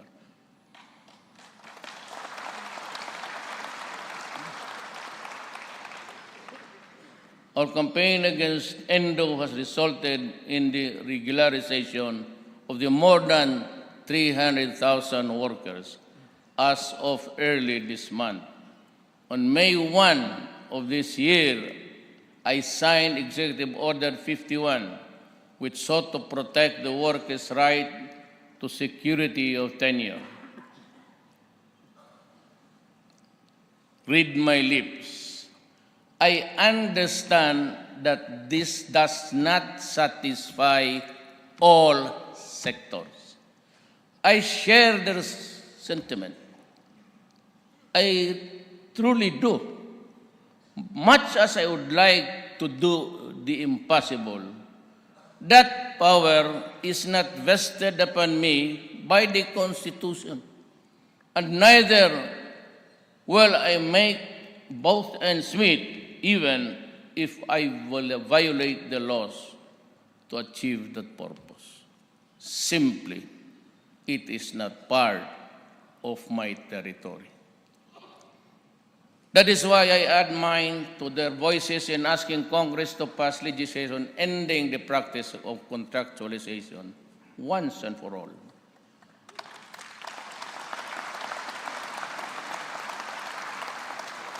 Our farmers, especially our coconut farmers, form a significant part of the basic sectors of society. It is from the toil of their hands that we put food on the table. It is my hope that we finally see this through. I urge you, Congress, to convene the bilateral conference committee and pass at the soonest possible time the bill establishing the Coconut Farmers Trust Fund. I pray that you will do it.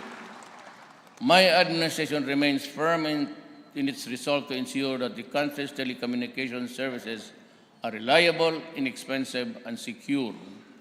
A draft terms of reference for the entry of a new major industry player is at hand. The terms will be fair, reasonable, and comprehensive. It will be inclusive, so it will be open to all interested private parties, both foreign and local. The only condition is that the chosen entity must provide the best possible services at reasonably accessible prices. However, our efforts to usher in a new major player shall render futile if we do not improve its odds of success in an industry that has long been dominated by a well-entrenched duopoly. We shall therefore lower interconnection rates between all industry players, not only to lessen the cost to the customers, as it will also lower the cost of incoming players to access existing networks. A market environment that is more conducive to competition, this is a policy which is crucial to ensure that our solution to our telecommunication problems will be both meaningful and lasting. In the last 2 years, experience has taught me that lack of consultation or insufficiency of information can, at times, lead to rash judgments. Often when I am unsure of the most appropriate course of action to take given the problem, it's a factual menu, and the desired end, I never fail to consult to discuss options with persons whom I trust and whose advice I value. When I decided to establish malasakit centers in Cebu, Tacloban, and Iloilo, my longtime aide, Bongo, and his team became instrumental in arriving at the right decision through proper consultation. Deliberations with the proper agencies also made me decide to push for and eventually approve both the Tertiary Education Act and the increase in the salary of our men in uniform, our soldiers, and our policemen. Boracay Island, widely regarded as one of our country's treasures and admired worldwide for its natural beauty, has sadly become the representation of governance and government's negligence, including mine. I could not allow this decay to continue. Decisive action has long been overdue, recognizing that we are mere stewards of our natural resources. And I said, enough is enough. We intend to restore its environmental integrity alongside measures to alleviate those whose livelihood were momentarily affected. Environmental protection and ensuring the health of our people cannot be overemphasized. Thus, our actions in Boracay mark the beginning of a new national effort. This is just for the other tourist destinations needing urgent rehabilitation and enforcement of environmental and other laws shall soon follow. I urge local government units to proactively enforce our laws and not wait for us to swoop down on your areas just to do your duty and work.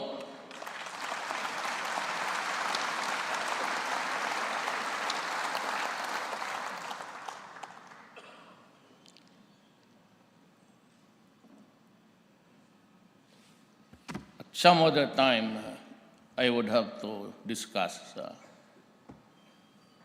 local government units. What has happened to Boracay is just an indication of the long overdue need to rationalize in a holistic, sustainable manner the utilization, management, and development of our lands. I therefore urge the Senate urgently pass the National Land Use Act to put in place a national land use policy that will address our competing land requirements for food, housing, business, and environmental conservation.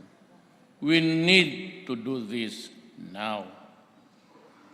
To help safeguard the present and future generations, we have to earnestly undertake initiatives to reduce our vulnerabilities to natural hazards and bolster our resilience to the impact of national disasters and climate change. As I have stated last year, we must learn from the experiences from the Super Typhoon Yolanda and other mega disasters, and from global best practices. We need a truly empowered department characterized by a unity of command, science-based approach, and full-time focus on natural hazards and disasters, and the wherewithal to take charge of the disaster risk reduction, preparedness response, with better recovery and faster rehabilitation.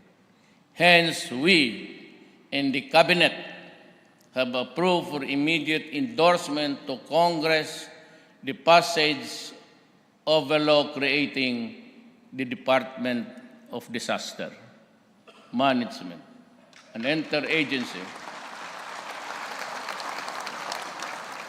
Just like FEMA, we don't know if it's an effective agency in the United States government.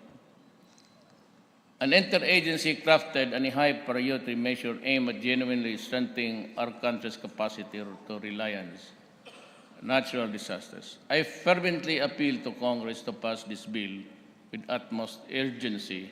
Our people's safety requirements cannot wait. Ours is a rich and beautiful country.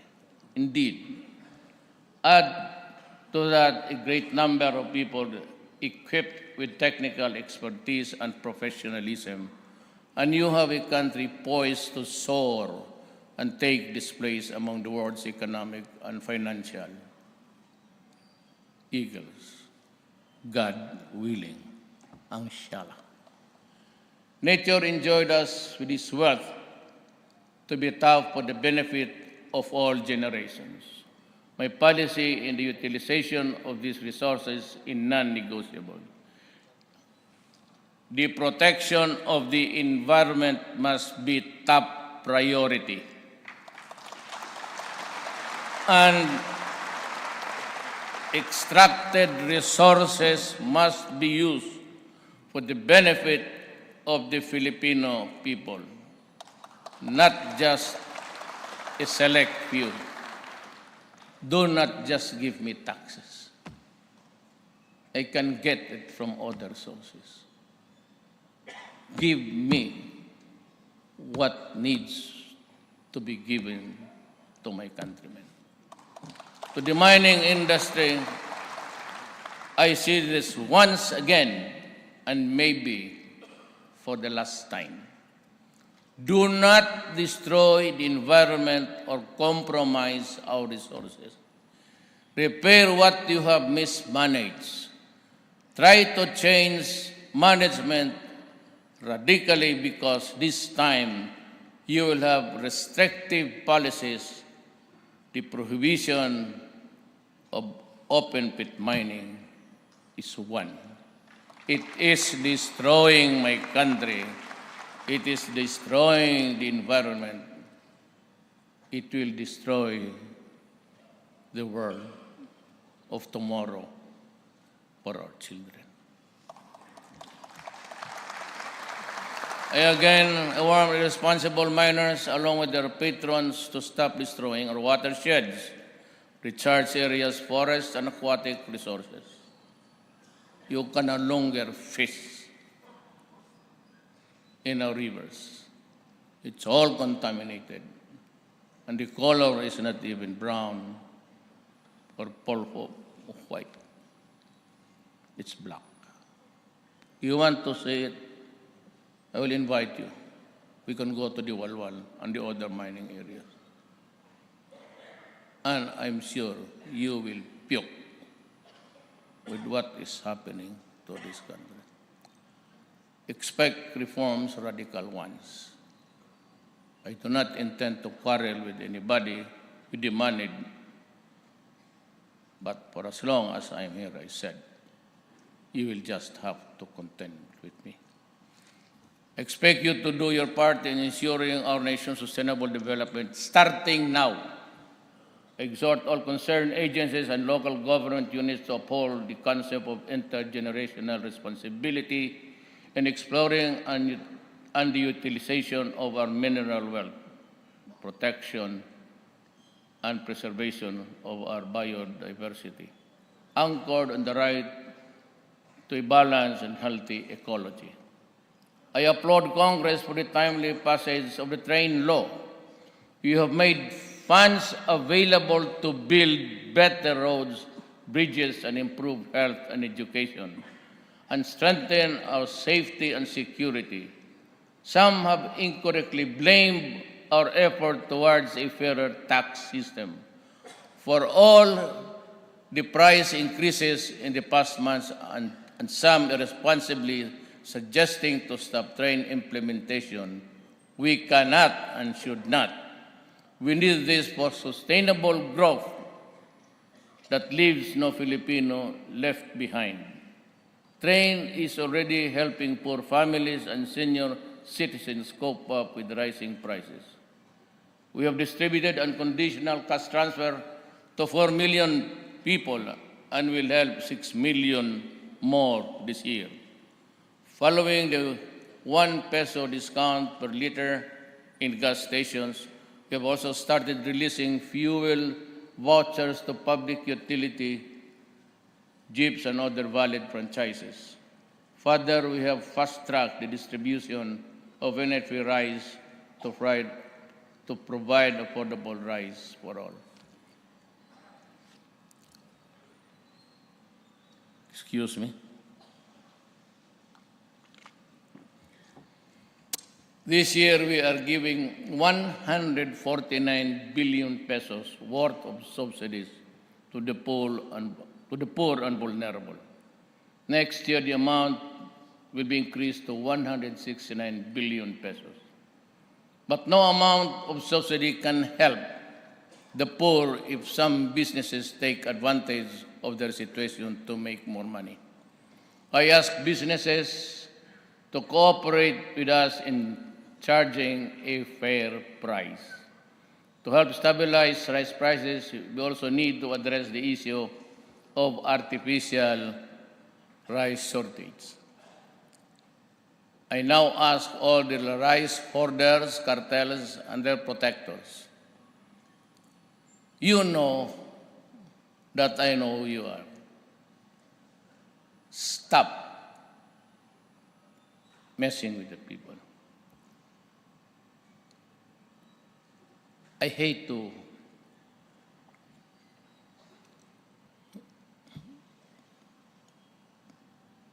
power sometimes is not a good thing, but I hope I would not have to use it against you. Consider yourselves warned, mend your ways now, or the full force of the state shall be brought to bear upon you. I am directing all intelligence agencies to unmask the perpetrators of this economic sabotage and our law enforcement agencies to bring them to justice. We are also working on long-term solutions on top of this agenda to lower the price of rice. We need to switch from the current quota system in importing rice to a tariff system where rice can be imported more freely. This will give us additional resources for our farmers, reduce the price of rice by up to 7 pesos per kilo, and lower inflation significantly. I ask Congress to prioritize this crucial reform, which I have certified as urgent today. Alam mo, ako humingi talaga ng tulong. Business is really for profit. I understand that. But Philippines has always been a playground for, scoundrels and those who do it without really considering the plight of the others. It's all conscience. When I ran for public office, I promised to do whatever it takes to give all Filipinos a comfortable life, even if it means fighting powerful interests. I am committed to a comprehensive tax reform, and I ask Congress to continue the job. Package 2 will be lower corporate income taxes, especially for our small businesses. Lower taxes mean they will have more money to invest and create more jobs. More than 99% of our businesses are micro, small, or medium enterprises and employ around 65% of our workers. The enactment of the package 2 is what stands between today and the millions of jobs in the near future. Congressman Coa, Gonzales, Abo, and Green, and Botocabi, as well as the Swansing family, filed versions of Package 2 last March 2018. Salamat po. And I support their push to shepherd the bill. I hope the Senate will follow suit. Maybe tomorrow, sir? This matter is urgent. Do not be part of the problem by ignoring it.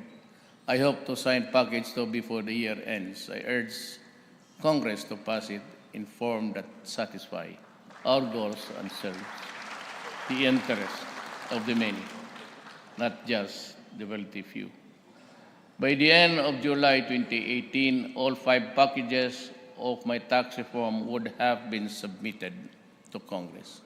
Apart from train, rice tariffication, and Package 2, they include the mining, alcohol, and tobacco tax increase, reform in property valuation, reform in capital income and financial taxes, and an amnesty program. I urge Congress to take them seriously and pass them in succession, for there is no chance that we can deliver our promises without an equitable tax system. One of the most important thrusts of this administration, medium-term development plan, is to cover all Filipinos against financial health risks. That is why I have directed concerned agencies to streamline the various sources of financial assistance for the people with health-related needs. We're currently institutionalizing the unified implementation of the no-balance billing policy, through which the government and our private healthcare providers can work out a system that will provide an order of charging of medical expenses. Much needs to be done to improve our healthcare system, which remains highly fragmented, resulting in disparity in health outcomes between the rich and the poor, and in the urban areas and rural. While investments in health have increased over the several years, several policy and operational bottlenecks have constrained universal health care for this country. We shall pool our resources for health services under the Philippines institutionalized primary care as a prerequisite to access higher level of health care and supplement human resource gaps in the LGUs through a national health workforce support system. This will ensure that every Filipino gets the appropriate, affordable, and quality health services in appropriate facilities and will be protected from financial burden due to sickness. To this end, I urge the speedy passage of the Universal Healthcare Bill authored by former Representative Harry Roque.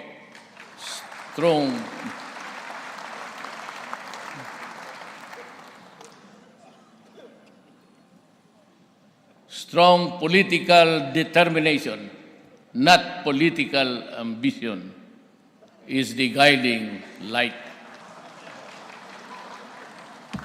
I have no illusions of occupying this office one day longer than what the Constitution under which I was elected permits, or under whatever Constitution there might be. 4 administrations before me have tried to amend the Constitution to be able to introduce amendments and revisions to the Charter, to the Charter, but none of them was successfully done for one reason or another. I therefore consider it a distinct honor and privilege to have received earlier from the Consultative Committee that I created a federal constitution that will truly embody the ideal aspirations of all the Filipino people. I thank all the members of the committee, especially those who came out from their retirement, for their valuable services in crafting this draft federal constitution. I would like to extend my particular gratitude to former Chief of Justice Renato Pono and former Senate President Aquilino Pimentel Jr.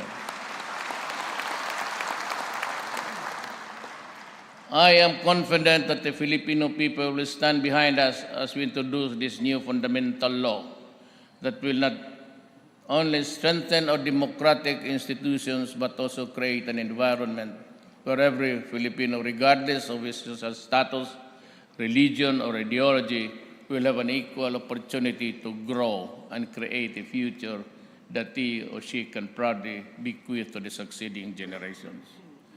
My countrymen, I will not bore you with the litany of this administration's projects completed otherwise in the process. That would be too self-serving.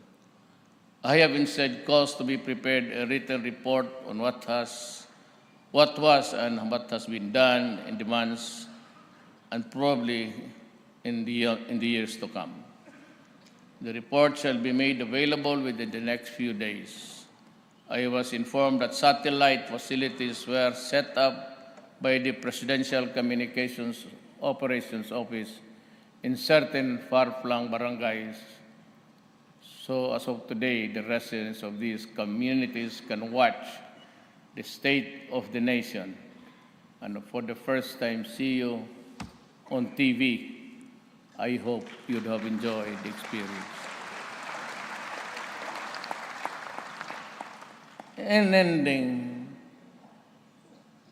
may I quote, I have always quoted, but in my previous talks, one American that I salute, the great Abraham Lincoln.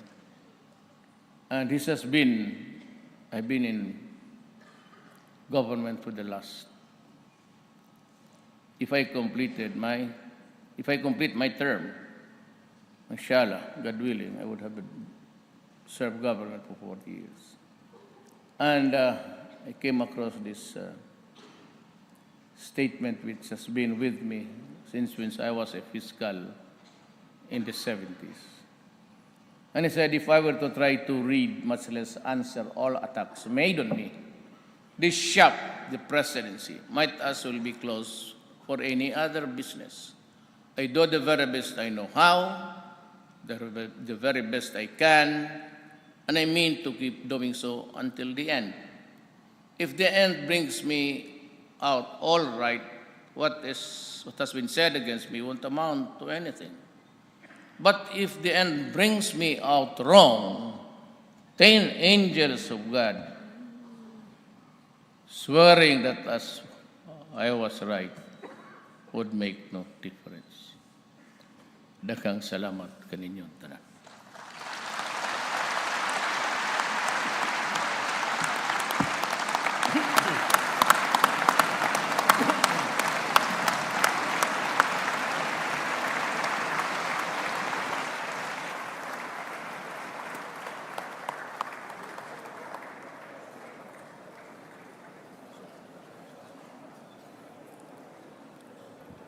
On the part of the Senate, The joint session is adjourned.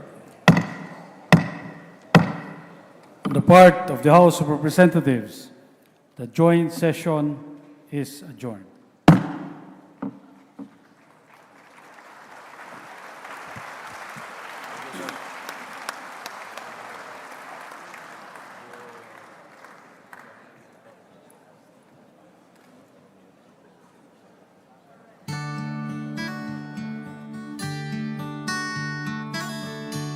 Ay hindi na ho confidential fund yun. Ano ko po re-resibuhan ang isang intelligence officer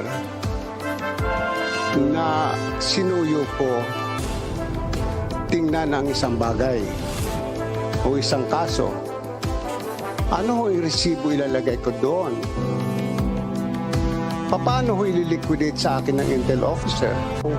We have not seen any acts of the Vice President that we should investigate.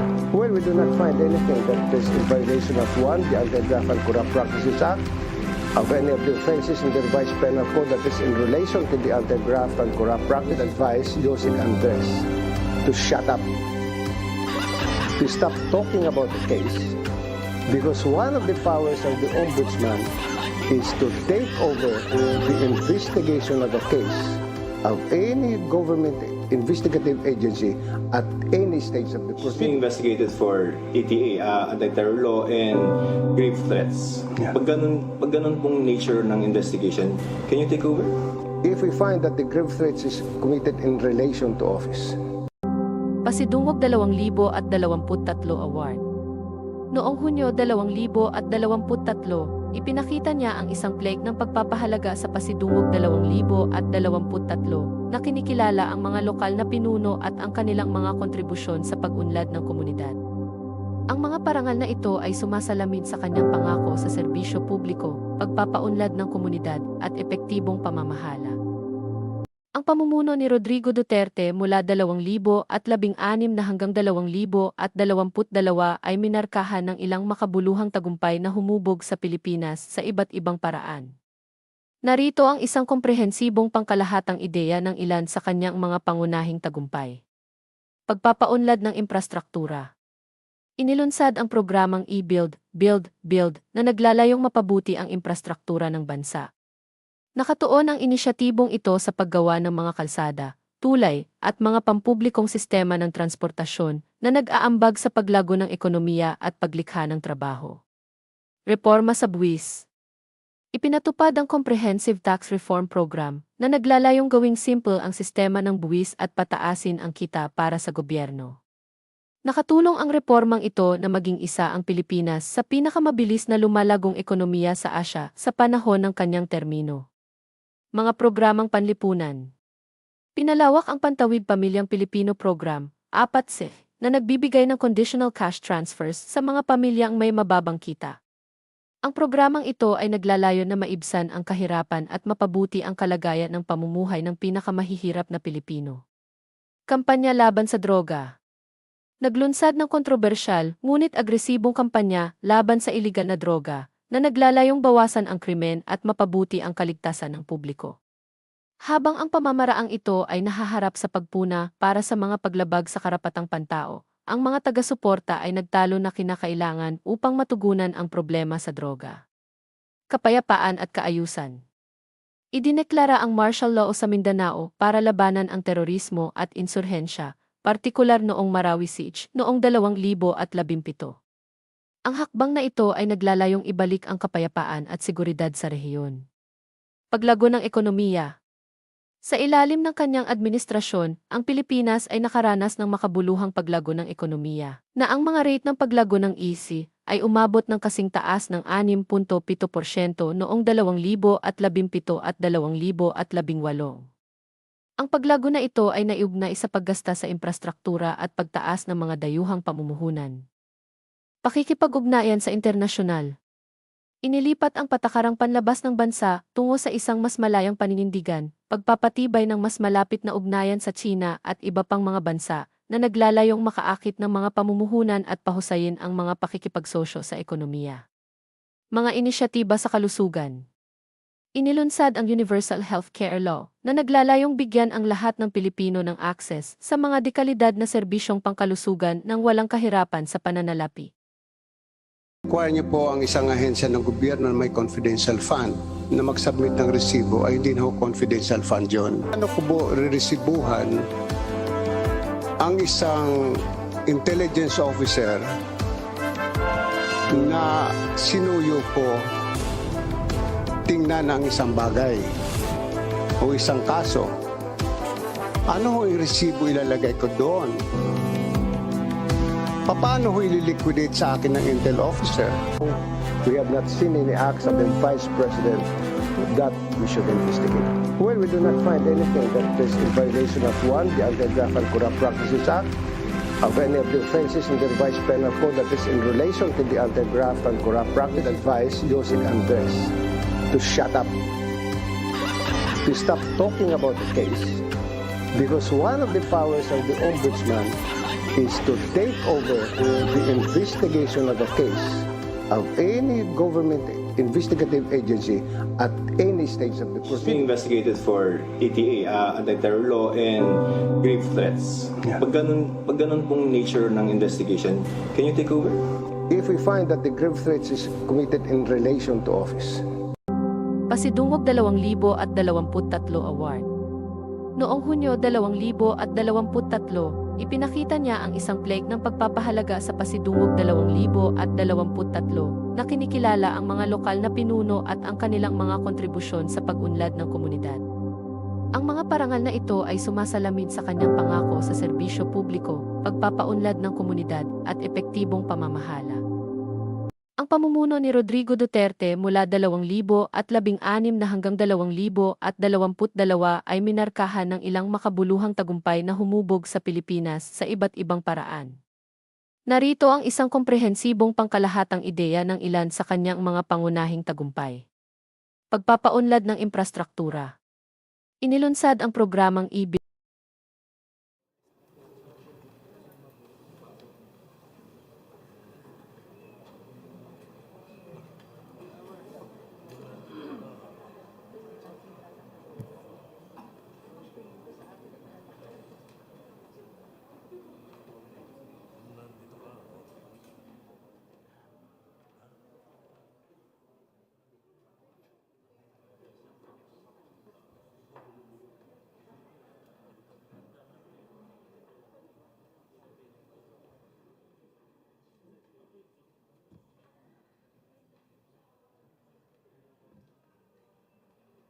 Your Excellencies, members of the House of Congress, ladies and gentlemen, the President of the Republic of the Philippines, Rodrigo Roa Duterte.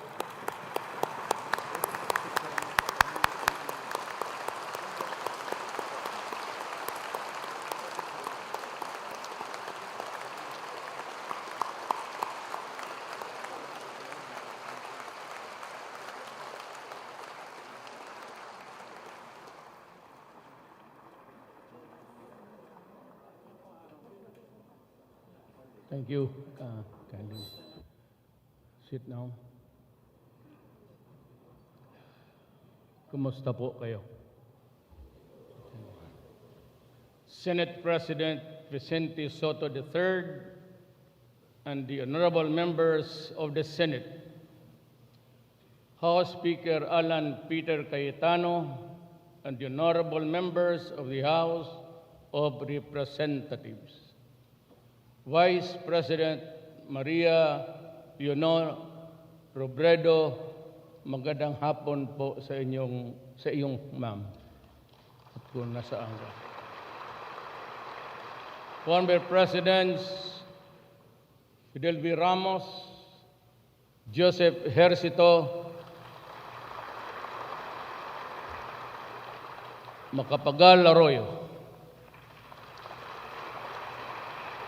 His Excellency Kacha and esteemed members of the Diplomatic Corps, Executive Secretary Salvador Medaldia, and the other members of the Cabinet, Chief Justice Lucas Bersamin, and the Supreme Court, my fellow workers in government, mga mahal kong kababayan. Let me begin by extending my hand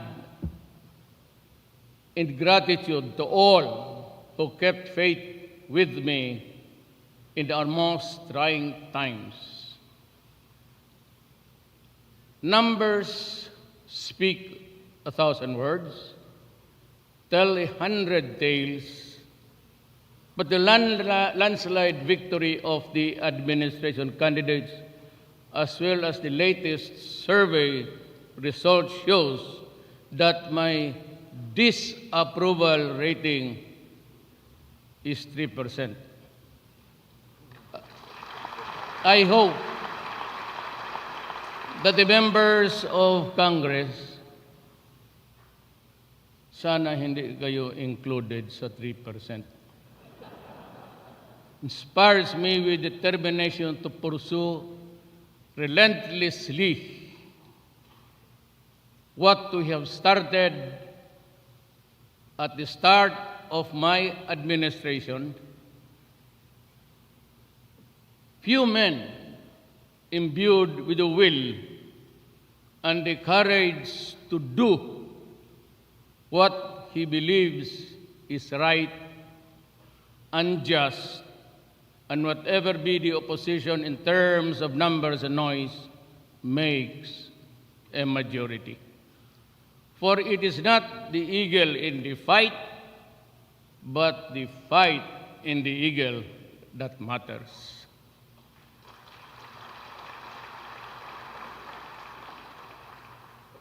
Believe me, I will end my term fighting. It has been 3 years since I took my oath of office, and it pains me to say that we have not learned our lesson. The illegal drug problem persists. Corruption continues and emasculate the courage we need to sustain our moral recovery initiatives. Years ago, we saw the terrible devastation caused by illegal drugs. On May 23, 2017, our law enforcers launched an operation to serve a warrant and to neutralize terrorists.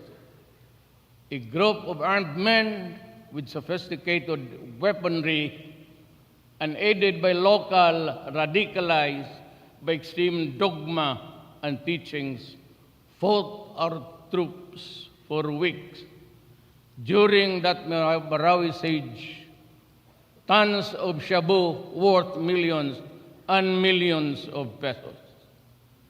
Drug money killed 175 and wounded 2,001 of my soldiers and policemen in that 5-month battle.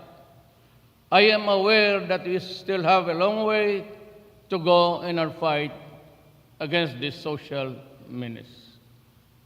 Let the reason why I advocate the imposition of the death penalty for crimes related to illegal drugs. Our citizens have begun to do their part in the war against drugs and through the barangay formation of anti-drug councils, and also actually surrendering bricks of cocaine found floating in the sea into our islands. I call this responsibility. However, the drugs will not be crossed unless we continue to eliminate corruption that allows the social monster to survive. I respectfully request Congress to reinstate the death penalty for heinous crimes related to drugs as well as plunder.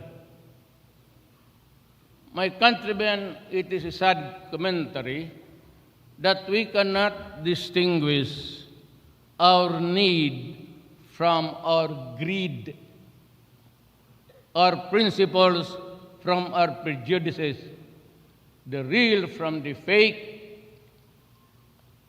and the truth from a lie. The reason is because that many of us, what matters above all is the self.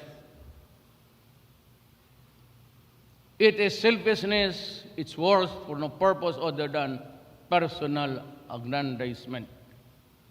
To borrow the language of F. Chanel, Jose, we have not risen above and beyond the parochial interest.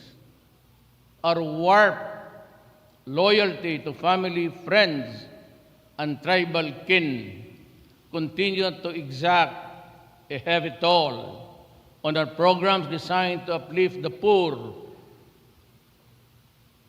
and reassure our investors, our foreign investors, local, and the business sector in this country. The recent uncovering of the massive fraud perpetrated against the public health insurance system proves that corruption is pervasive. Huge amount of medical funds were released to cover padded medical claims and imaginary treatment of ghost patients. I am grossly disappointed. The government is conned of millions of pesos which could be used to treat illnesses and possibly save the lives of many. Thus, I ordered the NBI to arrest and cause the prosecution of those liable.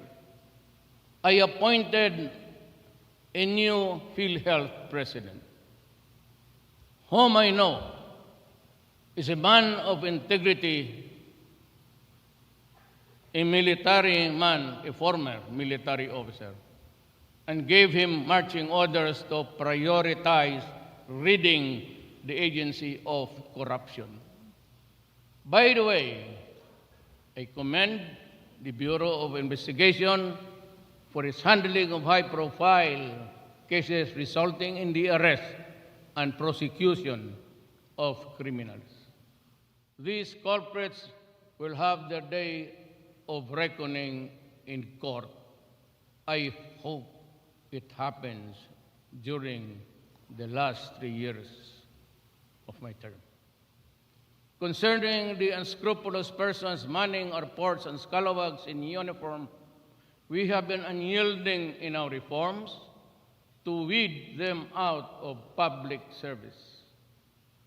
I have fired or caused the resignation of more than 100 officials and appointees of government without regard to relationship, friendship, and alliance.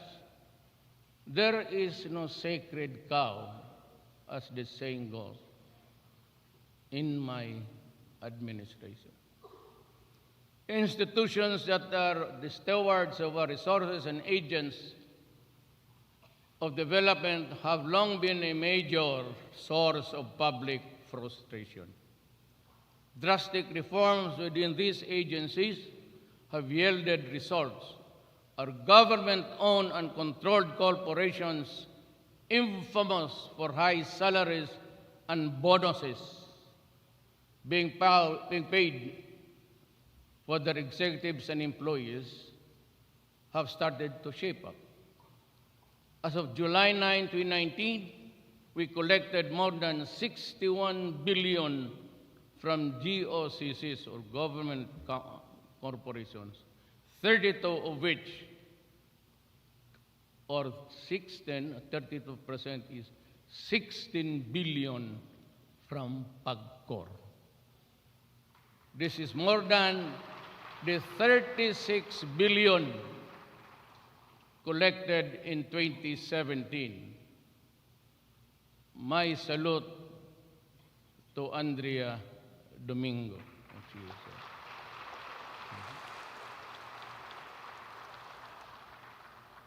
Magpasugal ka pa ng marami. Bureau of Customs, though corruption-ridden, managed to collect 585 billion pesos in 2018. Imagine how much more could have been collected had the BOC been clean and less corrupt. May I cut and just magsalita lang ako kung anong sa isip ko. I went to the Bureau of Customs 2 weeks ago and found out that there are about 63 of them facing charges, criminal charges, and 61 of them under investigation. I hope that I can have the cooperation of Congress.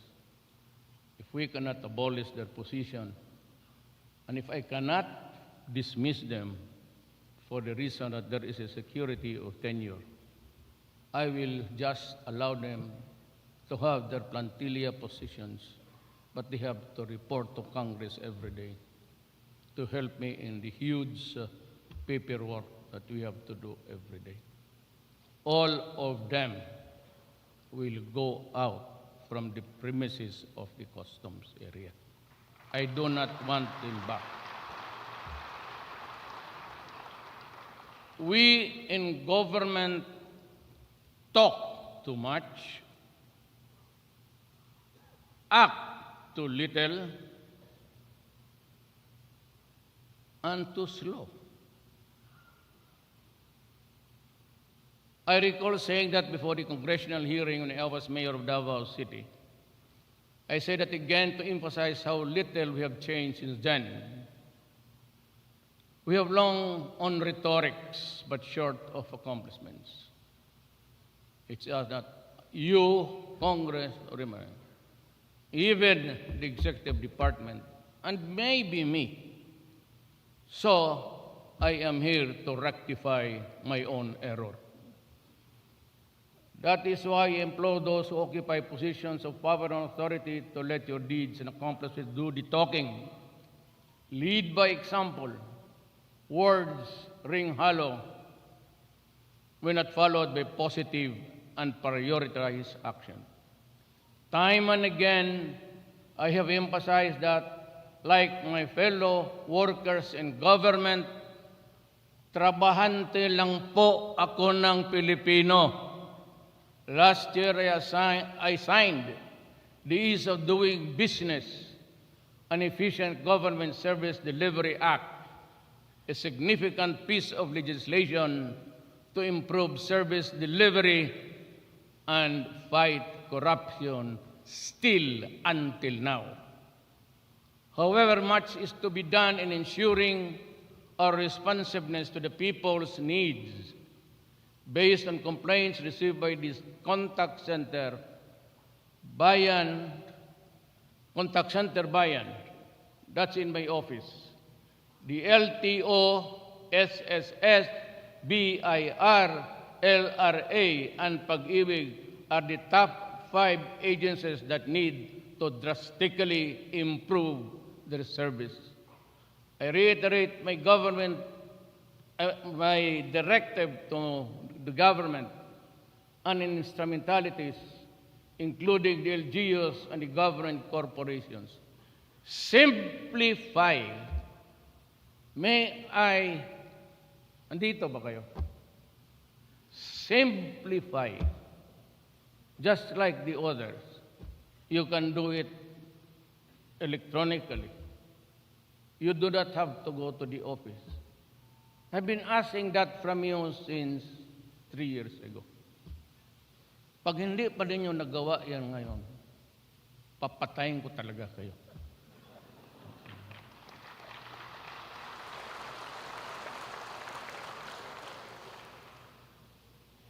Buisit na. Simplify and make your services responsive to client-friendly. Your client is the Filipino, our employer. From where the money in our pockets come from our salaries. Thanks to Executive Secretary Major Dia, we have increased the number of lines from hotline 8888 to make it more responsive to the public. Our ultimate goal is for our people to be freed from using these hotlines because government service and response have markedly improved. Again, ang problema kasi ng Pilipino, I'm addressing now to the Filipino. Kayo rin kasi, sinasabi ko na sa inyo, be assertive. At pag kayo o ikaw hiningian more than the required payment by government at humingi pa sa iyo, I've been telling you, mag-iskandalo kayo sa opisina. Make a scene. Sampalin mo yung na yan. Kasi aabot rin sa akin yan.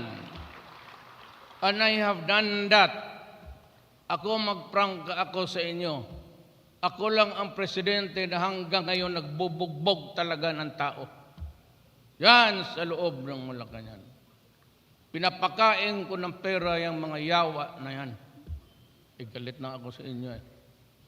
Kindly be assertive. Pagka hiningian ka, sabihin mo, ina mo, sabi ni Duterte, the President told us, that if you extort money from me, I will slap you. At sampalin talaga ninyo. Di na bali magkaaway, I will defend you. At kung maari, and this is what I've been doing all along, there's an 888. Be sure that it is true. Though you are not liable for libel, pero wag naman yang makasakit ka ng kapwa-tao na wala namang kasalanan. 888 then place to President Duterte, abuses by director asking for money. Text mo, lalabas yan dyan. And that is for the public to view. At kung totoo, Malacanang, I said, is open 24 hours. 24 hours, basta corruption. And that is why that fiasco about the frigate ni Trillanes was because yung Koreano na napagbili ng barko who sold the ship to the Philippine government, wala pa hong delivery. And it was there already ready. And that is why that Korean went to Malacanang just to complain, why is it that there is no request for delivery? So I told Bong, ayusin mo yan. He went to Lorenzana, and Lorenzana, nagsulat siya. May nakakuha, because sa Malacanang, every administration may tao yan dyan. Every administration leaves some of the men because they are appointed on plantilla position. Kinuha nila, then it was brought here before the Congress. And so Bong was called to testify. And said he was assured it will be a closed door. I told Bong, no, ask for an open and public hearing. Sabi ko, sabihin mo sa lahat, kanina, wala, you have nothing, just say the truth. Sabi ko, pagkatapos niya testify, sabi ko, Bong, maniwala ka hindi, you will be a senator. Totoo yan. That is the story of how convoluted politics and corruption here in our country works. Equipped with political will, the government ordered the closure of Boracay Island for 6 months to prevent its further deterioration. We cleaned and rehabilitated the island and not allowed it to heal naturally. I am proud to say that it has been restored close to its original pristine state. Boracay Interagency Task Force led by Secretary Simato and fully supported by Secretaries Andio, Romulo Puyat, what's her name? Puro surname ito, Romulo Puyat. What's her name? Berna. Berna, Romulo Puyat, Belo, and Villar, and the TESDA Chief Mamanjong for this huge success. Kudos are also due to the PMS for integrating the 6-month rehabilitation plan and the NEDA for the recently approved Mindanao Term Boracay Action Plan. Boracay Island is just the beginning, and the girls there, the foreigners, are waiting for you gentlemen to visit the place. They are all on the beach sunbathing. You are invited. I have not been there. Alam mo, nung naayos yan, day before, we were told that there's going to be an opening tomorrow. So the TV on that day, magandang hapon, showed a lot of bantings and banners, Salamat, Duterte, ano mga. So when I saw it, I called the military and the police, remove the bantings. I am not going there. No need to really advertise. I am paid for what I'm doing. Nakukurnihan ako. Too much adulation, bordering pretensions. I can almost smell it a mile away. And I never went there until now. What I did was, I went to the other side of the island and asked the DAR, what is the status of the land behind the beach of Boracay? And they are still categorized as forestal and agriculture. Not, I said, not commercial? No, sir. So I told the agrarian reform, go to the place, have it inspected, because I will declare the whole of the island a land reform program. And I gave the islands piece by piece to the Etas, the natives of the place, para walang masabi. Marami kasi ginawa ko raw para linisan ko, ibigay ko sa mga kaibigan ko. Wala akong kaibigang mayaman. Ayaw kong kaibigan ng mayaman. Because pagka mayaman ka, tatabi lang ka lang sa akin, pati ako napahira na ng kung ano-ano ang hingiin mo sa gobyerno. There are those who violate environmental rules. I am giving due notice to the LGUs and other stakeholders, kayo po, of tourist destinations to take extra steps in the enforcement of our laws and the protection of our environment. On January 27, 2019, we officially started the Manila Bay rehabilitation. Though we have a long way to go, we are encouraged by the test results of the waters near Padre Faura. We will relocate informal settlers. I hope it can happen during my time. Along the waterways and shut down establishments that continue to pollute and poison our waters. Make a choice. I'm going to the... Malaki ba yung building dyan?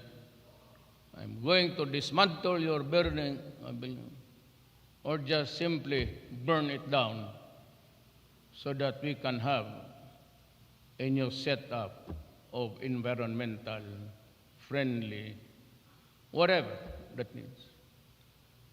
To the build program in emerging economic hubs outside Metro Manila, this will swiftly gain ground thanks to the efforts of the economic team led by Secretary Dominguez.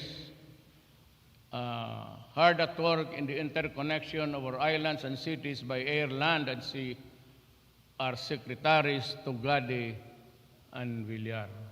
Alaman naman ninyo, magaganda na ang airport ninyo. Inuna ko nga kayo. Everybody's complaining about the Davao Airport, and I said, Davao will be the last. Kung hindi na maabutan, sabi ko mga taga-Davao, pasensya na kayo. Para walang masabi ang Congress sa atin, baka nga 3% sila doon sa kabila. We also paved the way for the entry of third telecommunication provider. Do not worry about this. There is no corruption at all. I guarantee you, upon the grave of my father, I do not talk to them. I just say, just do your work. And kung maaari, according to what the specifications are required by this government. I challenge this new player to fulfill its commitment to provide fast and reliable telecommunication services to our people, especially in the underserved areas.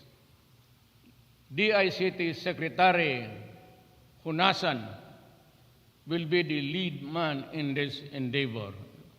I hope he is here.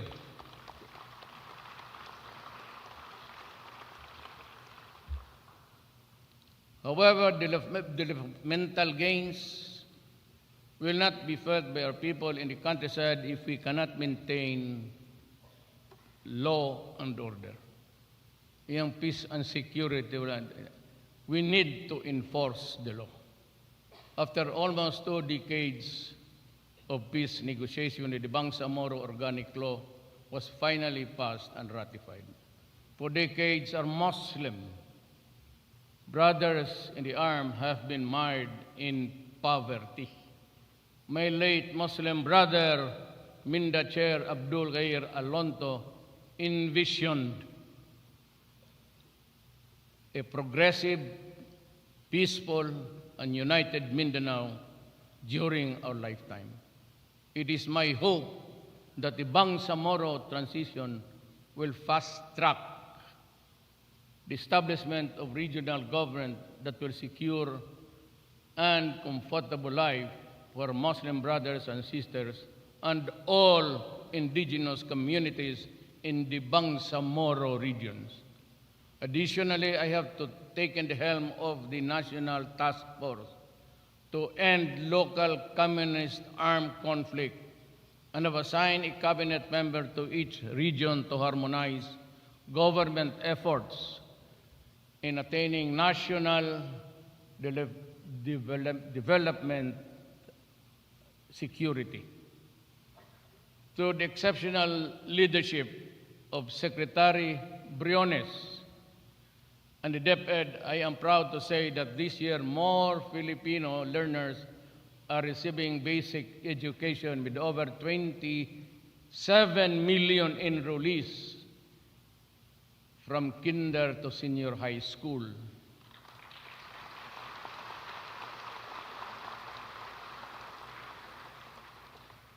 And because we have still a little to spare,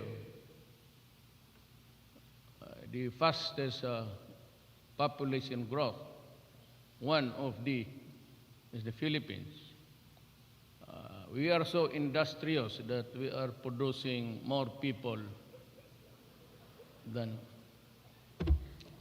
I do not want to quarrel with the religious, but more than 823. Sorry, but I see not good. for the, sinusuot ko lang to pag paminsan-minsan eh. Out-of-school youth and adult learners were able to access non-formal education through the alternative learning system for our national sports development. I support the proposed measure to create the National Academy for Sports for high school students. Almost 86,000 micro, small, and medium enterprises, or the MSMEs, have received over 3 billion worth of loans since 2017, thanks to the efforts of Secretary Lopez and the DTI. Additional benefits for solo parents, the assignment of health workers in all barangays, and the expansion of the malasakit centers are what we also hope to achieve through the bills filed by the original concept of bongo para manalo sa kampanya. Yun ang mantra niya. Tutuhanin mo lang, Bong, mapahiya tayong lahat. I also implore Congress, you have to study this very carefully. Congress has to postpone the May 2020 election. And yung barangay Sanggunian, Kabataan, to October 2022. Because if you read it, to rectify the truncated terms, paiba-iba na eh.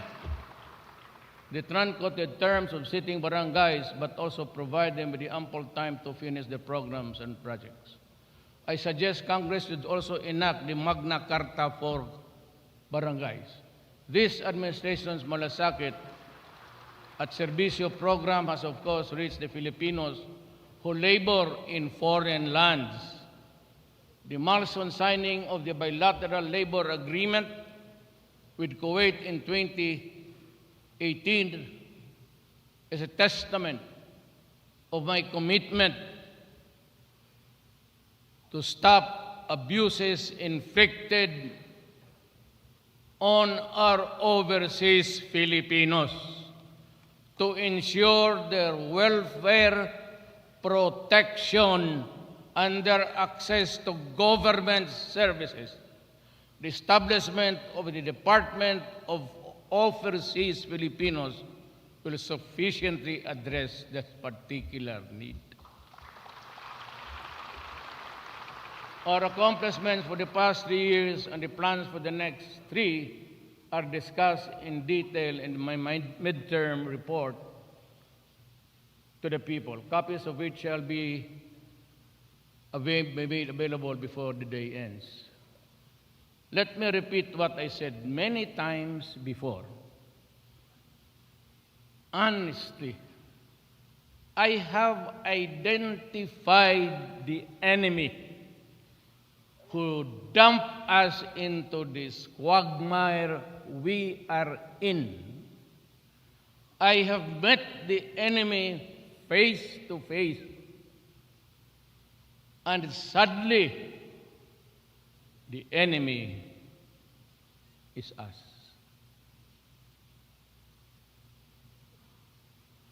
We are our own tormentors, addressing the Filipino people. We are our own demons. We are as rapacious predators preying on the helpless, the weak, and the voiceless.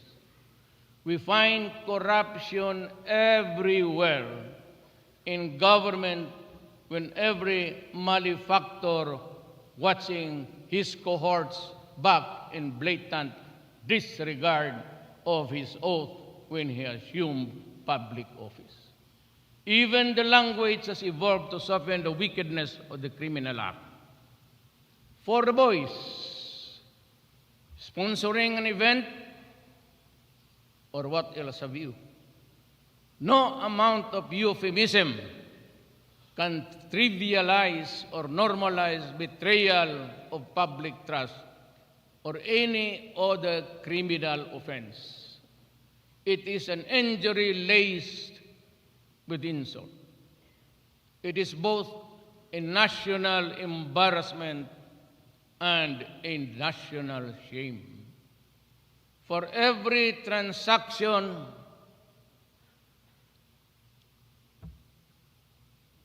a commission. For every action, extortion. Any request that goes on endlessly and shamelessly. Catharsis is what we individually and collectively need to do today. Not tomorrow, but today. Self-purgation, followed by the resolve to do what is right and proper, is good for the nation's health. Let me ask you, when will corruption end? Kailan ba talaga ito? Hanggang kailan? Well, I don't know. I've been with government for almost 35 years now. I am not singling out myself. It's the entire gamut of our system. Corruption exasperates. It frustrates. It is also exasperating that there are times when I think that perhaps it is blood that we need to cleanse and rinse away. The dirt and the muck that stick to the flesh like leeches. Of course, it is only a thought. I am simply thinking aloud. To dispel any controversy that my statements in this regard will create something else. Words of Pedro Guerrero, who said, "Sometimes they write what I say, and they write what I say and not what I mean." So yung mga papurga-purga lang yan. I use similes, metaphors, hyperbole, and other figures of speech every now and then to prove or stress a point. I am as human as anybody else. On the matter of the Philippine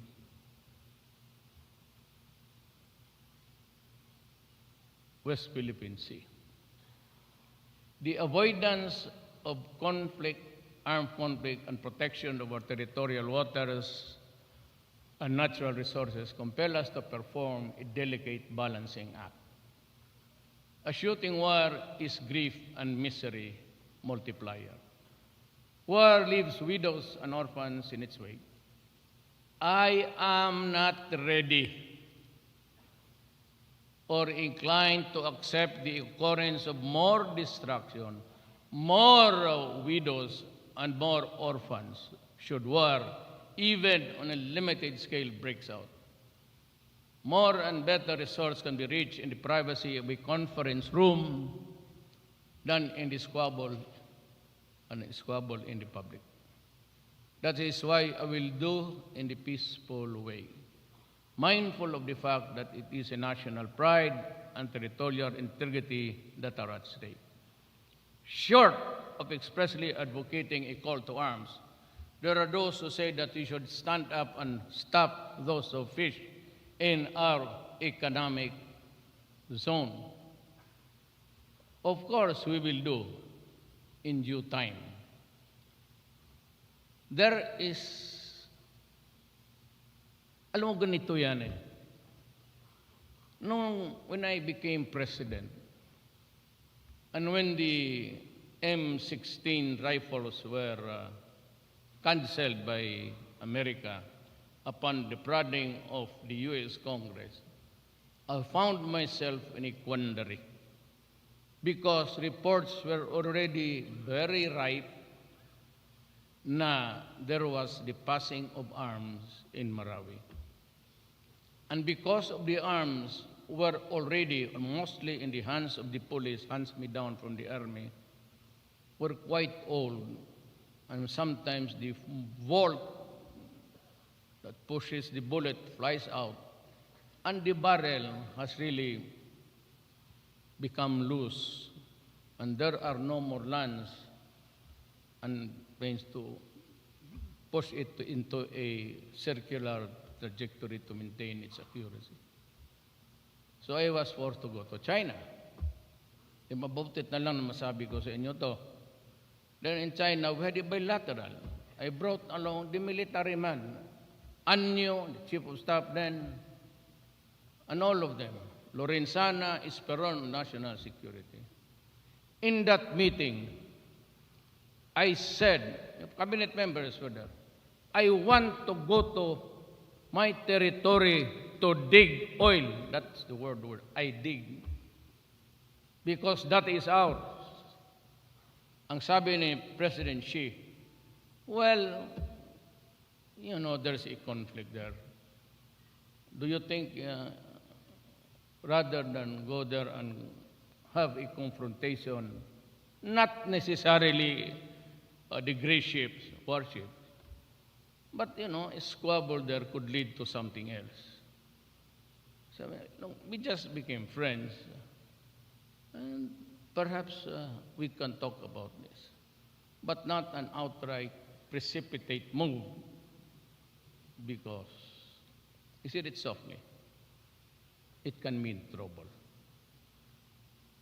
If the trouble comes out from the mouth of a president of a republic, anong magawa mo?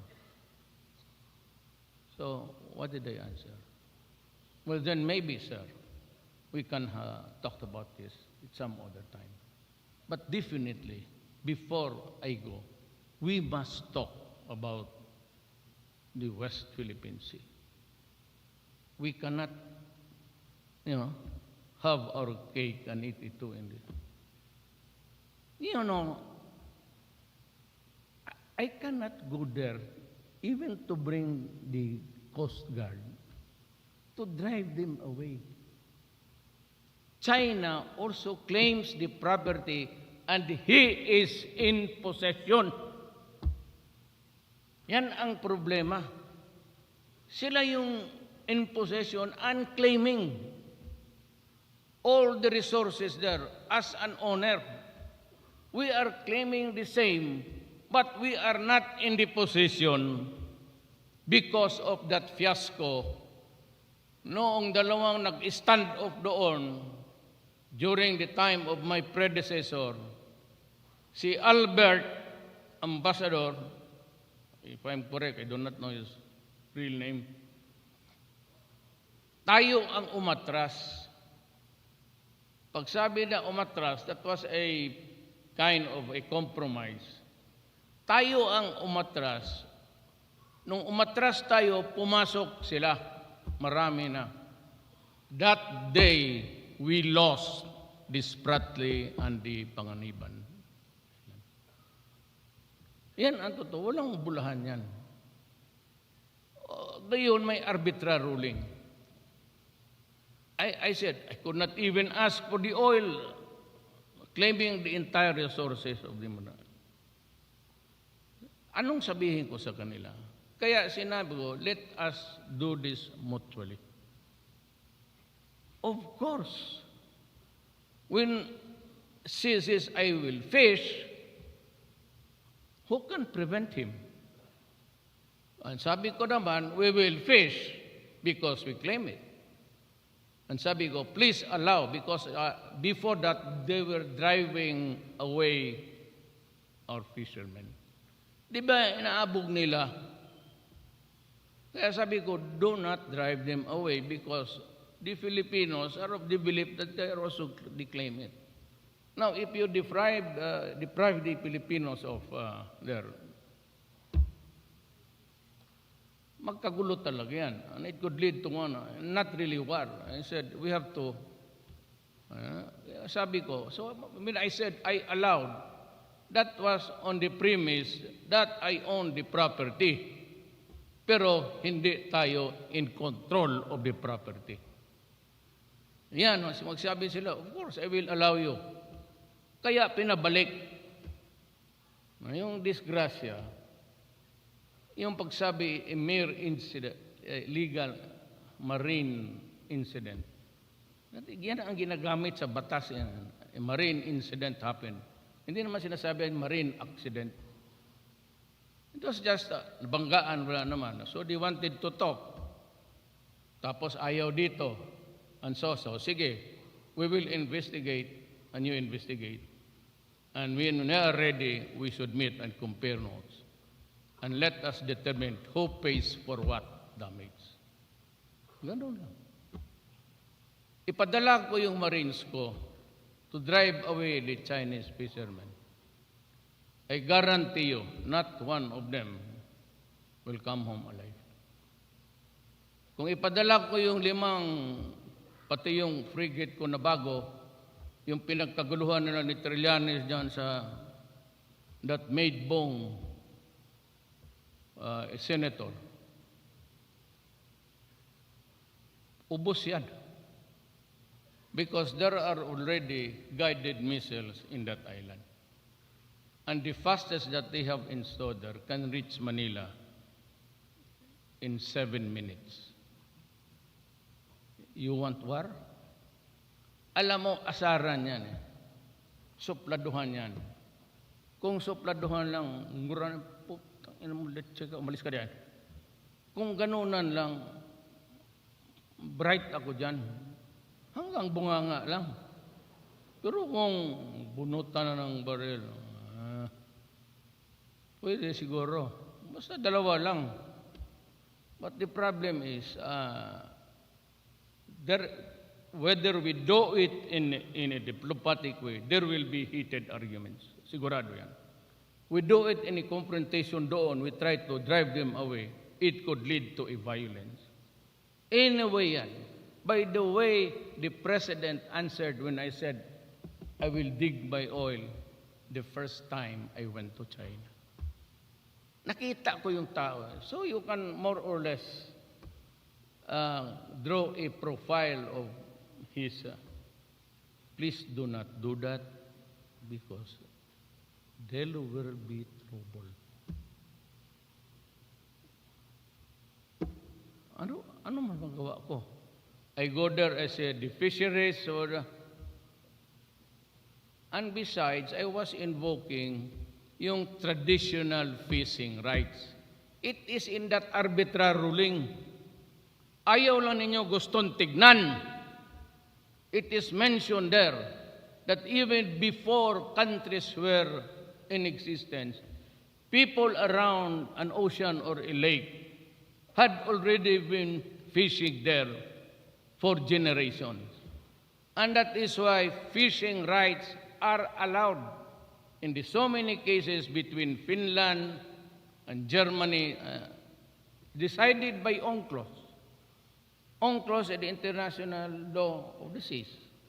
UNCLOS is a product of a treaty.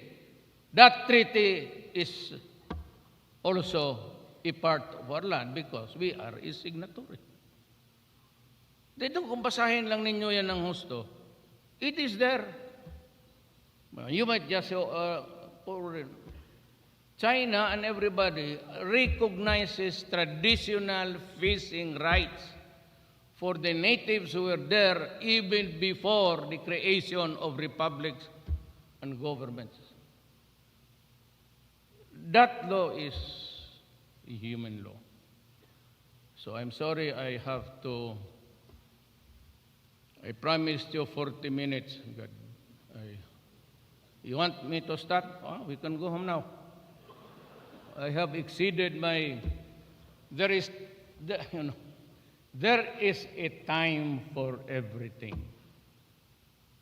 Do not believe the others because they are not my friends. They are my political enemies. They say, I do not believe in God. Who says? I am a believer of a universal minder. But I do not believe that a God so perfect would create hell for his creation. What kind of God is he? He is not my God. There's a time for everything. A time to negotiate and a time to quarrel. With your enemy, with your political opponents, with your wife. That is why some lives here are and a time to antagonize, and a time to make peace, and a time to go to war, and a time to live, and a time to die. That's Ecclesiastes 3. Our ownership of the West Philippine Sea is internationally recognized. However, both the United Nations Convention on the Law of the Sea, UNCLOS, and the Arbiter Award in the case of Republic of the Philippines versus People's Republic of China recognize instances where another state may utilize the resources found within the coastal states. Exclusive economic zone, the arbitral ruling even states, the one that they are charging me for violating the Constitution. Sino gani yun? Suntukin lang kita dyan, buti pa. Dito the arbitrary even states that the Philippines may enter into fishing agreements with other states, provided certain conditions and requisites in the UNCLOS are met. So yung aking sabi niya, let's go fish. Sabi ko, you have to act, they have been there fishing since time immemorial. I think it was Adam who got the first lapu-lapu there. Let me assure you that national honor and territorial integrity shall be foremost in our mind. And we may take next steps in the smoldering controversy over the lines of arbitral ruling. The West Philippine Sea is ours. There is no ifs and buts. It is ours, but we have been acting along that legal truth and line. But we have to temper it with the times and the realities that we face today. Poverty incidence fell from 27.6% in the first half of 2015 to 21% in the first half of 2018. The most important number, though, is the 6 million Filipinos we need to pull out from poverty. Kindly help me on this. And as I said, corruption is everywhere. You are free to investigate. I don't take offense. If there is anything wrong in my department, the executive, you are free to open the investigation anytime. You do not have to call me. Call the idiots, expose them, and send them to jail. You are helping. Do not be, I am not, I've been a prosecutor. I know how it works. Feel free. Feel free to expose anything that is not in accordance with law. We have pursued tax reforms to fund our poverty reduction programs. I therefore implore Congress to immediately pass Package 2 of the Comprehensive Tax Reform Program, or the Trabajo Bill, which shall gradually lower the corporate income tax and rationalize and improve fiscal incentives. It will energize our MSMEs and encourage them to expand their business and hopefully generate, I'm missing the word hopefully, para sabihin na you're all talk, hopefully 104 million jobs in the coming years. The MSMEs hold the promise of raising a lot of the Filipinos. I therefore believe that it is now time for Congress to approve a new version of the salary standardization law. Ngayon na. And to the teachers, alam mo dito, who toil and work tirelessly to educate our young. Kasali na po dito yung hinihingi ninyo. Hindi naman masyadong malaki, pero it will tide you over during this hard time. A little bit bigger than before. This is intended to increase salaries of national government workers, including teachers and nurses. Good. I am also asking Congress to pass the remaining packages of my administration's tax reform program and the bills that would further raise excise tax on, very good, let us do it, tobacco and alcohol. Sinong naninigarilyo dito? They should be exterminated from the face of the earth. They are the ones, you know, I do not hide what's wrong with me. I acquired Burgess disease because I smoke. But I made it a national policy because, you know, when I was new mayor, I went around to see the discos and nightclubs. I could hardly see the faces of the people inside. You have to wade into a thick smoke to just recognize one. So that was when I decided. But I was still smoking. But I decided, because I knew, I already had it. It's time. So, sabi ko. And in national law, para lahat na, that at 12 o'clock, everything closes. I'm not trying to pull a chair here. Mine was that 2 o'clock noon sa Davao. It was 2, then I reduced it to 1. When that boxing mayor there became mayor, she reduced it to 6. Walang order, no orders in advance. They said, we have ordered already, so you can close, but we have to drink. Itong ngayon, at 12, everything closes down. Nobody works. So, I think that we should adopt it. Most of the states, in many countries, gano'n ba? Alas 12, sarado na talaga. We have to stop drinking. And jukebox, they're only good up to 8, 9. 8 maganda. It's there in every corner store, blares out noise, and the children will go to school and the working class, and you are there with your store. I have prohibited it in Davao, and at 12, as you see, Davao is quiet because everybody is resting already.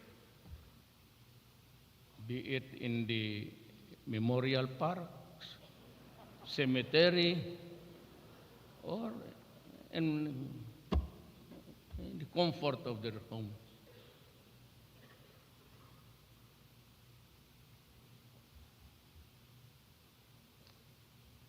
The evaluation system has also to be improved. Local government units and rationalize capital income tax. I urge Congress to review and pass the government right-sizing bill to reconfigure the existing Metro Manila-centric bureaucracy, streamline government systems in order to deliver services without delay and within a short timeline. These reforms would be for naught if we cannot avert of a new poor every time a disaster strikes. The Philippine experience has shown that natural disasters are poverty creators. That is why we need to hasten the establishment of the Department of Disaster Resilience so that this department focus on the natural hazards and climate change.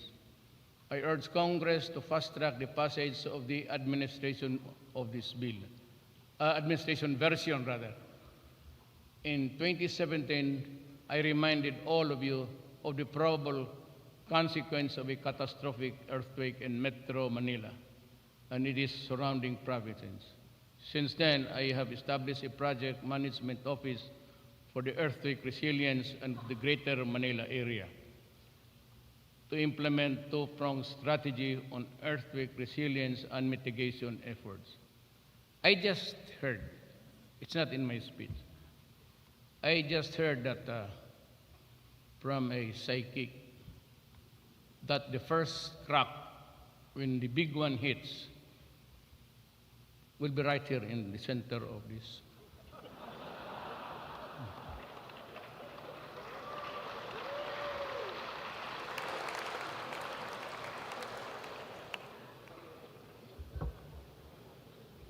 Yan man ang sabi nila.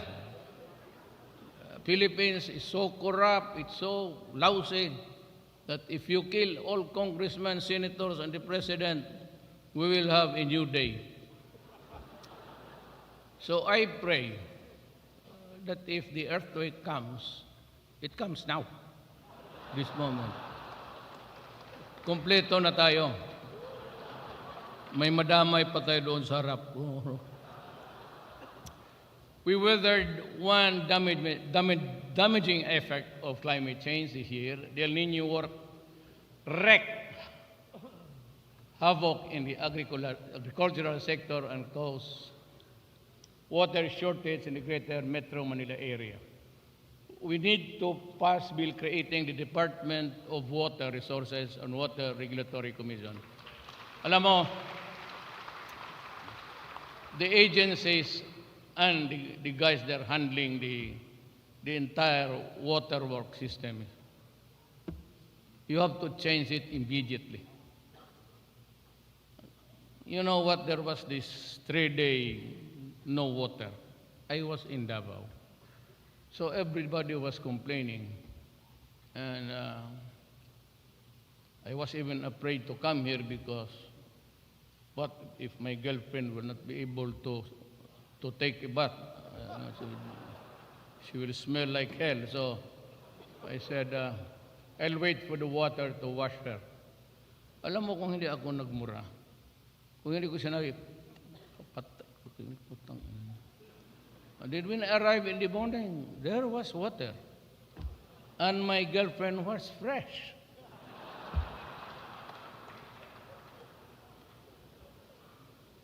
I also call on Congress to pass a law mandating a fire protection modernization program. Diyan tayo nagano.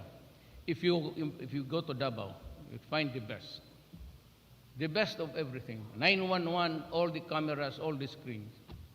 We need that. If we can fund it. Alam mo, sabi ni, Sunny is here, Secretary Dominguez. Siya man ang magyayabang. Sabi niya, marami tayong pera. Pero pag tanungin namin siya doon sa cabinet meeting, walang pera. Si Jokno, ganun rin. Kaya tapon ko sa Central Bank. Every time sabihin mo, we discuss projects. We plan. And we submit it to Congress. About its final imprimatur. Hindi kami, may pera ba tayo dyan? Wala. Magkano? 4 billion. That is not the property. No money. Saan palang pera natin dito? Sa bulsa ninyo? Karaming koleksyon natin dito. But Sona says that we can fund. This one we have to answer. Now, I would like to remind, pagbigyan na lang ninyo ako para man ito sa lahat. Alas 6 pa nga, ginugutom na kayo. Hindi pala kayo nagmerienda.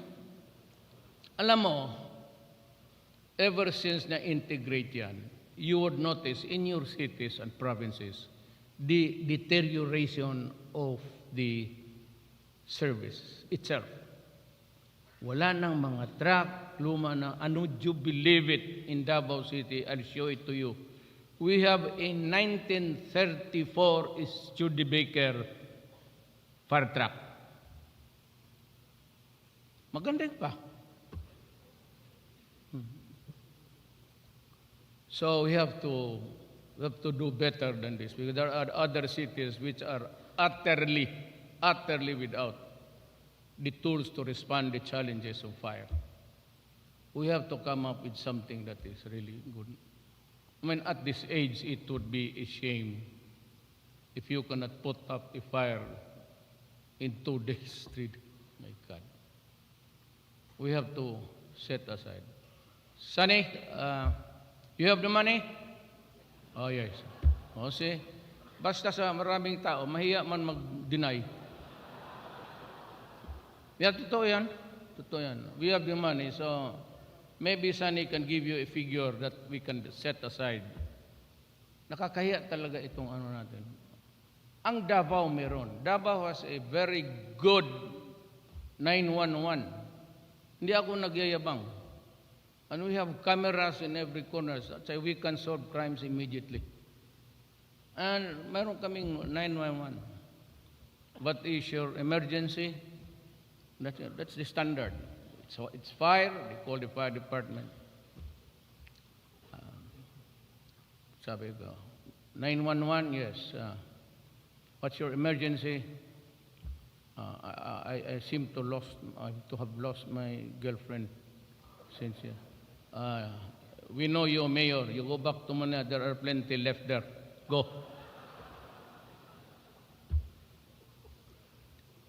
This will equip the Bureau of Fire Protection with tools to respond to challenges. I further ask Congress to urgently pass the National Land Use Act or NLUA within this year. Pakilang po, so that we can proceed with the new, we can meet the demands of the new investors coming in. Ang lupa natin ang problema A science-based national land use plan would serve as basis for the LGUs in crafting respective development plans and help disperse economic activities to the countryside. The dispersion of economic and business activities to Visayas and Mindanao is not just a campaign promise, it is an economic imperative and a key to our country's sustainable and equitable development. We will encourage investment to develop the rural areas and Metro Manila and other mega urban areas. Let me cut here. Total, maliit na lang. I would just like to remind everybody, no offense intended to the mayors and governors, to the local government. Pero yung style ninyo na it takes about 3 days, 4 days for the employees of a certain company, store, or whatever to go back and forth, back and forth. When they go back, you have in your regulation. He gets it, he secures it, then when he goes back, saying, oh, there's still, you have to follow, you have to get this paper. I will tell you now. Hindi ako nagyayabang. In Davao, it's 1 hour. Unless there is a need for ocular inspection. I am directing you publicly. Mayors, I am directing also the DILJ, Secretary Anyo of the local government, to see to it that this is honored. All clearances, permits emanating from your office that would need also your approval must be out at the very least within 3 days. You do not do that. I am directing si Secretary Anyo. Is he here, sir? Nandito ka? Secretary Anyo, the former Chief of Staff. He's also a military man. I want 3 days, unless there is an exceptional reason. 3 days, para hindi na magpabalik-balik, kasi dyan ang pirahan. Pagdating doon, meron na manghingin, padodong manghingin. Kaya said ay Filipinos, if it is done to you, I'm telling you, slap the guy, create a scene, create a scandal, because that incident, however little, will reach me. And if that it does, you can be sure, if I do not call you an idiot, I will go there myself. That is a promise. That is a pledge. Make it a part of my oath of office. Lahat kayo dyan, pati ang easement, well, under bilyar, okay na. Pero yung easement, $1 billion, $1 billion pesos. Well, if it's a foreign company, it's $1 billion thing. Ganon yan, pabalik-balik at ito'y binabayaran. That's why nagpatong, if all monies and revenues due government are collected in good faith, marami tayong pera. I'm telling you as president, marami tayong pera para extra money to uplift the mass of Filipinos who are suffering. Baski ospital lang and housing. Jobs, it's the economy that runs it. If the economy is good, more jobs. At the meantime, itong hospitalization, education, the basic things, saka itong relocation. Paawa talaga. Kung makulikta lang natin, hindi makurap ang pera, marami tayong pera. Kaya ako nagsabi. That's why I will make it public. I was a denying Filipino. I gave it to a group of people. Tapos, nagpabidding sila. Ang nagbidding nila is to allow a gambling casino to be erected there inside Dinayong Filipino. Kaya ako nagsabi, anong kahulugan ng Nayong Pilipino kung lagyan mo ng sugalan and without a bidding? You know, nandiyan yung mga general, they are there, chief of staff. Kasi paggaling doon, pumunta ako sa command conference. Pagdating ko sa command conference, may pinasa si Sani, ghost delivery sa AFP Hospital. Galing pa ako doon. When I was facing the military and police, sabi ko, look, I thought I had my back covered by you. If I cannot trust you, you better tell me now. Because if you, the commanders of the Air Force, Army, pati Albayalde and the Navy, I will step down now. I am residing. I'll go back to Davao. You do the explaining to the people why. Ginanon ko talaga. And in of the cabinet meetings, ganon rin. There was this 2-year, pabalik-balik na yung back and forth, for tables was sitting on their ass paper. So when they were explaining to me the revised plan, and with so many requirements, clearances from NBI, I stood up with the cabinet members, lahat kami. And the cabinet meeting said, stop. That idiotic matrix is not for me. That is intended for the next, maybe the president after the next. Lumabas ako, sabi ko, inyo na yung gobyerno ninyo. Sabi ko, wala ako I'm tired.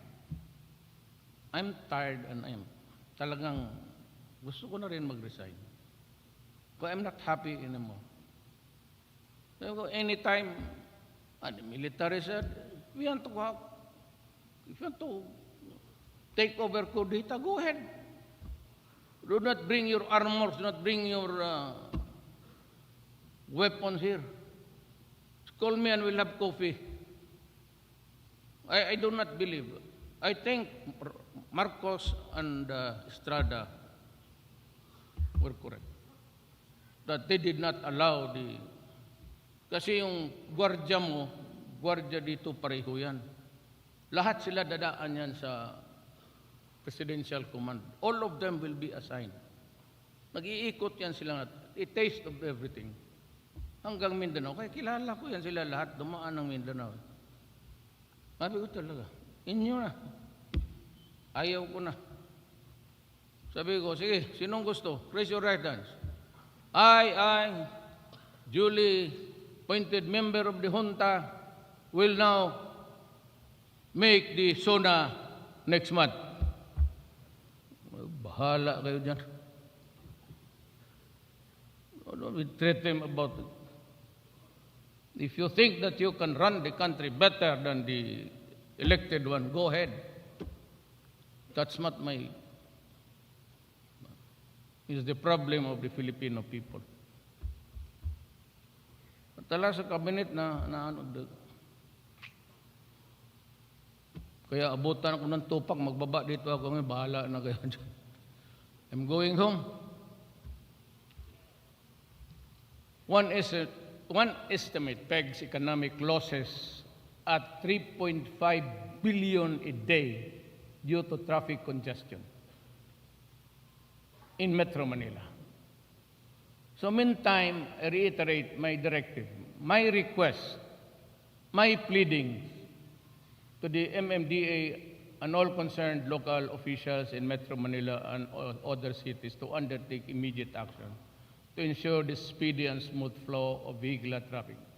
Reclaim all public roads that are being used for private ends. Marami dyan. And again, I ask Secretary Anyo to see to it that this is enforced. If there is a mayor or a governor or kung ano kang sino kang demonyo ka, i-suspend mo, Sir Anyo. Give him time, and if he cannot, if he is not up to it, then papahingayin mo na lang. Suspend mo na. Wala talagang magawa. They just keep on pleasing their own constituents just because there is a constituent, a leader. Ganun kayo eh. The only way to do it, anyway, me, I have no problem. Me, I am an inutile official. Me, I cannot run anymore. Me, after 6 years, I might lose my head. Wala na ako. No more challenges in politics. No more mountains to climb. I will just do my duty. And most of my cabinet members are actually military men. You know why? Gusto niyo malaman? Do not be embarrassed. Atin-atin na lang ito. Huwag mo na silang pansinin yung mga ano dyan. Parang nag-meeting-meeting lang tayo dito. Yung parang nagpulong-pulong lang. Do not mind them. Kung tingnan kasi ninyo, mahiya kayo. Kasi ganito yan. My penchant for military men. I want to ingratiate myself to them. What? I was elected by the people, not by the military, not by the police. But why do I have this predisposed to? Kasi utusan sila madali. Kasi pag sinabi mong walang korupsyon, walang korupsyon. Kaya lang, ang military, just like any organization, pag ang top dyan, general o ang commander-in-chief, kukorrupt yan lahat. Pero kung sabihin mo na matino, they will follow. So Boracay, I sent si Mato. Sabi ko, puntahan mo nga doon. Is John si Mato here? Si Roy? Yeah. Ito si Roy, nakilala ko to sa Mindanao. Hindi ko man niya kilala. Mindanao. Na-mayor kasi ako 23 years. So all of them passed by Mindanao. Kilala ko. Pag inutusan mo, kaagad. And they know that I will not give illegal orders for them to implement. Alam nila, abogado ako. Sabi ko, sundin lang ako ninyo. Kaya I was surprised when I ordered si Mato to go there, to Boracay. Sir Frank. Alam mo ginawa niya? The next day, lumabas siya doon sa Daily Mirror. Naglalakad siya doon sa beach, naka-t-shirt ng blue, at yung mata niya nandoon sa dalawang Caucasian na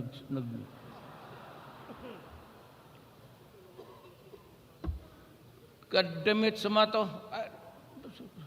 Akala ko ba inutusan kita? Yes, ano? O bakit ka nagpalakad-lakad dyan sa beach? Tingnan mo yung nagkabikini na dalawang puti. Sa napadaan lang ako, sir. Kuya, trabahuin mo yan, ha? And they did it in 6 months' time. Of course, with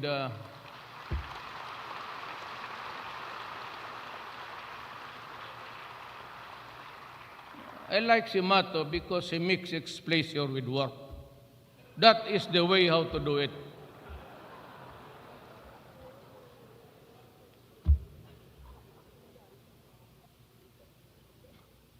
I give you until the last week of the year, yung sa September na, to do this.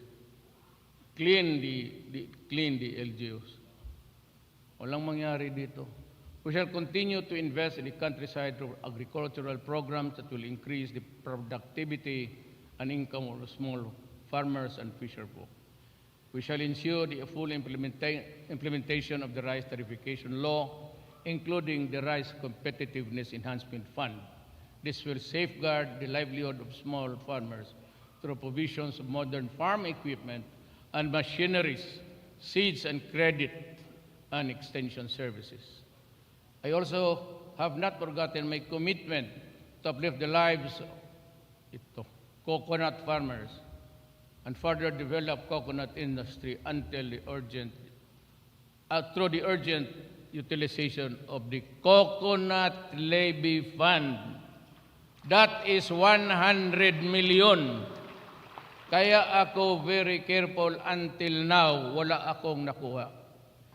Look, it is really hard to look for an honest man. I must admit it. Baka ako hindi ko rin kaya. I do not have that. Well, itong Coco Fund na ito yung naiwan sa nung kay Marcos na levy fund. This is sacred money. This money was taken out of the pockets of the Filipinos arbitrarily. Wala kang magawa ni Marcelo. Ito na yan. Kaya itong Coco Levy Fund, kung sabihin mo lang, tama ang Supreme Court, hindi mo pwedeng maibigay, sabi mo sino, you can no longer trace the truthful owner of the land. Ang plano ko, kung gusto ninyo, you save the money. You invest the money, mag-abot yan ng mga more than 100 billion. Ilagay na lang ninyo ng trust fund for the government. So, 5 billion. Ayun na lang ang gastusin ninyo to reserve the money. Rather than do it parang sprinkle na ibigay mo sa mga tao, you cannot, sabi ng Supreme Court, tama sila, you can no longer trace the genealogy of the owners, the original owner. And sometimes it would fail. I will not act on that until I find the man. Wala pa akong nakuha. I have yet to look for the man. Hanggang ngayon naghahanap ako, wala akong nakita. Kasi malaki ito. And this will, if you assign a corrupt idiot there. Kaya ang gusto ko, o baka nagustuhan rin ninyo, ideposito ko na lang. Let it remain as a remembrance to the people who lost their at that time.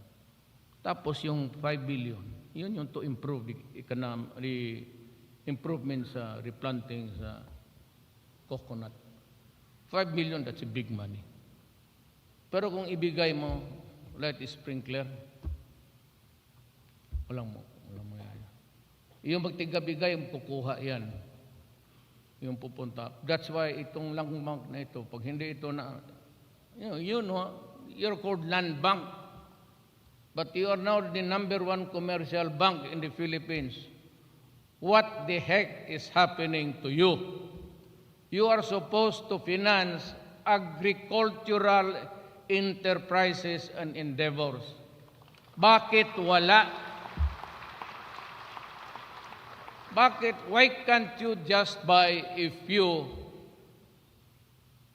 wagons or whatever, go to the countryside and ask the people if there are cooperatives, tulungan ninyo to form one.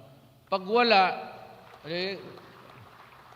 tignan ninyo na maibigay ninyo for replanting of the coconut, to revive the coconut industry. Pahiramin ninyo ng pera plus the money, nung sabi ko, of the coconut levy.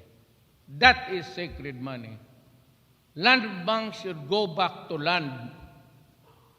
Why are you mired in so many commercial transactions?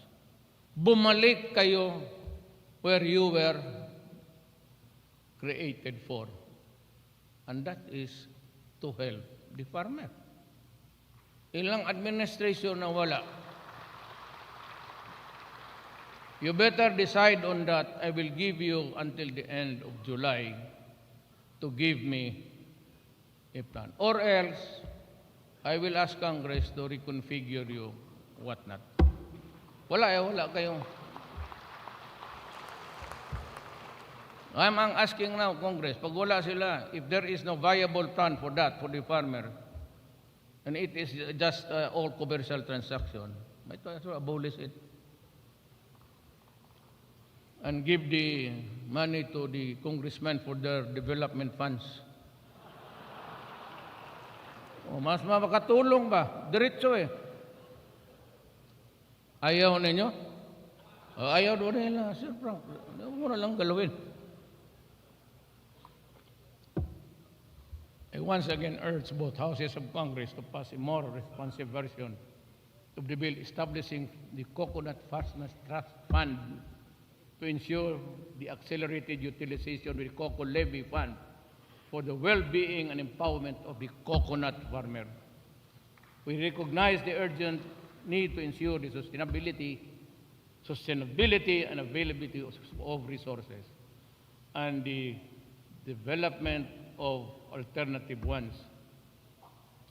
In this regard, I trust the Secretary Cosi shall fast-track also the development of renewable energy sources and reduce dependence on the traditional energy sources such as coal. Finally, sustaining our gains entails a national security posture capable of defending the country from external and internal security threats. Defense Secretary Lorenzana, together with the gallant men and women in the armed forces, is at the forefront of this fight. We expect support for the legislative initiatives aimed at strengthening defense-related systems, such as the proposed National Defense Act and the Uniform Personnel Separation Retirement Pension Bill, and the revival of the mandatory ROTC grades 11 and 12. Very important.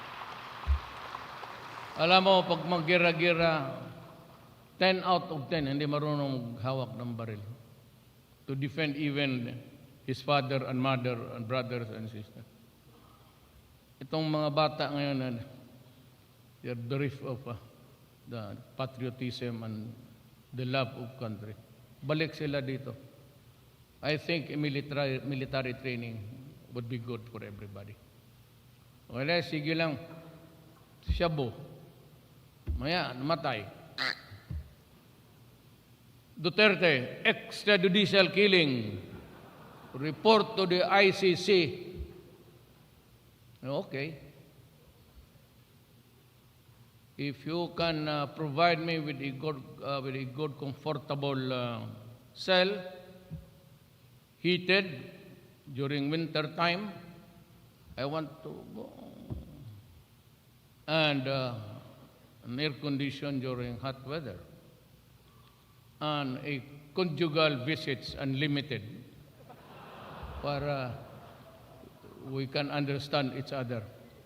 We are aware of the fact that there are times when AFP and PNP personnel, while in the performance of their duties, get unjustly sued, providing them with free legal assistance to help and boost their morale. My fellow citizens, to borrow the words of Churchill, akin to, this is mine. We are now entering a period of consequences. The consequences of what we did and did not do, but should have done during my first half of my term. I assume full responsibility for that. As president, I cannot pass the blame to anybody. So it's on me. Though we cannot change the past, we will not squander the future. I will push harder in the pursuit of programs that we have started, but always within the parameters of the law. I will not merely coast along or while away my time during the remaining years of my administration. It ain't my style, but I will not stop until I reach the finish line. Then and only then shall I call it a day. Our goal for the next 3 years is clear. A comfortable life for everybody, all Filipinos. We have made significant strides and accomplishments and signal milestones as a nation in the past 3 years. This momentum must continue with greater fervor in the next 3 years and beyond. I dream of glowing days ahead for every Filipino. I dream of a Philippines better than the one I grew up with. This is my pledge and commitment for just 3 years, if I can. If I cannot, I'm sorry. But I shall continue to comply with my constitutional duty to serve and protect the Filipino until the last day of my term.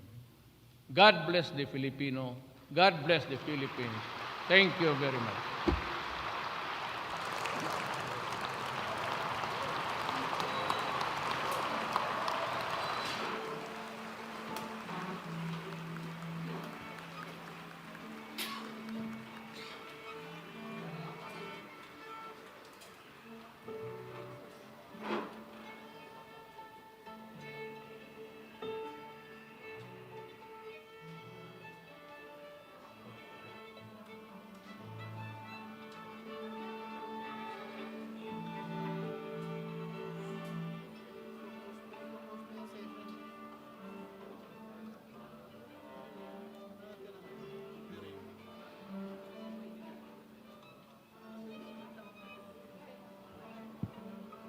Part of the Senate, the joint session is hereby adjourned. On the part of the House of Representatives, the joint session is hereby adjourned.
Require niyo po ang isang ahensya ng gobyerno na may confidential fund na mag-submit ng resibo ay hindi na ho confidential fund yun. Ano ko po reresibuhan ang isang intelligence officer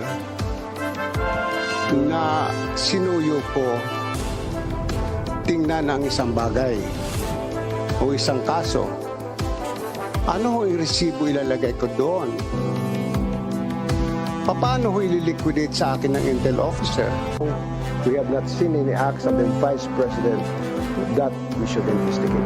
Well, we do not find anything that is in violation of one, the Anti-Graft and Corrupt Practices Act, of any of the offenses in the revised penal code that is in relation to the Anti-Graft and Corrupt Practice. Advise Joseph Andres to shut up, to stop talking about the case, because one of the powers of the Ombudsman is to take over the investigation of the case of any government investigative agency at any stage of the It's proceeding. being investigated for ATA, anti-terror law, and grave threats. Pag ganun pong nature ng investigation, can you take over? If we find that the grave threats is committed in relation to office. Pasidungog 2023 Award. Noong Hunyo 2023, ipinakita niya ang isang plaque ng pagpapahalaga sa Pasidungog 2023 na kinikilala ang mga lokal na pinuno at ang kanilang mga kontribusyon sa pag-unlad ng komunidad. Ang mga parangal na ito ay sumasalamin sa kanyang pangako sa serbisyo publiko, pagpapaunlad ng komunidad at epektibong pamamahala.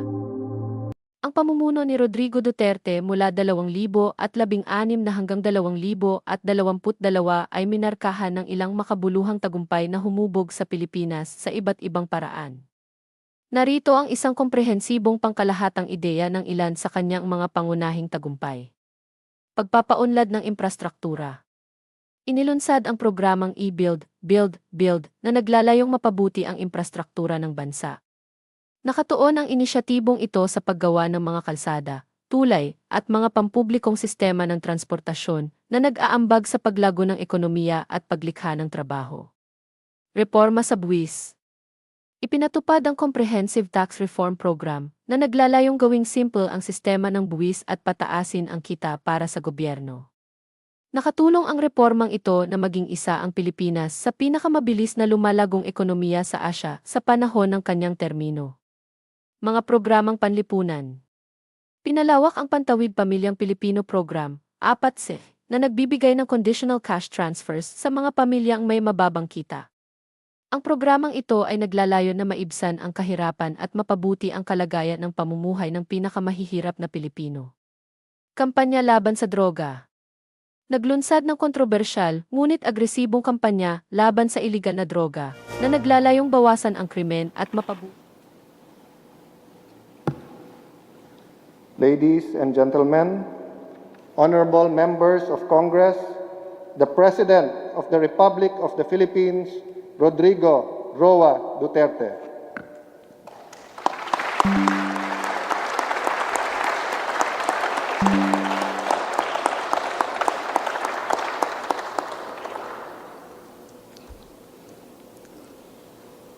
Kindly.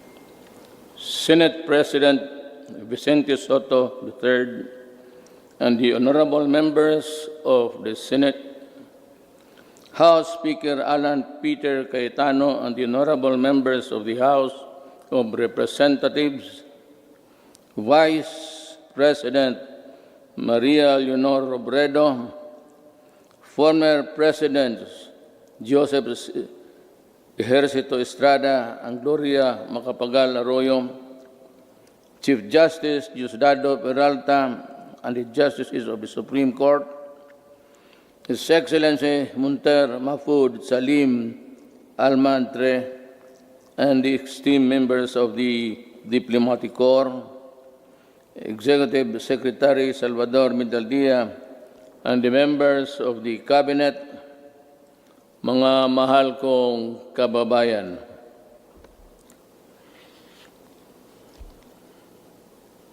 We live in a troubled time. Our dream of prosperity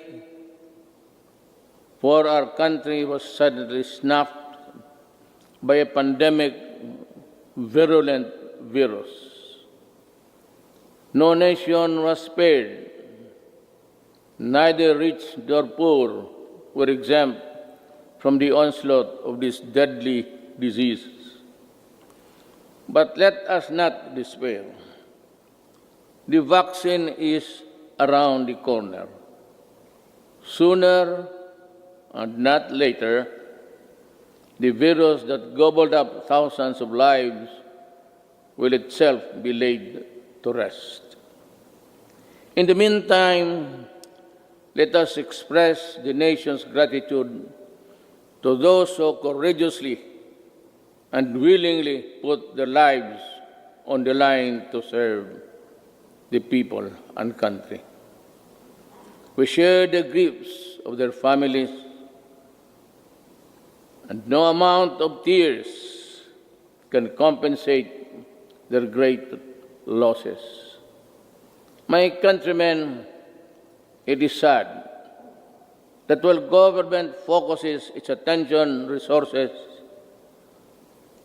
to battle the coronavirus, there are those who take advantage of a preoccupied government. One of them is Senator Frank Dillon. In an interview, he arrogantly mentioned, among others, that oligarchs need not be rich. Then he linked the anti-dynasty system with oligarchy, and the topic was my daughter and son. This happened after the Committee of Franchise voted 70-11 to deny the grant of franchise to ABS-CBN. Obviously, he was defending the Lopezes, that they are not oligarchs. Great wealth enables economic elites and corporations to influence public policy to their advantage. Media is a powerful tool in the hands of oligarchs like the Lopezes, who use their media outlets in their battles with political figures. I am a casualty of the Lopezes during the 2016 election. The dealers and purveyors of illegal drugs, hiding in the shadow of COVID-19, have stepped up their activities.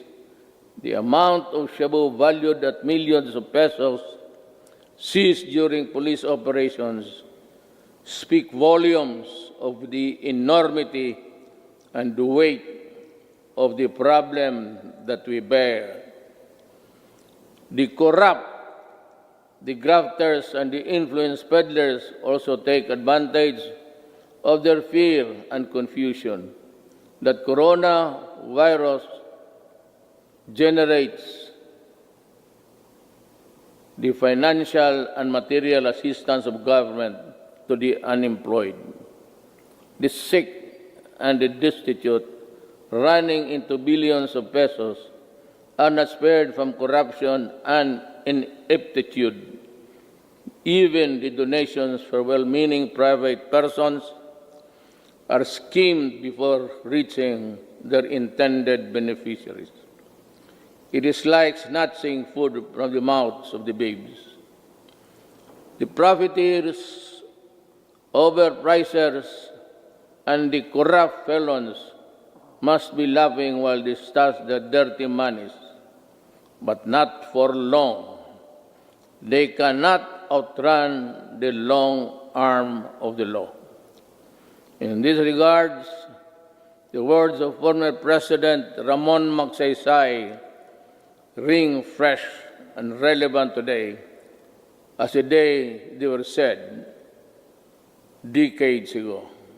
He said, "We need men of integrity and faith like Rizal and Del Pilar, men of action like Bonifacio, men of inflexible patriotism like Mabini.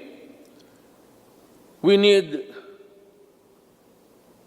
their zeal, their self-reliance, and their capacity to work, their devotion to service, and their ability to lose themselves in the common cause of building a nation. If we allow greed and self-interest and ambition to rule us, then, as stated by one prominent physician, we will be left with nothing better than the lesser evil instead of the greater good.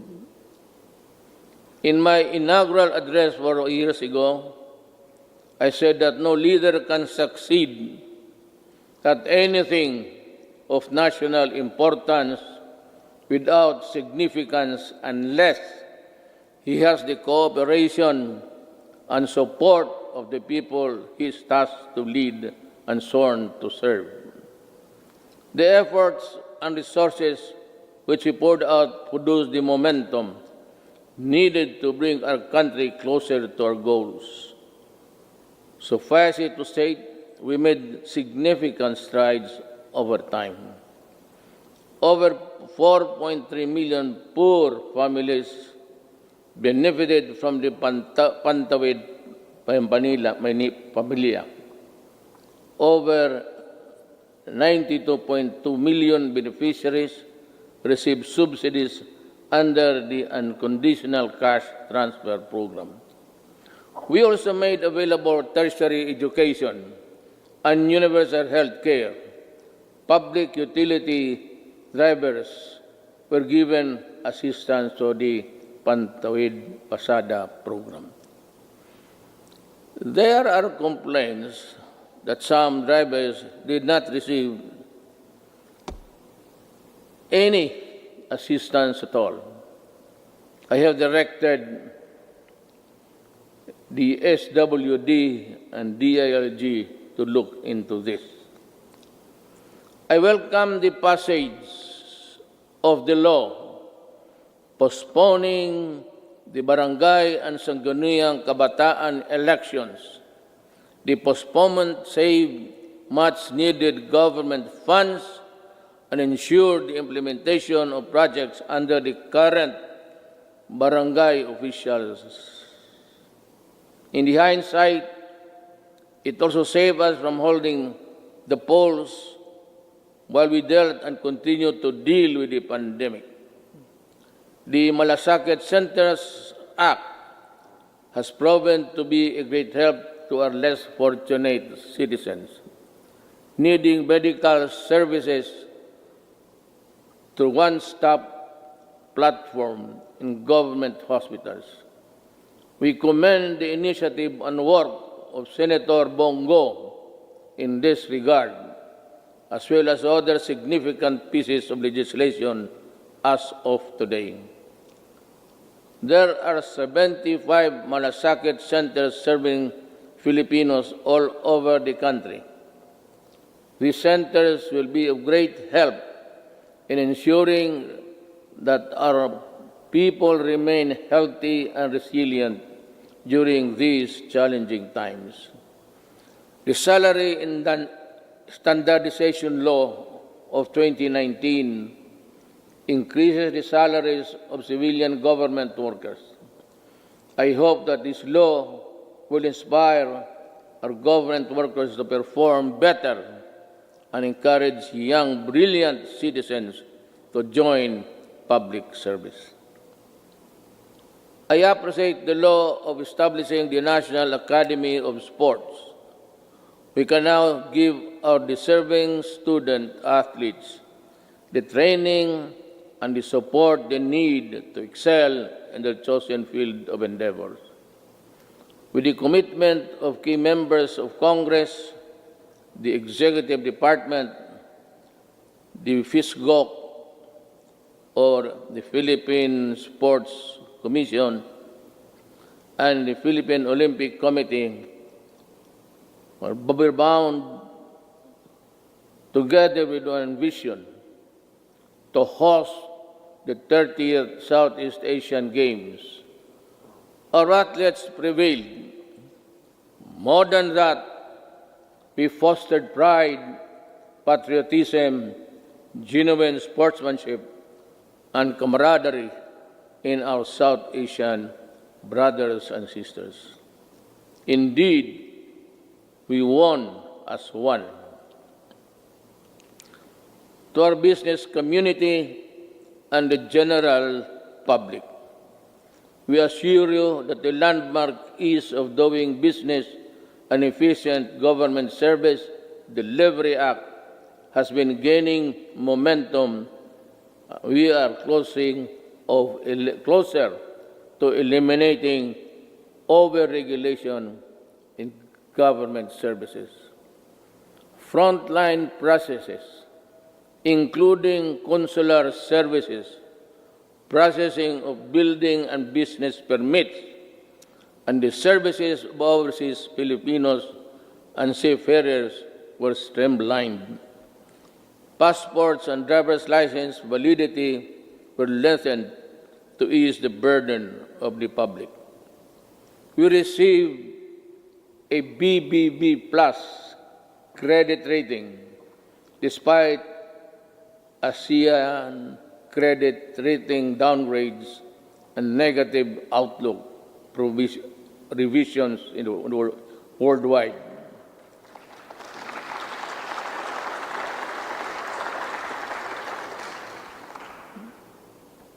The Japan Credit Rating Agency upgraded us from BBB plus to A minus last month.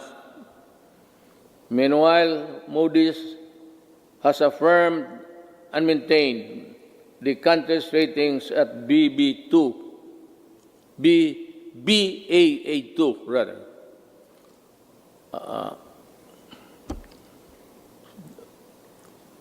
To understand, because with the light I have mine eyesight is not as good as new. Our fiscal position is strong, our economic fiscal management prudent, and our banking system robust. We are in a better position to weather the crisis caused by COVID-19 global pandemic. We have accomplished significant infrastructure projects under the Build program. I will not dwell lengthily on the nitty-gritty of our infrastructure accomplishments now, lest I bore you. Instead, we will release a comprehensive written report of our collective milestones and the details of accomplishments that remind us that perseverance, patience, determination will help us move forward even in the most difficult times. We issued last year the Executive Order number 100, establishing the Diversity and Inclusion Program as national program of the government. We want to end discrimination of persons on the basis of age, disability, ethnicities, sexual orientation, and gender identity and expression, and other character traits. My administration always believed that freedom from illegal drugs, terrorism, corruption, and criminality is itself a human right violation. Part of our efforts to uphold human rights is protection of the rights of children and the right against discrimination. Early last year, I signed Executive Order Number 92, creating the National Council Against Child Labor. Government efforts to protect the rights of children will be amplified to prevent, reduce, and eliminate any form of child labor. Our achievements along this line will have been extolled by an overwhelming number of fellow member states in the UN Human Rights Council during its recently held 44th session last June. Rest assured that we will not dodge our obligation to fight for human rights. My countrymen, there are lessons to be learned from the coronavirus pandemic. It jolted us to realize that gains made after spending so much planning, effort, cost, and time could diminish considerably and quickly for reasons beyond one's anticipation. That it is much easier to destroy than build. That in a crisis of national proportion that affects every aspect of human life, government needs to have the support and cooperation of the people if it is to succeed in battling the cause of that crisis. That there are people who ask for compassion but show none themselves. That life, after all, is fickle, like the weather. The gains we achieved for the first 3.5 years were put to a test when the pandemic suddenly struck the global community. While I am aware that the road towards a comfortable life would all be far easy if the pandemic had not occurred, and around the rest of the world we suffered.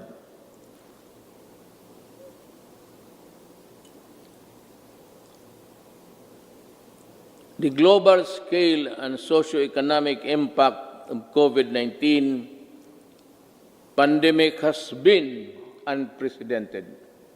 Yet, in the throes of its global health emergency, we have been able to withstand the headwinds generated by this coronavirus.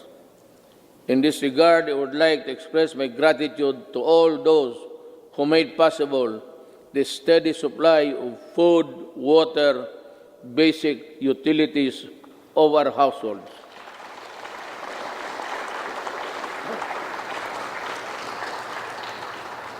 And the provisions of basic social services and financial assistance to our people. Our profound gratitude goes to everyone who helped keep our country's food supply chain running. The valiant soldiers, policemen, and security guards who kept peace and order in our community. The dedicated personnel who kept our essential establishments operational. You showed us kindness and selflessness. You gave us strength. You risked your own lives to serve the greater good in keeping the Filipino spirit of bayanihan.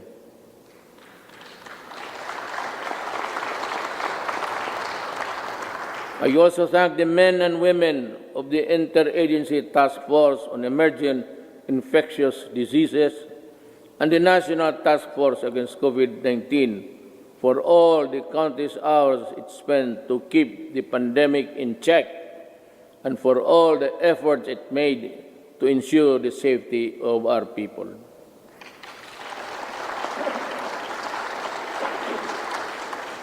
Let me also recognize the efforts of the local government units that step up and initiated their own response measures to contain effects of COVID-19 and its impact to their constituents have been impact to its constituents.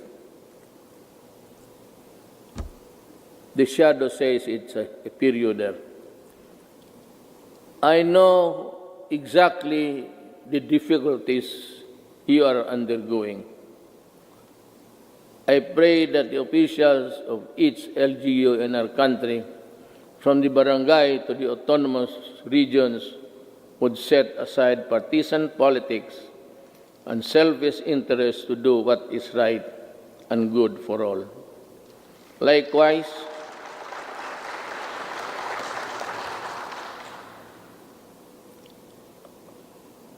I likewise issued Executive Order Number 104, which imposed ceilings on retail prices of at least 133 drugs and medicines and directed a continuous review of the retail prices of others. This proved to be providential now that we are facing a pandemic. To everyone who helped us in this time of great need, maraming salamat po.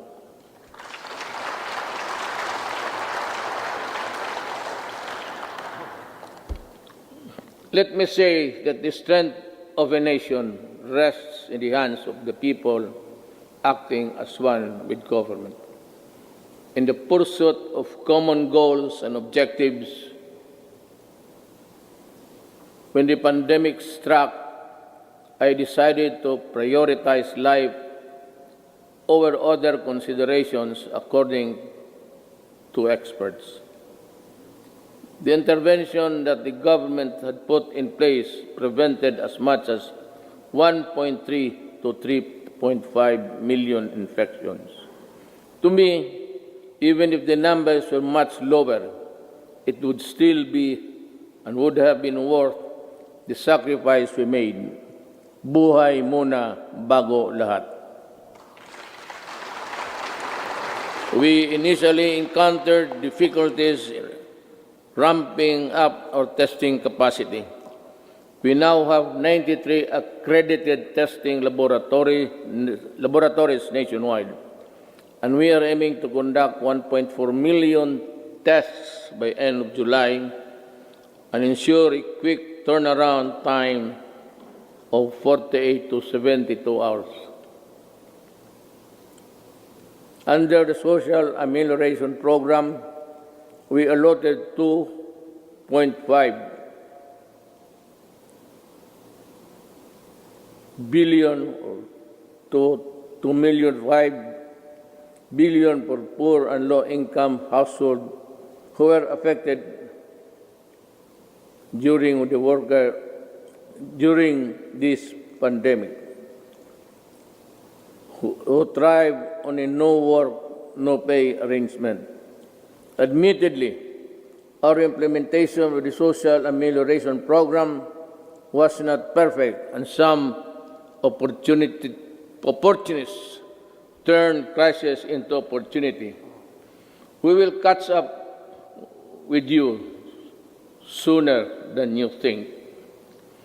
We came up with the COVID-19 Adjustment Measures Program, extended financial assistance to over 650,000 affected individuals in the formal sector, 110 OFWs abroad, and almost 83,000 repatriated OFWs were also provided temporary wage employment to displace marginal workers through the Prrd project. Our indigent senior citizens were also provided with a stipend for the rest of the semester of the year current year. This health emergency stretched government's resources to its limits, In response to the Office of the President, work closely with Congress for the quick passage of the Bayanihan to Heal as One Act. May I again reiterate my thanks to you, the men and women of Congress, for the effort you invested in passing that law. I hope that we can get some or the same treatment of clarity, purpose, and the fastness to support the passage of the Bayanihan Recover to Act as One, which is supplement funds for recovery and response against the impact of COVID-19 pandemic. We must facilitate the country's economic recovery. I call on Congress to fast-track the passage of the proposed measure, such as the Corporate Recovery and Tax Incentives Enterprises or CREATE Act. This immediately cuts the corporate income levy from the current 30 to 25% and give government flexibility to grant a combination of fiscal and non-fiscal incentives, among others. The Financial Institutions Strategic Transfer, or First Act, will set up mechanisms allowing banks and other financial institutions to dispose of and transfer non-performing assets and loans to asset management companies similar to the special purpose vehicles. Our economic managers have seen infrastructure investment as an effective tool to help spur high growth, attract investments, create jobs, and achieve financial inclusion for all Filipinos.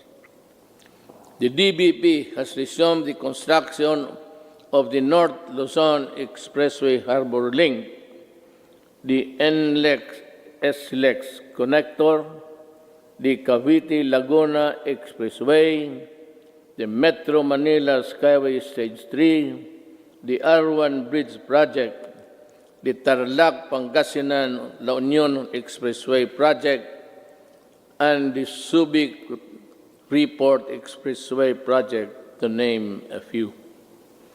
To realize the maximum benefit from the country's investments, the infrastructure projects under the Build, Build, Build program, which are labor and capital intensive, are not mere springboard for the country's swift recovery pandemic.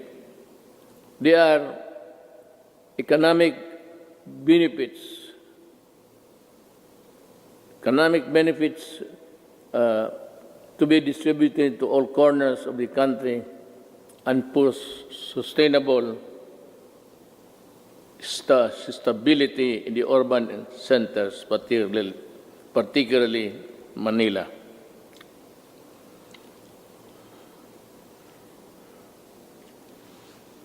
The TESTA launched online mode of livelihood and skills training. There are 71 free online training to help upskill trainees for the right opportunities. I asked TESDA to come up with special training programs to retool our OFWs so they can find employment opportunities here and at home.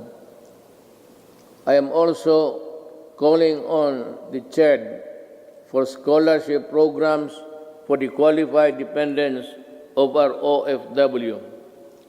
I direct the Department of Agriculture and DTI to come up with the agribusiness and entrepreneurship projects to help displaced OFWs rebuild their livelihood. Further, I ask the Land Bank and other government financial institutions to continue providing low interest loans to our OFW. Sa mga kababayan ko na naghihirap sa ibang bansa, nandito na ang inyong gobyerno para matulungan kayo at inyong mga pamilya, lalo na sa panahong ito.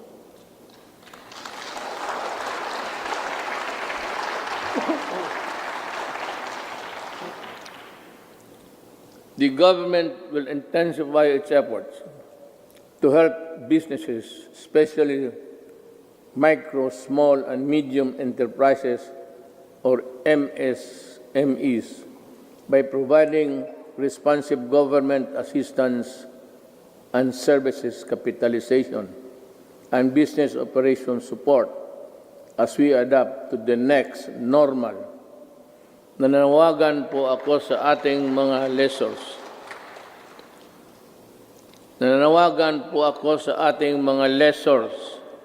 Malasakit at bayanihan po ang sana ang pairalin natin ngayon. This is not the time to drive away leases. During normal times, they were the primary source of your income stream. Now, it's time to be fair and compassionate. Come up with an amenable arrangement with your tenants. Huwag po natin silang pagtabuyan, tanggalin ang tubig, kuryente at bubong. Commercial establishments are requested to give grace periods to allow deferment of payments, especially for MSMEs that were forced to close down during the quarantine period. Let us help them recover.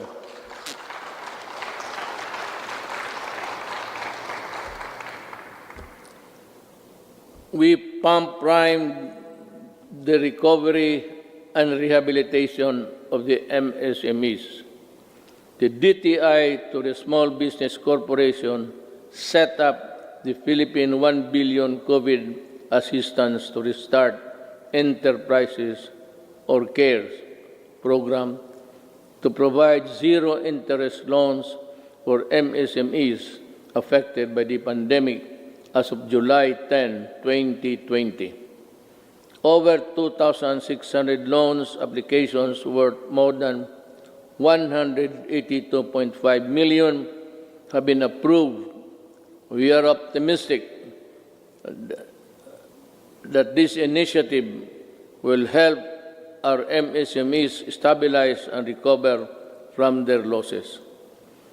I also join the Bangko Sentral ng Pilipinas and the banks operating in the country to provide regulatory relief for our MSMEs and allow loan payment extension without incurring penalties and charges.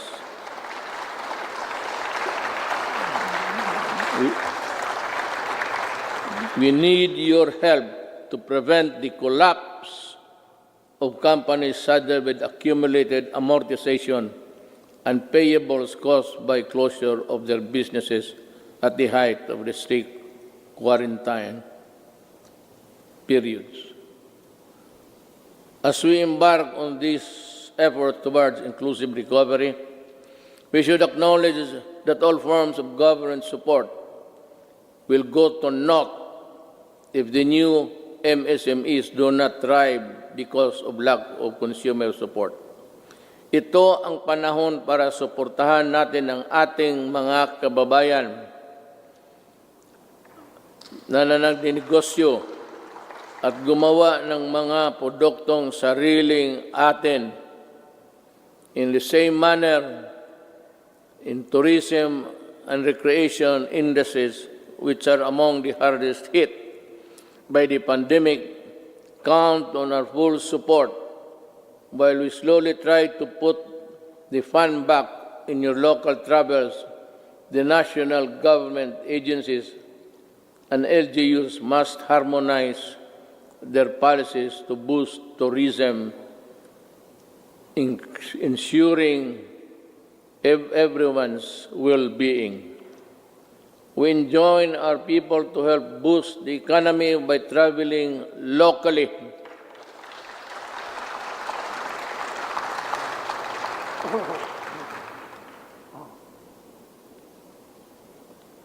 Local na lang. Once the necessary system are in place. The DOST offers its enterprise technology upgrading program to enable businesses to access training that will help them transition to online and contactless operation. Now more than ever, we need to protect our consumers. I direct the Department of Trade and Industry to ensure the empowerment of Filipinos on consumer rights and coordinate strategies between public and private organizations in building a fair, safe, resilient, and sustainable economy. There are welcome developments for commerce and industry, but major economic activities take place in borderless environment with the meager regulatory controls. They expose consumers to various risks related to security, data, privacy, and misrepresentation. We must patrol the country's cyberspace and enforce online consumer and data protection and privacy laws. We must run after online scammers and those undermining the people's trust on the online transactions. We must continue to protect Filipinos in the normal and remind the world that we are responsible stewards of data. I am committed to protect both physical and digital lives of our law-abiding countrymen.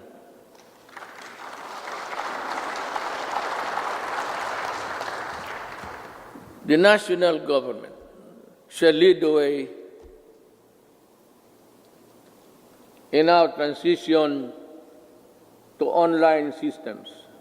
I reiterate my call for all government instrumentalities to implement systems that shall make physical queuing a thing of the past. Panahon na para mawala na ang pila para mapagsilbihan ang gobyerno ng walang kahirapan para sa tao.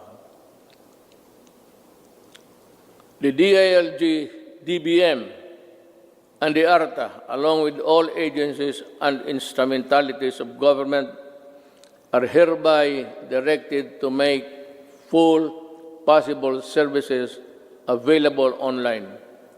We need to adjust and adapt a paperless type of business and work performance. We need e-governance. E-governance are people with the services they need and the comfort of their homes in the workplaces. It will enable us our bureaucracy to better transition into the new normal and cut red and minimize red tape. Until the COVID-19 vaccine is available, I will not allow the traditional face-to-face teaching or learning unless the risk of exposure to the sickness are eliminated. I cannot and will not put to rest the health and lives of our students and teachers.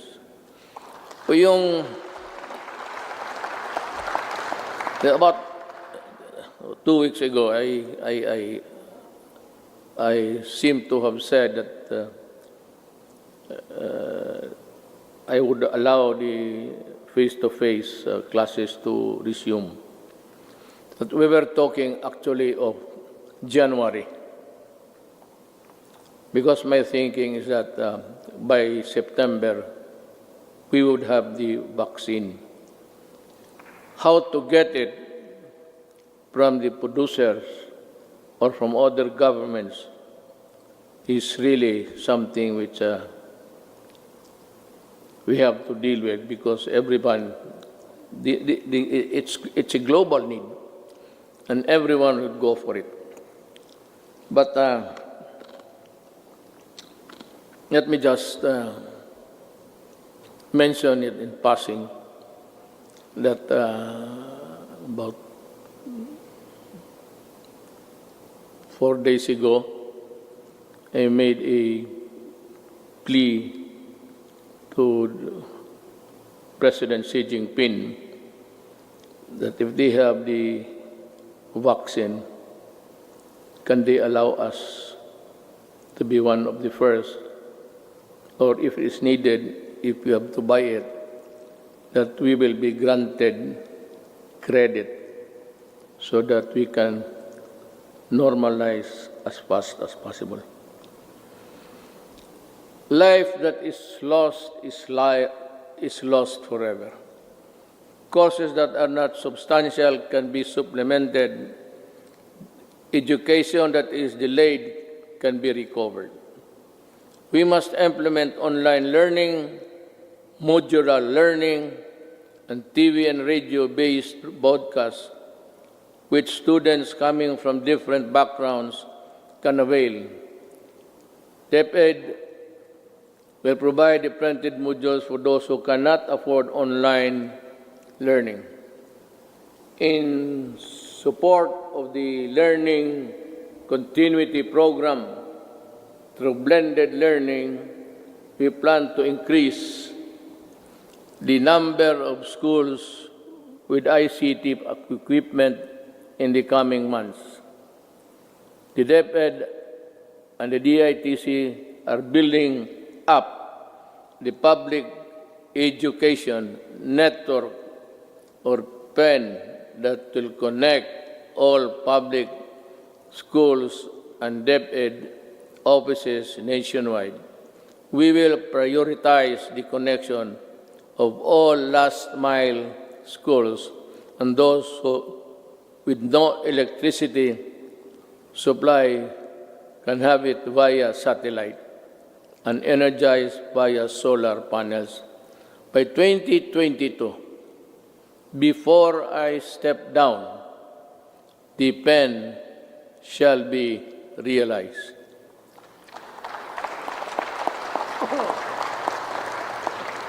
I'm referring to the program. I will do it. TV frequencies reverted back to government for whatever cause or reason shall not be used exclusively to the exclusion of other persons or other dummies to cope up with the demand of the next normal. This will be used to provide uninterrupted quality education to our children in our shift to e-learning.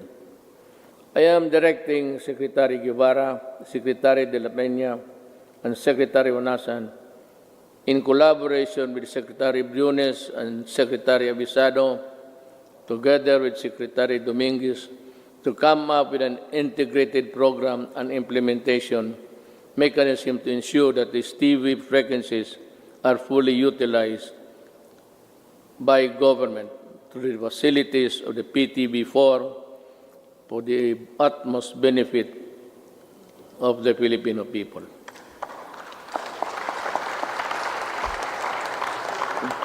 Let me just allow me to segue a little bit. For the remaining 2 years of my term, all that is good that belongs to government, whether it be the airwaves, whether it be the lines, or whatever that is good for the people, will belong to the government, and it should be government who should be given the first option to utilize them. Ang sobra kanila. I call on our communication companies to improve their services lest we be forced to take drastic steps to address the less than deal service that the public is getting from you. Alam mo, sisingit na lang ako dito. I am sometimes you are government pictured to be weak and incompetent because we cannot really force our mandate. Alam mo itong nagbibigay ng mga public services, you better improve. Huwag naman ninyo kaming pahintayin 10 taon bago kami makakamit ng mga services that the other countries are enjoying. If it's just a question of added capitalization or the infusion of money, go and look for it. Maghanap kayo because if you are not ready to improve,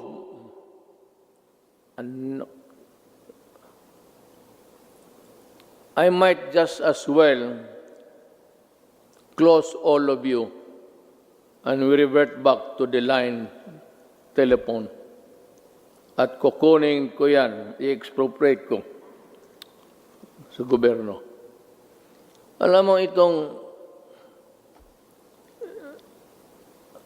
I'll be straight, smart, pati itong globe, ilang taon na ito? At ang sagot palagi sa akin, the party cannot be reached. Nasaan pa na pumunta yung yawa na yun?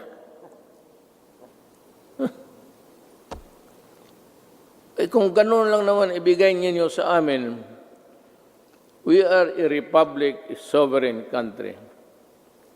Bear that in mind because the patience of the Filipino people is reaching its limit. At I will be the one to articulate the anger of the Filipino people. And you might not want what I intend to do with you. Kindly improve the services before December. I want to call Jesus Christ to Bethlehem. Better have that line cleared.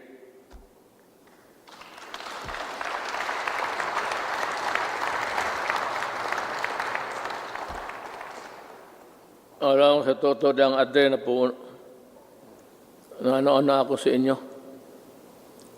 I have been a citizen of this country and parang nilalaro lang ninyong, kayong may pera. Puta. May pera kayo? Negosyo kayo. Wala kayong pera, putang, umalis kayo dito. You give us half deals, half cooked transactions, lousy service. Tapos ang tao nagbabayad. Tell us now if you cannot really improve on it. Because I will work by December. I have 2 years. The next 2 years will be spent improving the telecommunications of this country. Without you, I will find a way. I will talk to Congress and find a way how to do it.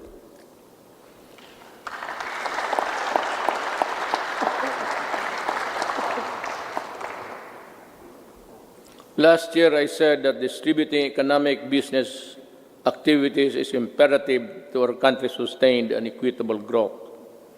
Today, I reiterate that statement. I issued Administrative Order Number 18, directing concerned agencies to strengthen the development of special economic zones in areas outside Metro Manila. I also issued Executive Order Number 114 to institutionalize the Balik Probinsya Bagong Pag-asa program. This consolidates and refocuses existing economic and social welfare programs, activities, and projects toward the countryside. It is also an international agency council headed by Executive Secretary Salvador Medaldia, which will create a framework for the effective implementation of the project. Kung hindi ninyo ako naiintindihan sa sinabasa ko, mas lalo ako.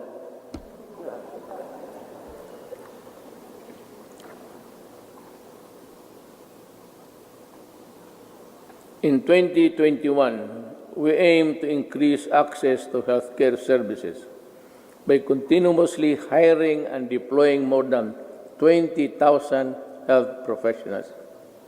This will augment health workforce in LGUs, particularly in isolated and disadvantaged areas.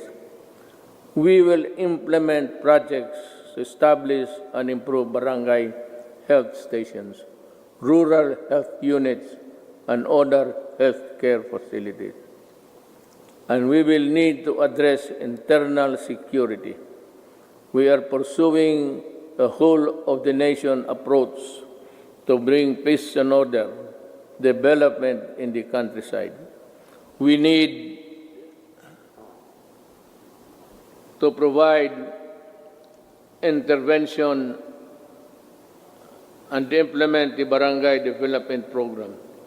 This will provide cleared and threatened communities. This refers to a program where the armed forces would play a vital role in the one nation approach. This is what it's meant by this. And that every agency of the government, including the armed forces of the Philippines, should participate.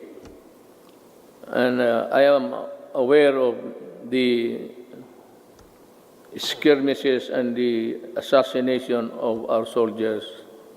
And I said, correct this so that we can proceed with the barangay implementation as fast as possible. We have made significant strides in the past 4 years, but we need the support of local government leaders.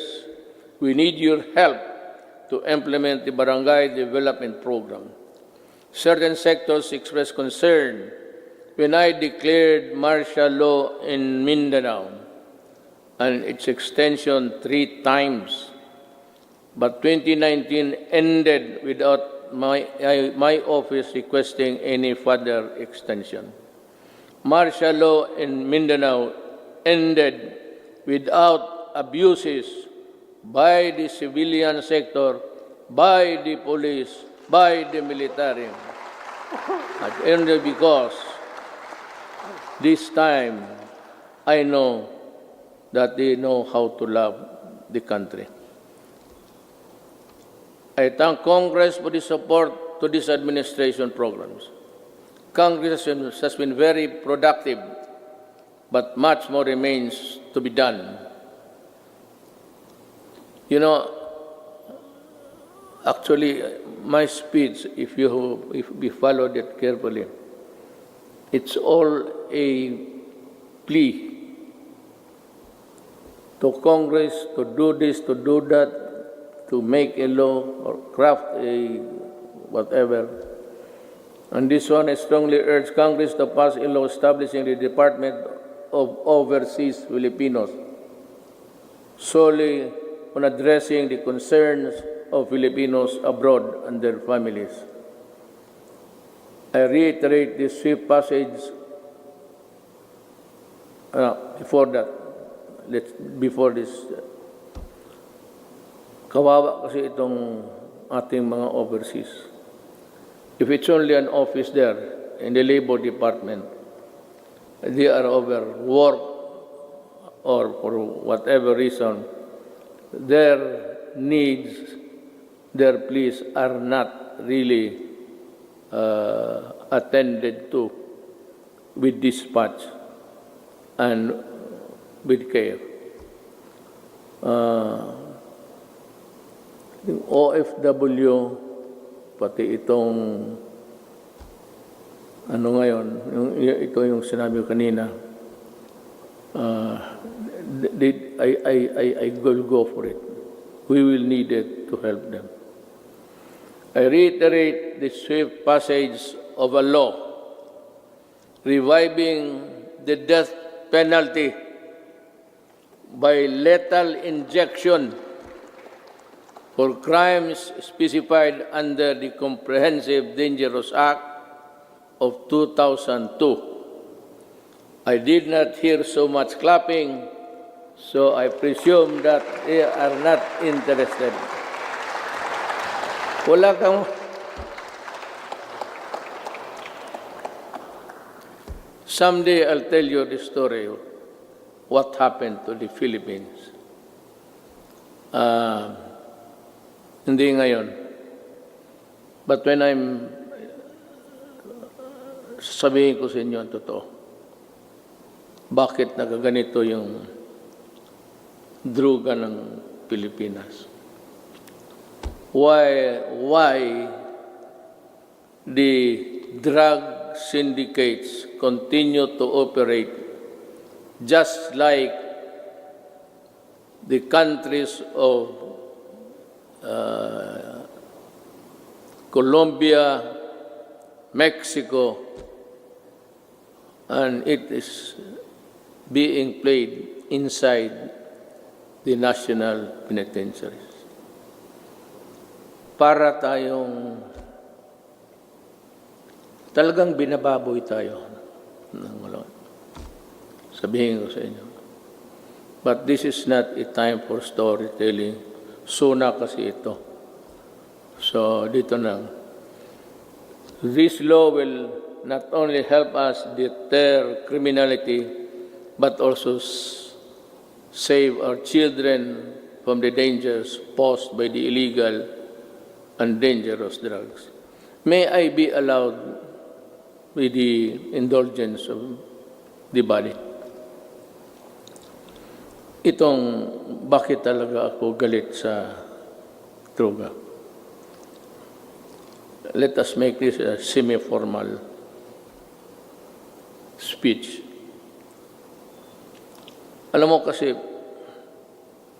5 pamilya members, o 6 or 7, pagka bumagsak yung tatay to drugs, the family crumbles. There's no more home to.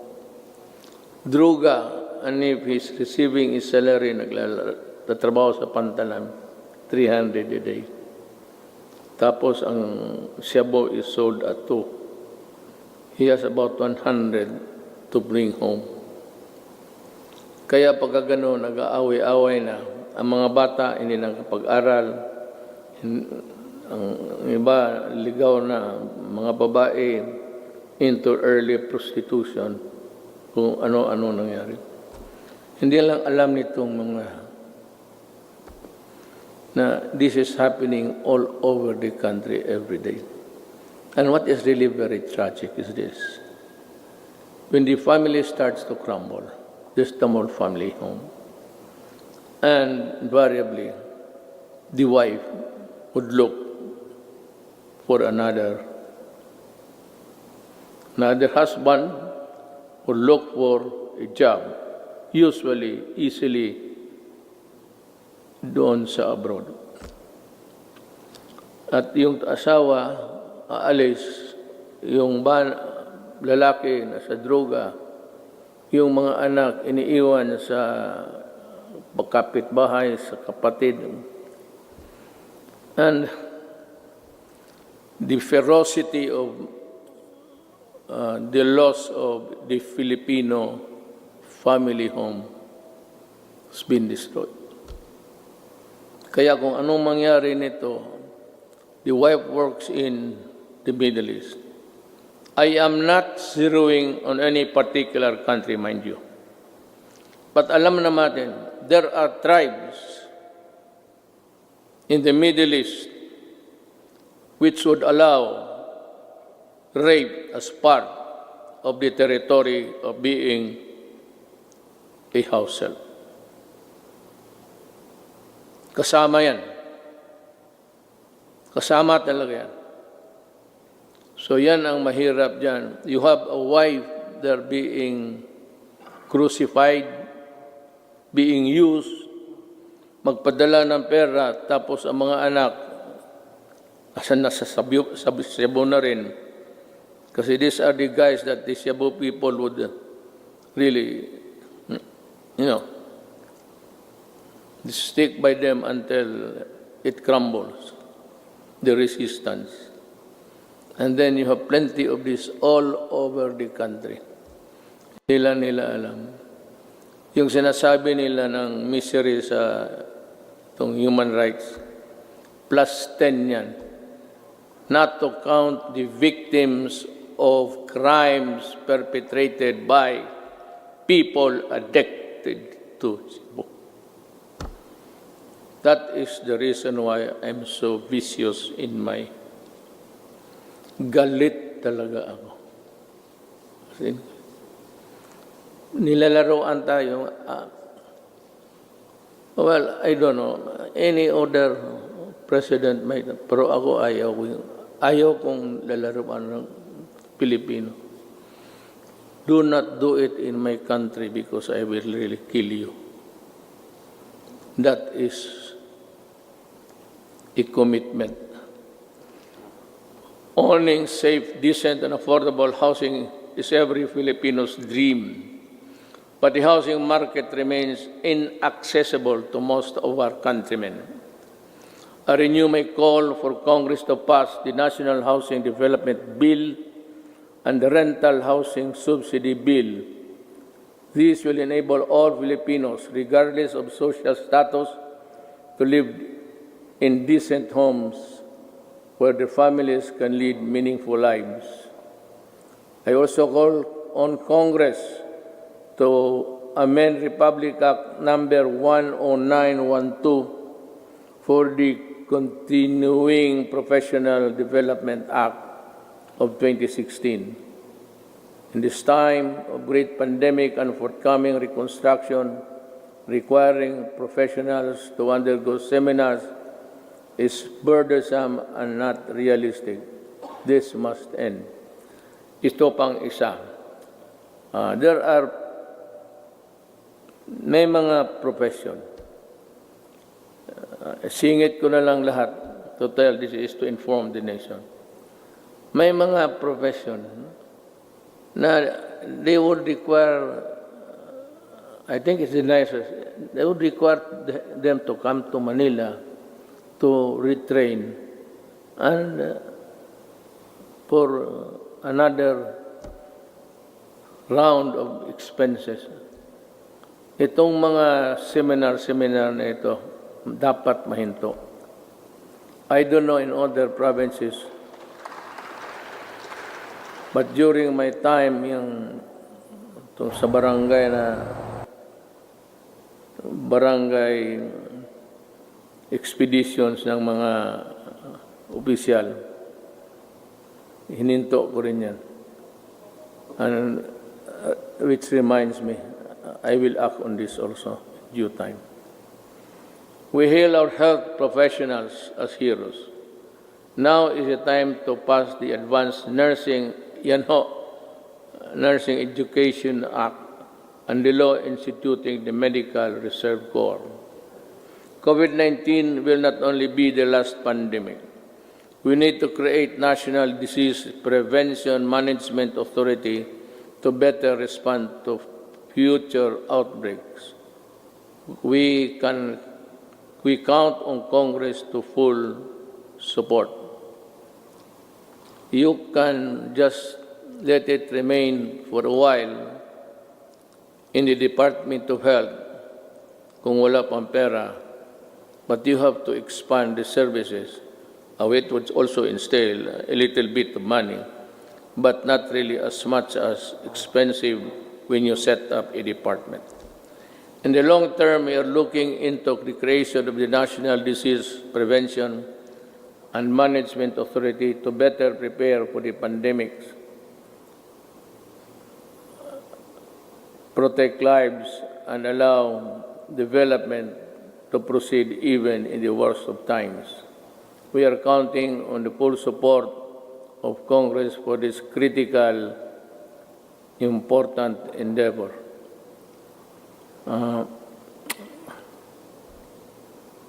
I don't know, but I leave it to Congress to really. It's another department.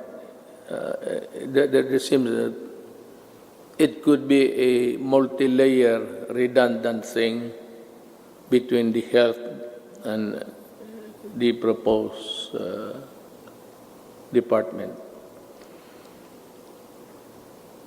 I call on Congress to prioritize the passage of a law for the unified system of separation, retirement, and pension, and of the military and uniformed personnel without, however, diminishing the benefits that our uniformed personnel are entitled to under existing laws. There is a need to adjust the pension system, which will be applicable only to the newly hired uniformed personnel, so as not to cause a ballooning effect against the budget of the military in the years to come, and yet maintain the pension benefits those already in service under the present law. This issue needs a solution now. Umpisa natin ngayon para hindi na maging problema sa sunod na mga taon.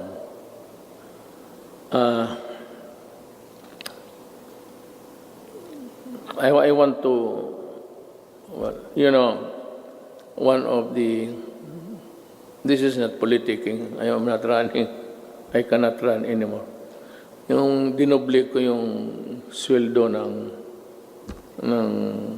police pati army, it was really a clarion call para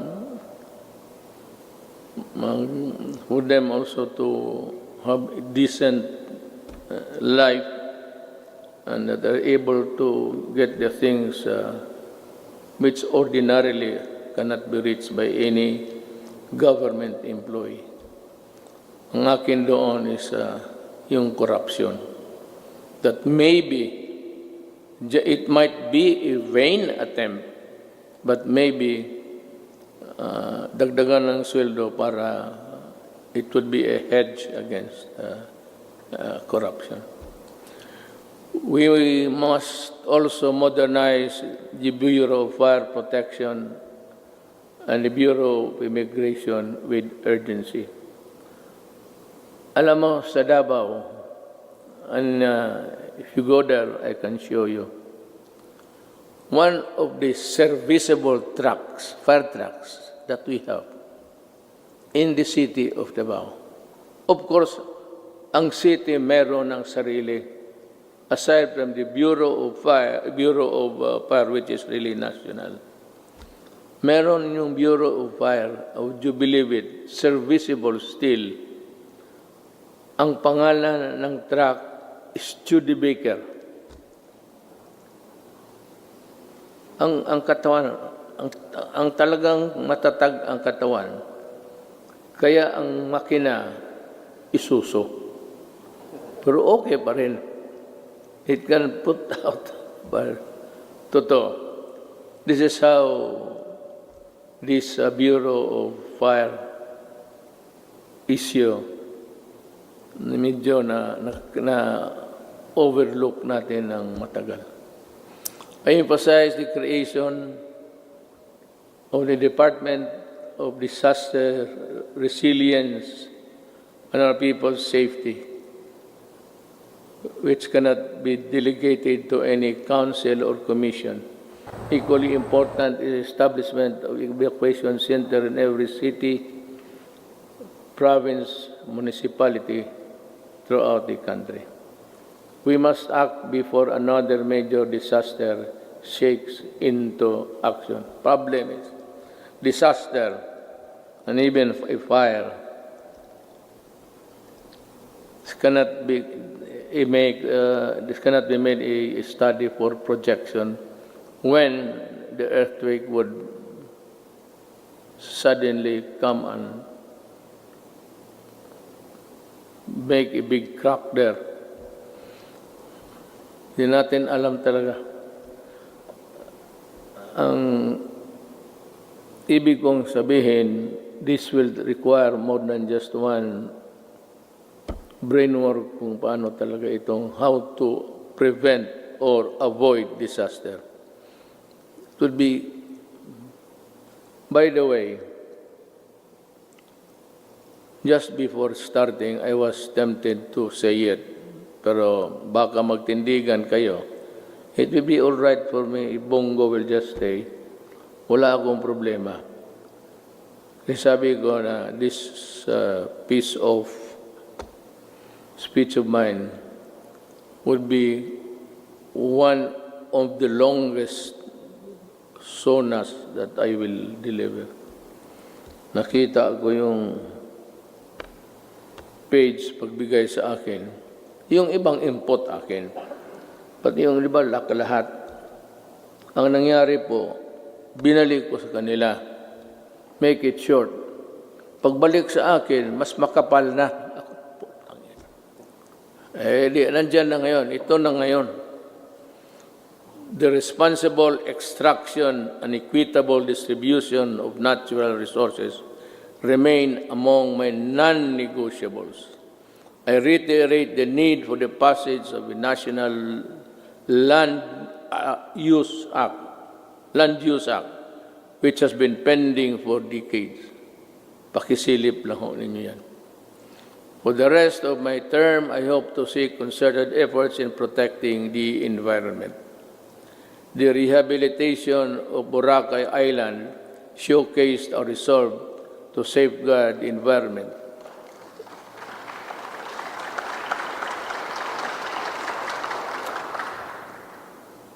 Boracay is doing well because of its scenery. If it's only a coconut and a black sand, white sand and water, wala yan. Pero you add the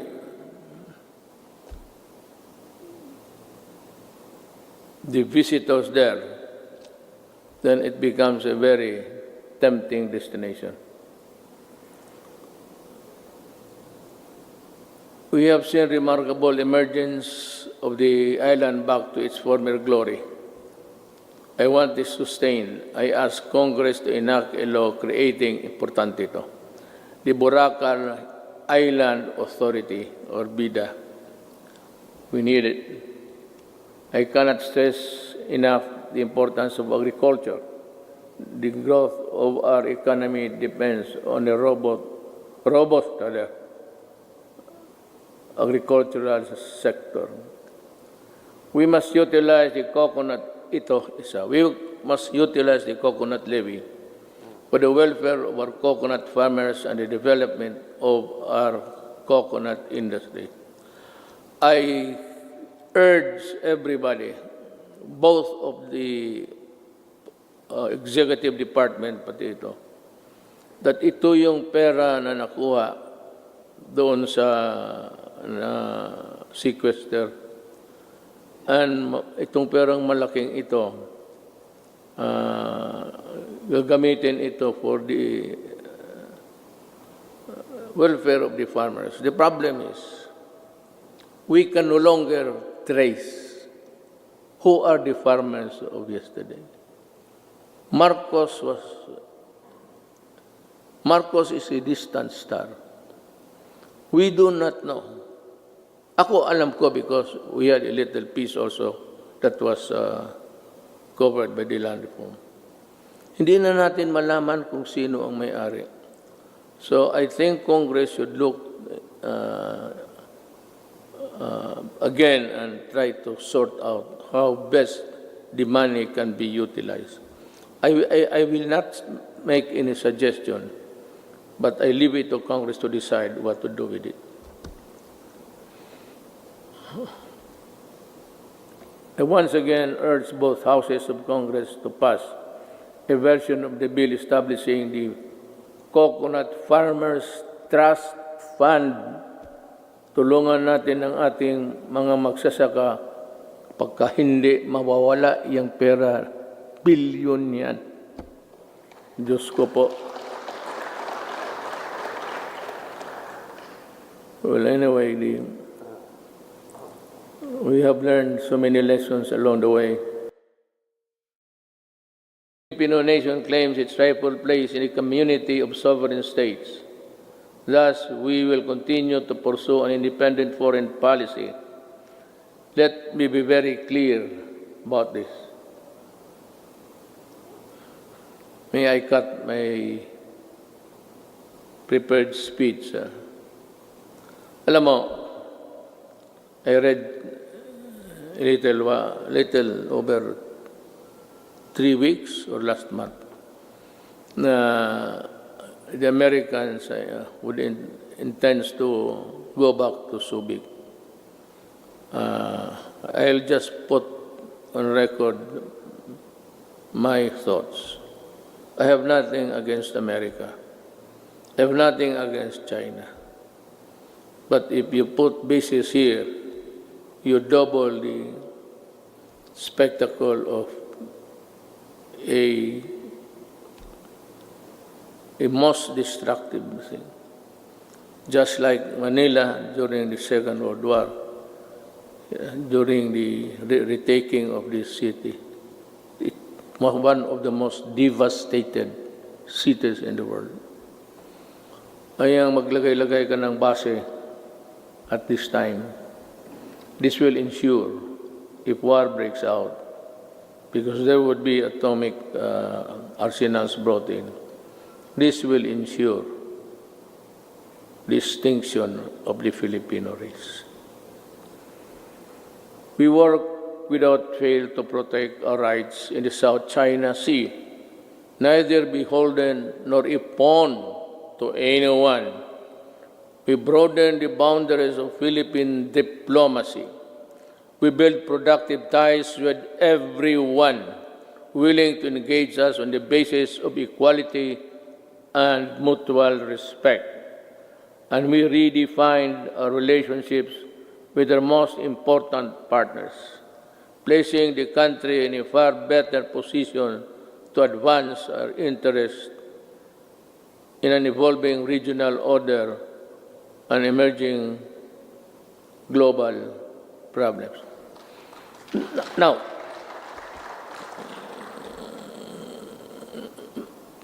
plenty of critics, both sides, claim about nothing has been done to retake forcefully or physically the South China Sea.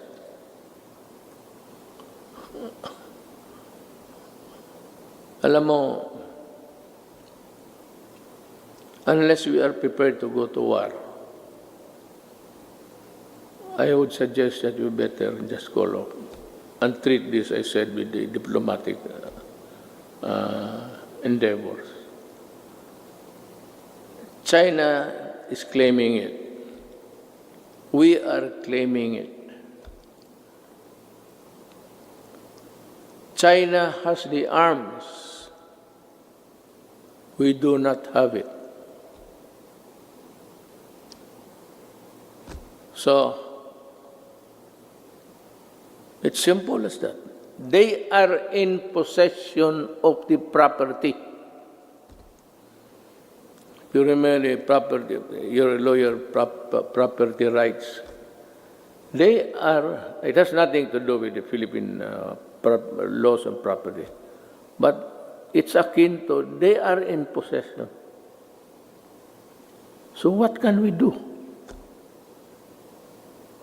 We have to go to war.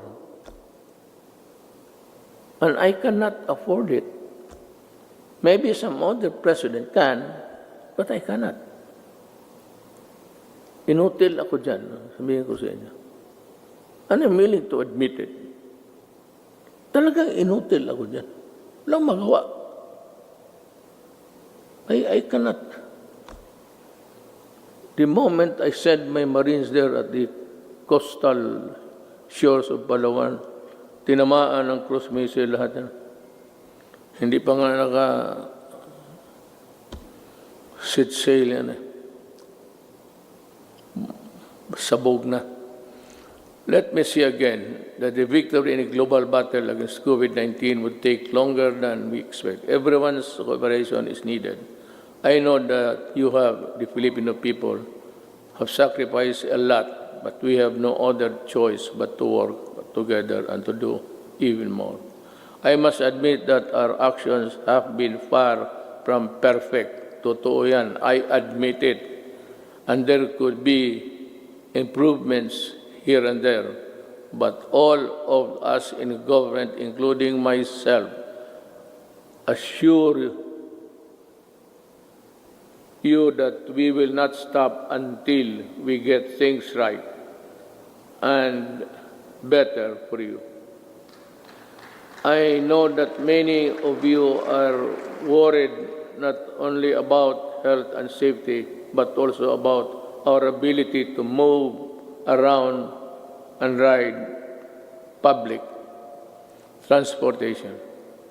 The depletion of your savings due to the rising cost of goods and the loss of your incomes due to uncertainties in your jobs and livelihood, I assure you that your government will address squarely these problems and challenges to overcome them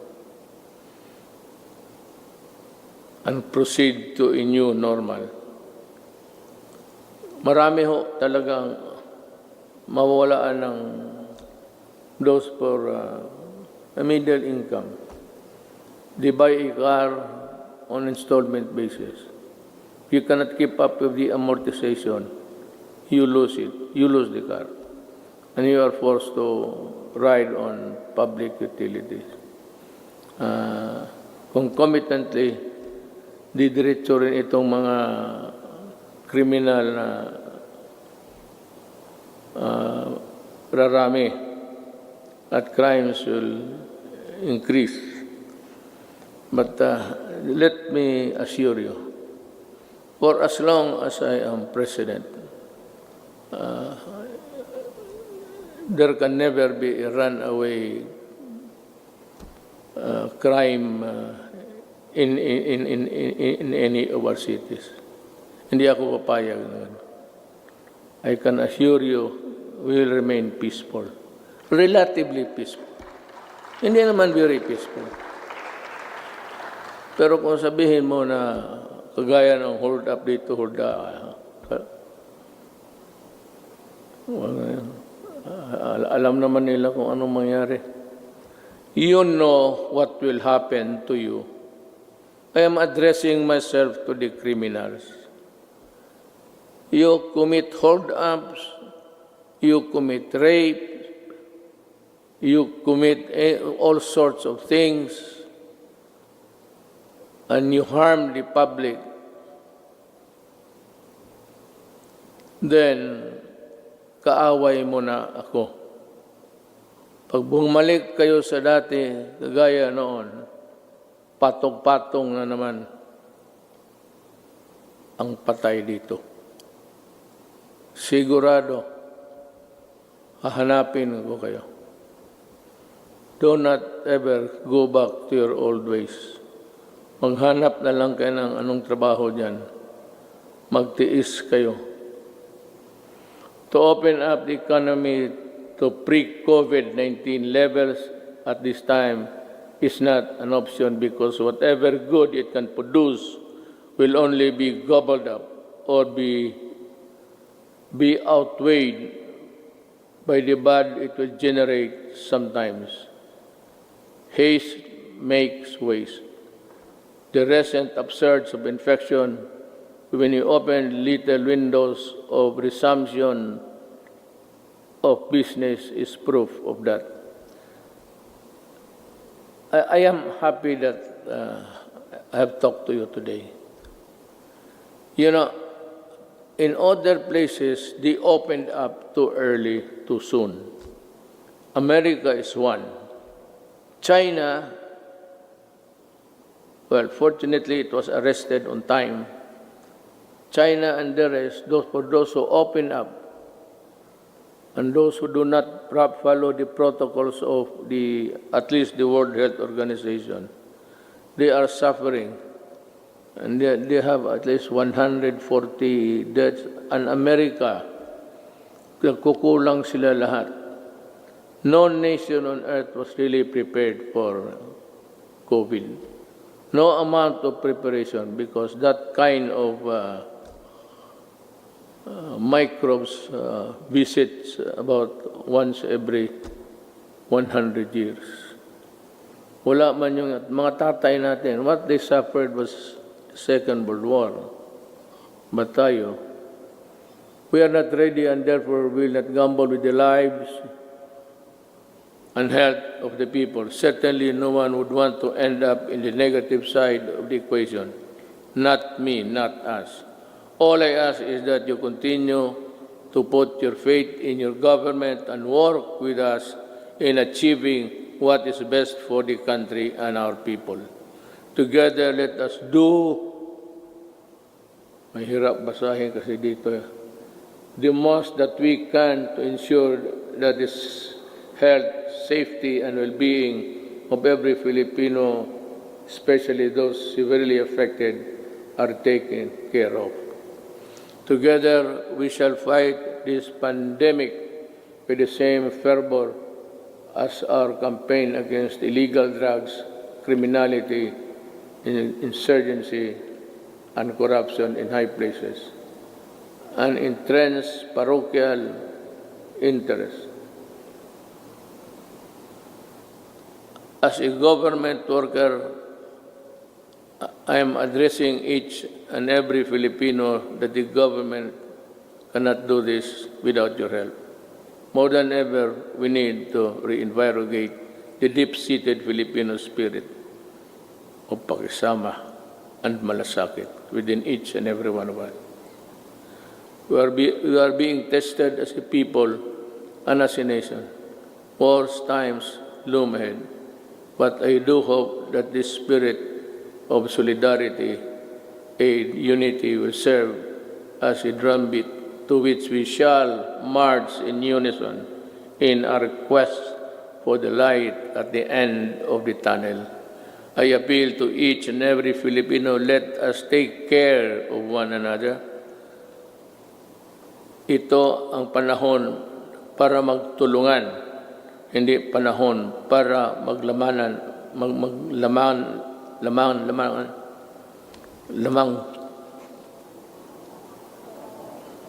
mamang dila ko. Hindi maglamang at pagkakaisa. My faith in the Filipino innate patience, resilience, and determination to bounce back is unwavering. Let us share our blessings with those who have little and those who have none. This is the time to bring out the best in us. The woes that weigh heavily on our shoulders may bend our back, but they shall not bend or break our spirit. From the rubbles of adversity, a more resilient and stronger nation, built on bayanihan and pagkakaisa, shall rise. Together, we shall overcome. Before I pardon the time, but it was really the allotted time for my speech, I would just like to give a statement between us sa gobyerno kung hindi tayo nakakaintindihan. You know, Drilon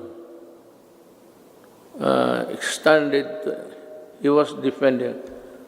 I would like to ask Drilon, were you a part of ACRA when this contract of Iaalay water was being drafted?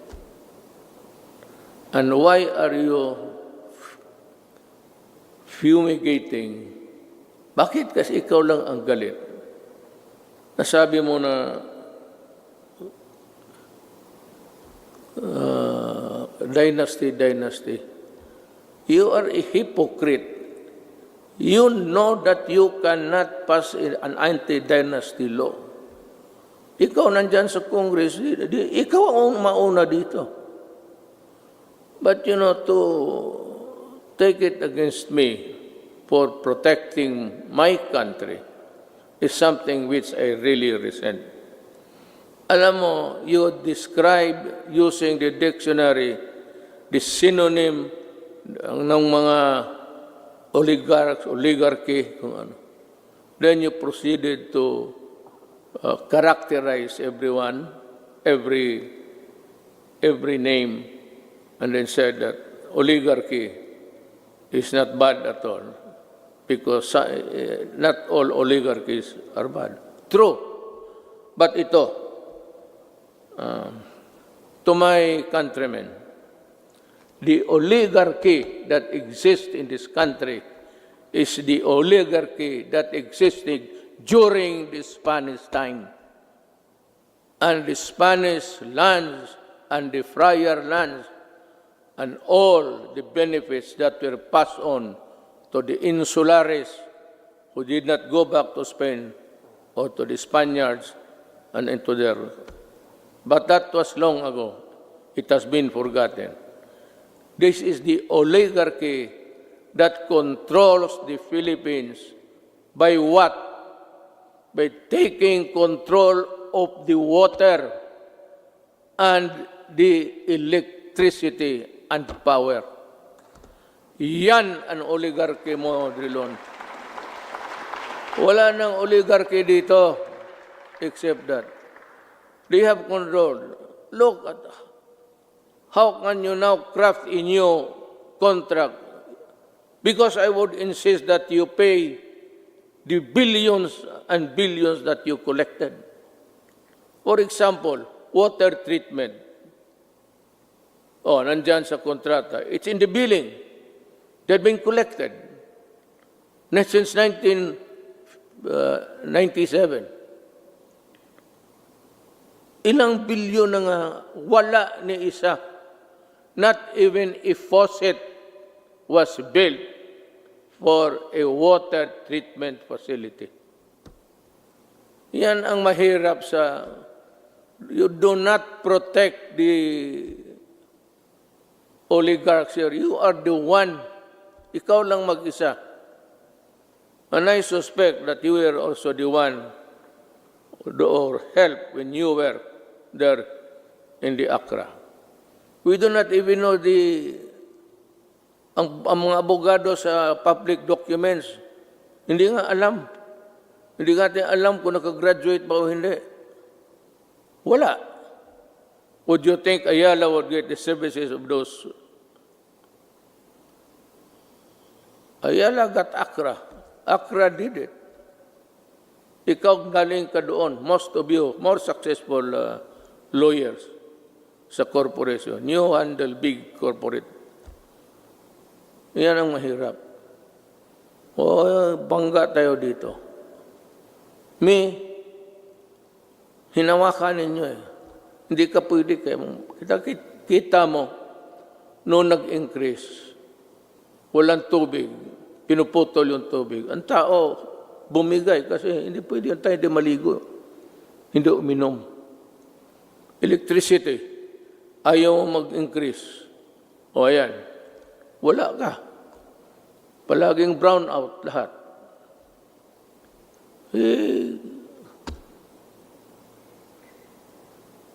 I'm sorry, but I have to say this to you.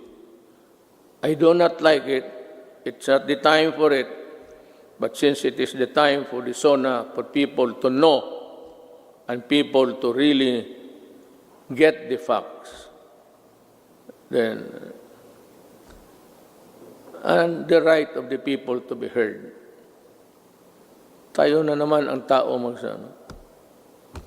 Hinawakan ninyo yung tubig, pati electricity. Yun ang oligarchy. Kaya ako sinabi ko noong kumpanya, corruption is not here. Yung mga customs, maliit yan. It's there upstairs. And I was really unprovidential. Dumating yung panahon na hindi ko hiningi. Then I saw the contract. Noong nakita ko yung contract na. Tsaka yung linya na yung choice, yung linya ng it belongs to government. The best of the transmission lines, whatever, government gets it first before anybody else. Thank you. I am true.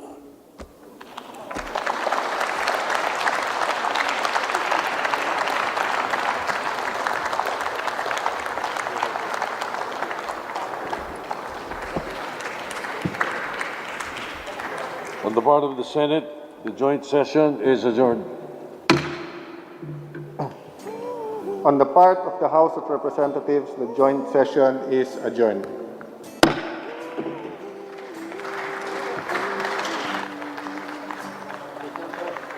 Ikaw umaatras sa sakit na marahas. Kailangan mong magpalakas para sila'y mailigtas. Buwis ang iyong buhay, handang matanggap pag ika'y mamatay.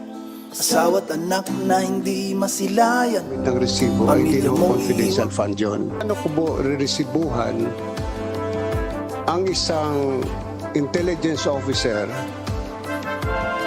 na sinuyo ko tingnan ang isang bagay o isang kaso. Ano yung resibo ilalagay ko doon? Paano ko ililiquidate sa akin ng intel officer? We have not seen any acts of the Vice President that we should investigate. Well, we do not find anything that is in violation of one, the Anti-Graft and Corrupt Practices Act, of any of the offenses in the revised penal code that is in relation to the Anti-Graft and Corrupt Practice. Advise Joseph Andres to shut up, to stop talking about the case, because one of the powers of the Ombudsman is to take over the investigation of the case of any government investigative agency at any stage of the It's being proceeding. investigated for ATA, anti-terror law, and grave threats. Yeah. Pag ganun pong nature ng investigation, can you take over? If we find that the grave threats is committed in relation to office. Pasidungog 2023 Award. Noong Hunyo 2023, ipinakita niya ang isang plaque ng pagpapahalaga sa Pasidungog 2023 na kinikilala ang mga lokal na pinuno at ang kanilang mga kontribusyon sa pag-unlad ng komunidad. Ang mga parangal na ito ay sumasalamin sa kanyang pangako sa serbisyo publiko, pagpapaunlad ng komunidad at epektibong pamamahala. Ang pamumuno ni Rodrigo Duterte mula 2016 na hanggang 2022 ay minarkahan ng ilang makabuluhang tagumpay na humubog sa Pilipinas sa iba't ibang paraan. Narito ang isang komprehensibong pangkalahatan. Require niyo po ang isang ahensya ng gobyerno na may confidential fund na mag-submit ng resibo ay hindi na confidential fund yun. Ano ko po reresibuhan ang isang intelligence officer na sinuyo ko tingnan ang isang bagay o isang kaso. Ano yung resibo ilalagay ko doon? Paano ko ililiquidate sa akin ng intel officer? We have not seen any acts of the Vice President that we should investigate. Well, we do not find anything that is in violation of one, the Anti-Graft and Corrupt Practices Act, of any of the offenses in the revised penal code that is in relation to the Anti-Graft and Corrupt Practice. Advise Joseph Andres to shut up, to stop talking about the case, because one of the powers of the Ombudsman is to take over the investigation of the case of any government investigative agency at any stage of the It's being proceeding. investigated for ATA, anti-terror law, and grave threats. Pag ganun pong nature ng investigation, can you take over? If we find that the grave threats is... Require niyo po ang isang ahensya ng gobyerno na may confidential fund na mag-submit ng resibo ay hindi na ho confidential fund yun. Ano ko po re-resibuhan ang isang intelligence officer na sinuyo po? Ako'y tao lamang. Kaya binabati ko pa rin. Merry Christmas, kayong mga durugis. Assalamualaikum. Madayaw mayong adlaw kaninyong tanan. Magandang araw sa inyong lahat. Binabati ko po kayong lahat ng isang maligayang Pasko. Magkakasama tayo sa pagdiriwang ng kapanganakan ni Jesus. Please take your seats. Mga kababayan, ladies and gentlemen, Assalamualaikum. Madayaw mayong adlaw kaninyong tanan. Magandang araw sa inyo lahat.